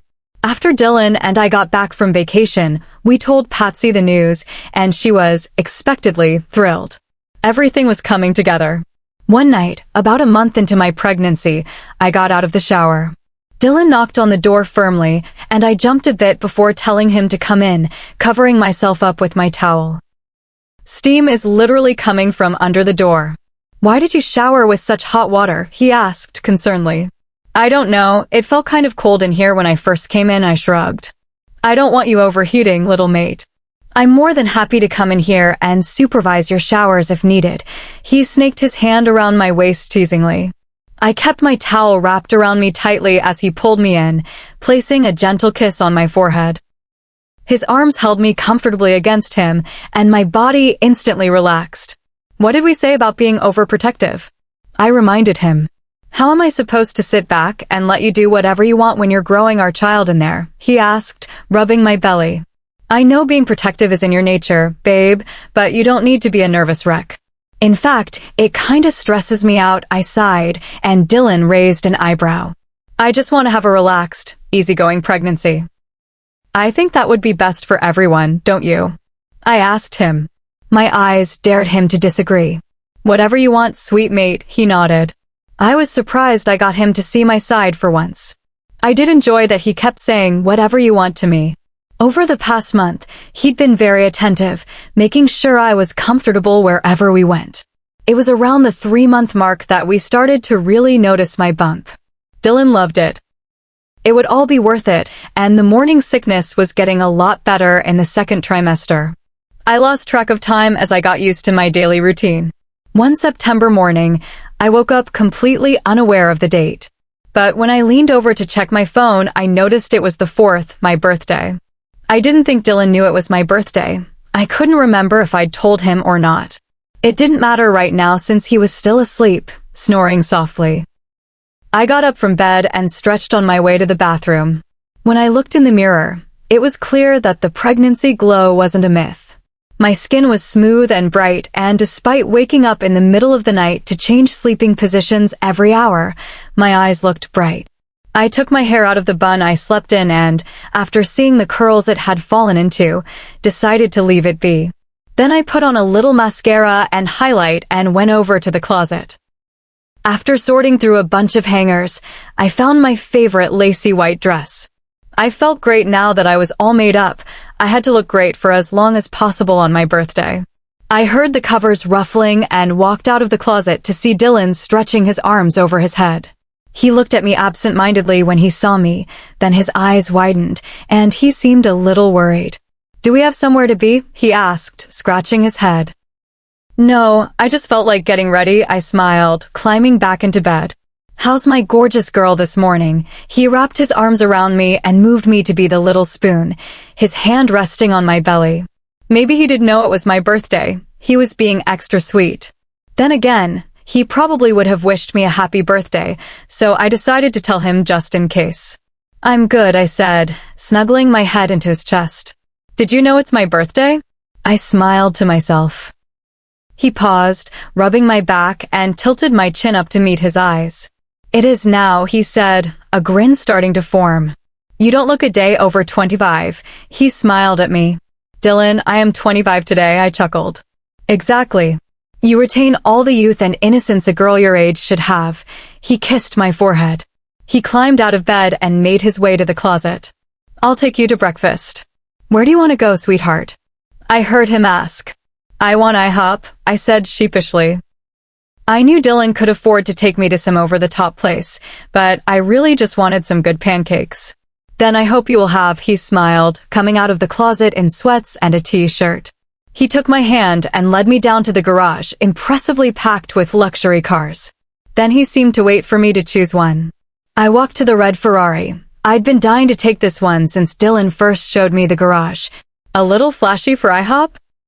He chuckled, grabbing the keys and hopping in the driver's seat. Dylon sped off our property, showing off how fast the car could accelerate. How's our little wolf? He asked me, slowing back down to the speed limit when we got onto a busy road. He placed his hand on my belly and rubbed lovingly. Seems to be doing good, I smiled. I really can't wait for the ultrasound so we can start calling it a him or her instead of it, I chuckled. Dylon smiled back at me, and when I looked to the road, I realized he didn't see the giant truck running the red light in front of us. I remember opening my mouth to yell, but before I could warn him, everything went black. Chapter 39. I felt confused when I woke up in a cold room with fluorescent lighting, hooked up to heart monitors and IVs. I had to squint, my head hurt. Suddenly, the lights turned off, and I felt free to open my eyes again, though they hurt every time I changed focus. Dylon was sitting next to me eagerly in a chair, and my doctor, Dr. Franz, had been the one to turn off the lights. "Hello, Luna. How are you feeling?" she asked. I looked at Dylon. His face was cut up, and his neck was bruised. "My head hurts," I said, my voice raspy and quiet. "You acquired a concussion and a hairline fracture in your forearm, and you've been out for 4 days now," she said. I looked down and was surprised to find my left arm in a cast. I just felt so lucky to be alive. But my heart dropped when I remembered. "My baby," I could hear the worry in my voice as the words escaped my lips, and Dylon put his hand over mine to comfort me. "Your baby is doing fine." "We did an ultrasound as soon as the ambulance got you here," she smiled, and I felt myself let out a sigh of relief. "What about you?" I turned to Dylon. "I had a couple of cracked ribs." "I am so sorry, Quinlan. I hate myself for letting that happen. He looked so hurt for me." "We're okay. Our baby is okay, Dylon." "There's nothing else to it," I croaked. He nodded slightly and pulled my hand up to kiss it gently. "We do know the sex of the baby from the ultrasound, if you'd like to know, Dr. Franz gave us a warm smile. I looked to Dylon, and he nodded, looking back to the doctor immediately. "You're having a boy," she said, and I felt my lips curl up into a grin. "Wow." Dylon leaned down to kiss my forehead lovingly. "A boy," I smiled, putting my hand on my bump. My eyes welled up with tears. Secretly, I had been hoping for a boy, and I knew I wanted to give him a little sister or brother in a year or two. It took about 3 weeks for Dylon to agree that I didn't need to stay in the clinic any longer. I wanted to go much sooner, but he felt better knowing I was with his qualified team of doctors in case anything went wrong. My arm still wouldn't be healed for another few weeks at least, but my head was starting to calm down with the throbbing and pounding migraines. The first night I got to sleep in my own bed again, Dylon wasted no time pulling me up against him and holding me like he hadn't been able to do for weeks. "I will never forgive myself for this, Quinlan," he sighed, gesturing to my broken arm. "It wasn't your fault that truck ran a red light, Dylon." "You can't blame yourself for this, babe," I said, nuzzling my head closer to his neck before kissing it gently. "You're right. I just want to focus on you and our soon-to-be family right now." He gave my tummy a soft, playful pat. "Well, now that we know it's a boy, we can start thinking of names and designing a nursery," I smiled. "You're absolutely right." He poked my nose playfully with his finger. "I love you more than anything in the world, Quinlan," he said, kissing my shoulder, making his way up to my neck. Dylon decided to tell the pack about our pregnancy about 4 months in. Needless to say, people were overjoyed for us. My arm was healing nicely, and our faces didn't have as many bruises. We started getting even more looks than usual in public. My bump, to my delight, was still small and cute. Our relationship, despite my insecurities, was thriving, and Dylon always looked at me with adoration. What they say is true. Time flies while you're having fun. And I was having a ton of fun making Dylon dote on me. But before I knew it, I was into my second trimester, almost 7 months. Around that time, I started feeling exhausted all the time. I spent most of the time Dylon was working in bed. Then, when he got back, we would eat together, then sleep more and repeat. I felt bedridden. It wasn't very eventful. I was honestly excited to give birth so that I could get my life back. It felt like the baby was taking all of my energy. The day of the birth, however, started unexpectedly. I had no idea what it would turn into when I first woke up, before the sun had even risen. I was used to it by now. I couldn't go a couple of hours without sleeping. After I finished, I couldn't resist the urge to visit our nursery. Dylon and I had turned the room down the hall from ours into it. The walls were painted a light blue-gray, and the crib was already set up with the softest stuffed animals. There was a big plushy chair in the corner of the room. Everything you could think of, we had. I sat down in the chair and felt my belly. I was going to be ready any day. I could feel it. He was even kicking as I thought about it. Dylon and I had decided on a name, but we agreed not to tell anyone until after the birth. That way, nobody's opinion could change our minds. Dylon walked in, hair still messy, in a pair of shorts and a zipped jacket. Good morning, sweetheart. He leaned down to kiss my forehead. It was extremely unpleasant not waking up with you, he said, kneeling to kiss my belly before standing back up. And you weren't there for me to give you breakfast in bed. I'll eat breakfast on the coffee table while I sit on the couch. Thanks, I said through gritted teeth, pushing through a contraction. They had been happening occasionally over the past couple of days. Feisty today, he rubbed my back. I stood up and kissed him on the cheek. Sorry, that was rude. Thank you for getting me breakfast, I smiled, and we walked back to our room, where Dylon moved the tray to the coffee table while I took a seat on the couch in front of it. He lifted the cover to reveal a bowl, a pitcher of cold milk, and my top 3 favorite cereals. Oh my gosh, you're too sweet. I beamed at him. Enjoy that, and I'm gonna go hop in the shower. I'll be back soon, he smiled. I put some cereal in my bowl first and then poured in the milk when Dylon's phone buzzed on the bed. I didn't think anything of it until it buzzed again. I couldn't help but go over and see who it was. I knew it was invasive, but somehow I had a feeling. He had 2 texts from someone named Irina. The name sounded familiar. I, against better judgment, unlocked his phone and looked at the texts. Irina, got everything set up, smiley face, she'll have no idea. Dylon. Perfect, hopefully we won't have to pretend much longer. Irina, I know it's killing me. Irina, any day now. Needless to say, I was furious. And to make matters worse, I felt a sudden gush of liquid. My water broke. Chapter 40. I hobbled down to the elevator and got myself to the medical wing as fast as I could.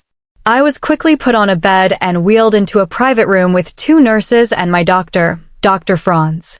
Luna, where is the alpha? She asked me. In the shower, who cares?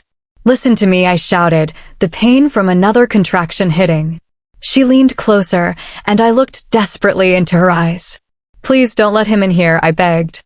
I don't know if I can, she stuttered, then shook her head. Luna, we need to focus on your epidural and prepping you for the birth, she said calmly. I threw my head back and let out a sharp breath. This baby was coming, and he was coming fast. I was heartbroken. I should have been holding Dylon's hand, but instead, I found something I never wanted to see. After they gave me the epidural, they laid me back down in the bed, at which point Dylon came running through the door, wearing a gray sweatshirt and his black joggers, hair slick and wet. Quinlan, he rushed to my side and grabbed my hand softly. I pulled mine away and grabbed his collar while the nurses worked. Who is Irina? I demanded. What? He looked surprised and confused. She kept texting you while you were in the shower. Don't play dumb, Dylon. I shouted, releasing his grip on my sweatshirt and pushing him away. Quinlan, Irina is one of my new office interns. She was texting me because I asked her to pick up a gift for you, he said, eyebrows raised almost as if to ask if I was happy now. Do you think I'm stupid? Why is she talking about my pregnancy with you? I yelled, wincing through another contraction. Trust me, Quinlan. I'll show you everything when our son is born. Just believe me until I can give you your surprise, he said, rubbing my hand calmly. I swear if you make me look foolish, Dylon, I muttered. Oh, you're going to feel foolish. But not for the reason you think, he chuckled, and I scowled at him. We're ready for you to start pushing, Luna. Dr. Franz smiled softly at me. I thanked the moon goddess and pushed, doing everything I had to get this baby out. Dylon held my hand and brushed my hair out of my face, staring at me lovingly even though I had just yelled at him. I looked at the ceiling and caught my breath. I had to take a break. After several repetitions, Dylon kissed my cheek. You got it, baby. He squeezed my hand before I gave his a much tighter squeeze, and I knew it would be the final push. The nurse stood up holding our little bundle of joy, and all I wanted was to kiss his soft head. Dylon cut the umbilical cord, then the nurses gave the baby his first bath and brought him back out to us, swaddled in a soft blue blanket. Congratulations, Mom and Dad, she smiled, handing him to me. His half-shut eyes were deep blue, and he had a little bit of brunette fuzz covering his head. His skin was still a little red, but soft. He's perfect, Dylon, I said, handing him over for Dylon to hold. Of course he is. We made him. He smiled and rocked our son back and forth lovingly. I'm so proud of you. He kissed my forehead the best he could without disturbing the baby. He definitely looks like a Carson. He does. We're parents, babe, I said, thinking about how crazy it all was. We'd met over a year ago. I was pregnant on our anniversary, and now we had a son. I couldn't ask for anything more, except for an explanation on why he was texting this Irina girl. Well, Carson's here and you said you would show me everything, so? I raised an eyebrow. Hey, come on, Quinlan, you literally just gave birth. Don't you trust me? He asked. I did trust him, but the evidence was hard not to question. Fine, but as soon as I get out of here, I want to see it all. Whatever it is, I huffed. You will, sweet mate. He gently put the baby back into my arms. The doctors kept us overnight to make sure everything was smooth, and we were allowed to leave the next day. We brought Carson to his nursery, put him down for a nap, and gently closed the door. Time's up, show me, I said, poking Dylon in the chest. He chuckled and lifted me off my feet into his arms. Okay, sweetheart. He carried me to the elevator, then let me down and pressed the first floor button. When we approached the front entrance, Dylon turned to me and took a breath. I used your maternity leave money, and some of my own, to get you something that you really deserve. He smiled and then pushed open the door. It was the car. The one I asked for a job to save up for was right in front of me. Dylon, you can't. Why did you do that? I asked in shock. I totaled the Ferrari. You should probably drive for a while. It's your gift, he smiled. A petite she-wolf handed me the key, and Dylon cleared his throat. This is Irina, one of my new interns, Quinlan, he said calmly. It's so great to meet you, Luna. Congratulations on your new baby. She gave me a warm smile. Boy, did I want the ground to swallow me whole right then and there. But at least I felt relieved about Dylon going behind my back. Thank you so much, I said, running my hand through my hair, still staring in disbelief at the car. And the best part is, he took my hand and led me around the car. In the back, there was a matching car seat. Chapter 41. 4 months later. I woke up wrapped in Dylon's arms at 8 o'clock one morning. My bump was gone, and my stretch marks weren't all that bad. I liked them. Good morning, little mate, his deep voice said from behind me. I rolled over and positioned myself to face him. I was still exhausted. I could barely keep my eyes open, let alone say good morning back. But when he leaned in to kiss me, kissing him back was involuntary. He kept pushing it, too, and soon I was fully awake, sitting on top of him as the kiss deepened. Then he stopped, and I lay back down next to him, his hand pushing my hair out of my face. Do you want to go wake up Babu? I asked. He rolled his eyes. He didn't like it when I used that nickname for Carson, but it stuck, and I'd even catch him saying it now and then. I checked the baby monitor, and sure enough, he was still asleep. Dylon and I loved waking him up together because he consistently gave us the biggest smile first thing in the morning. Dylon's hands held my waist as I slowly turned the knob to his nursery, a little bit of light entering the room. Then Dylon opened the curtains just a little so it was light enough to wake him up, and he came next to me to lean over the crib. Carson yawned and stretched his arms up before opening his eyes. Good morning, honey, I said in my baby voice, smiling at him. Then he gave us the big smile, and Dylon and I got distracted by how cute he was.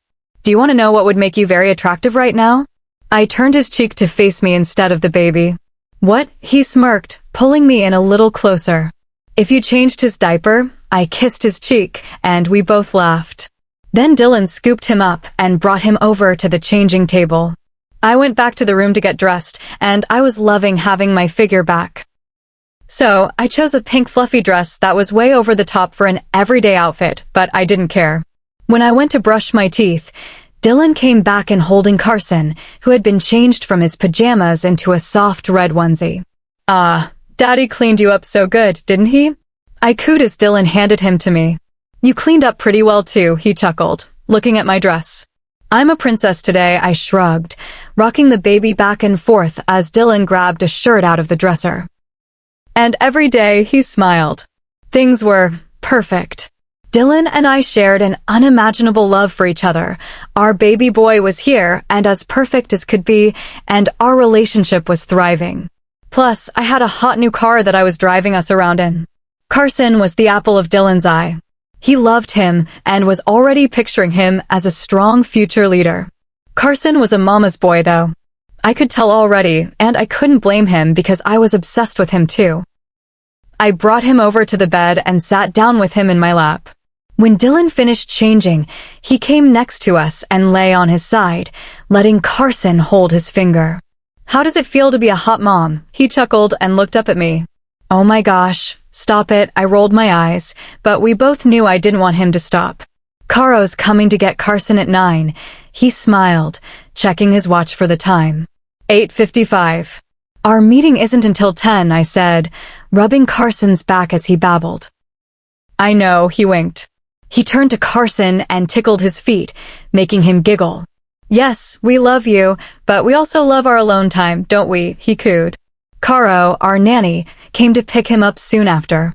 She was great with Carson and a charming lady. We mostly only left him with her when we had to work or wanted some alone time when he wasn't sleeping. He came to all of our social events, though. The pack loved him. As soon as they left, Dylon wasted no time in picking me up and kissing me. He held me close before sitting down on his side of the bed and resting against his pillows. I ran my hand through his hair. Suddenly, he pulled me closer, his intent clear. "Dylon," I gasped, giggling. "I'll buy you a new dress," he breathed before pressing his lips against mine. We lost ourselves in the moment. Needless to say, by 10 o'clock, I was exhausted. But that didn't stop me from zipping over to our meeting in my car. We ended up signing a deal that would make Red Moon even wealthier than we already were. Dylon and I were building a beautiful empire to hand down to Carson one day. We both agreed we wanted another baby, just not right away. We were still getting to know Carson. For now, we were going to raise him to be something one day. We both saw the potential in him from the moment he was born. The kid was perfect. Dylon planned to train him and have him take over as alpha by the time he was 18. Who knows, maybe one day he'd find his mate, and it would be similar to mine and Dylon's situation. Only time would tell. But for now, everything was a dream come true. Epilogue. 6 years later. "Can you come give me a hand, babe?" I heard Dylon call from the room over. I finished a lap on my treadmill and called it good for now. "What's up?" I asked him, walking in to find Carson playing with one of his toy cars and Dylon struggling to get our baby girl, Papia, into her birthday outfit. She was one today. "Mommy, I want an airplane next," Carson chirped, his only focus on the car. "One airplane added to the grocery list," I chuckled. Dylon and I honestly couldn't resist spoiling him. "Here, it's backward," I smiled and sat next to Dylon on the light pink couch. I adjusted her fuzzy onesie so it was on right, zipped up the front, and kissed her soft little head before handing her back to Dylon, kissing him as well. Then I went back to our room and continued running on the treadmill.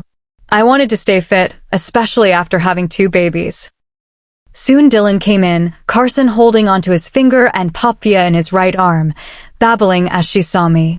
He sat her in her mobile chair, and her little legs pushed it to wheel her around the room while Carson tugged at our sheets, trying to get up on our bed before Dylon lifted him. Then he turned on the TV and put on Carson's favorite cartoon before making his way over to me. "I love watching you run," he smirked, and I smacked his shoulder playfully. "Is Carson's stuff packed up for training?" I asked. Dylon nodded with his eyes closed, like I should have already known the answer. Every day for 2 or 3 hours, Dylon took Carson out to the forest to train him. He taught him combat, strength and conditioning, leadership, and overall how to be as good an alpha as his father. I knew it was paying off. Carson already acted like a mini Dylon. Now he was growing into his shoes, and my baby boy wasn't really a baby anymore. Carson hadn't shifted yet. He wouldn't until he was 18, but he still loved being outside. Sometimes I would even catch him chasing rabbits or squirrels. As per usual, they got back sweaty and dirty. Papia's nose crinkled when Dylon came to greet us. "How was it, honey?" I smiled at Carson. "Daddy taught me where the weak points are, and we ran 5 kajillion miles," he said, walking over to pet Papia's hair. I looked at Dylon, and he gave me a guilty smile. "It wasn't exactly 5 kajillion, bud." He patted Carson on the back before taking him to Caro to get cleaned up, while I put Papia down for her nap. Then Dylon came back, taking off his dirty clothes and heading to the bathroom. I followed him and shut the bathroom door while his back was turned, starting the shower. "Weak points?"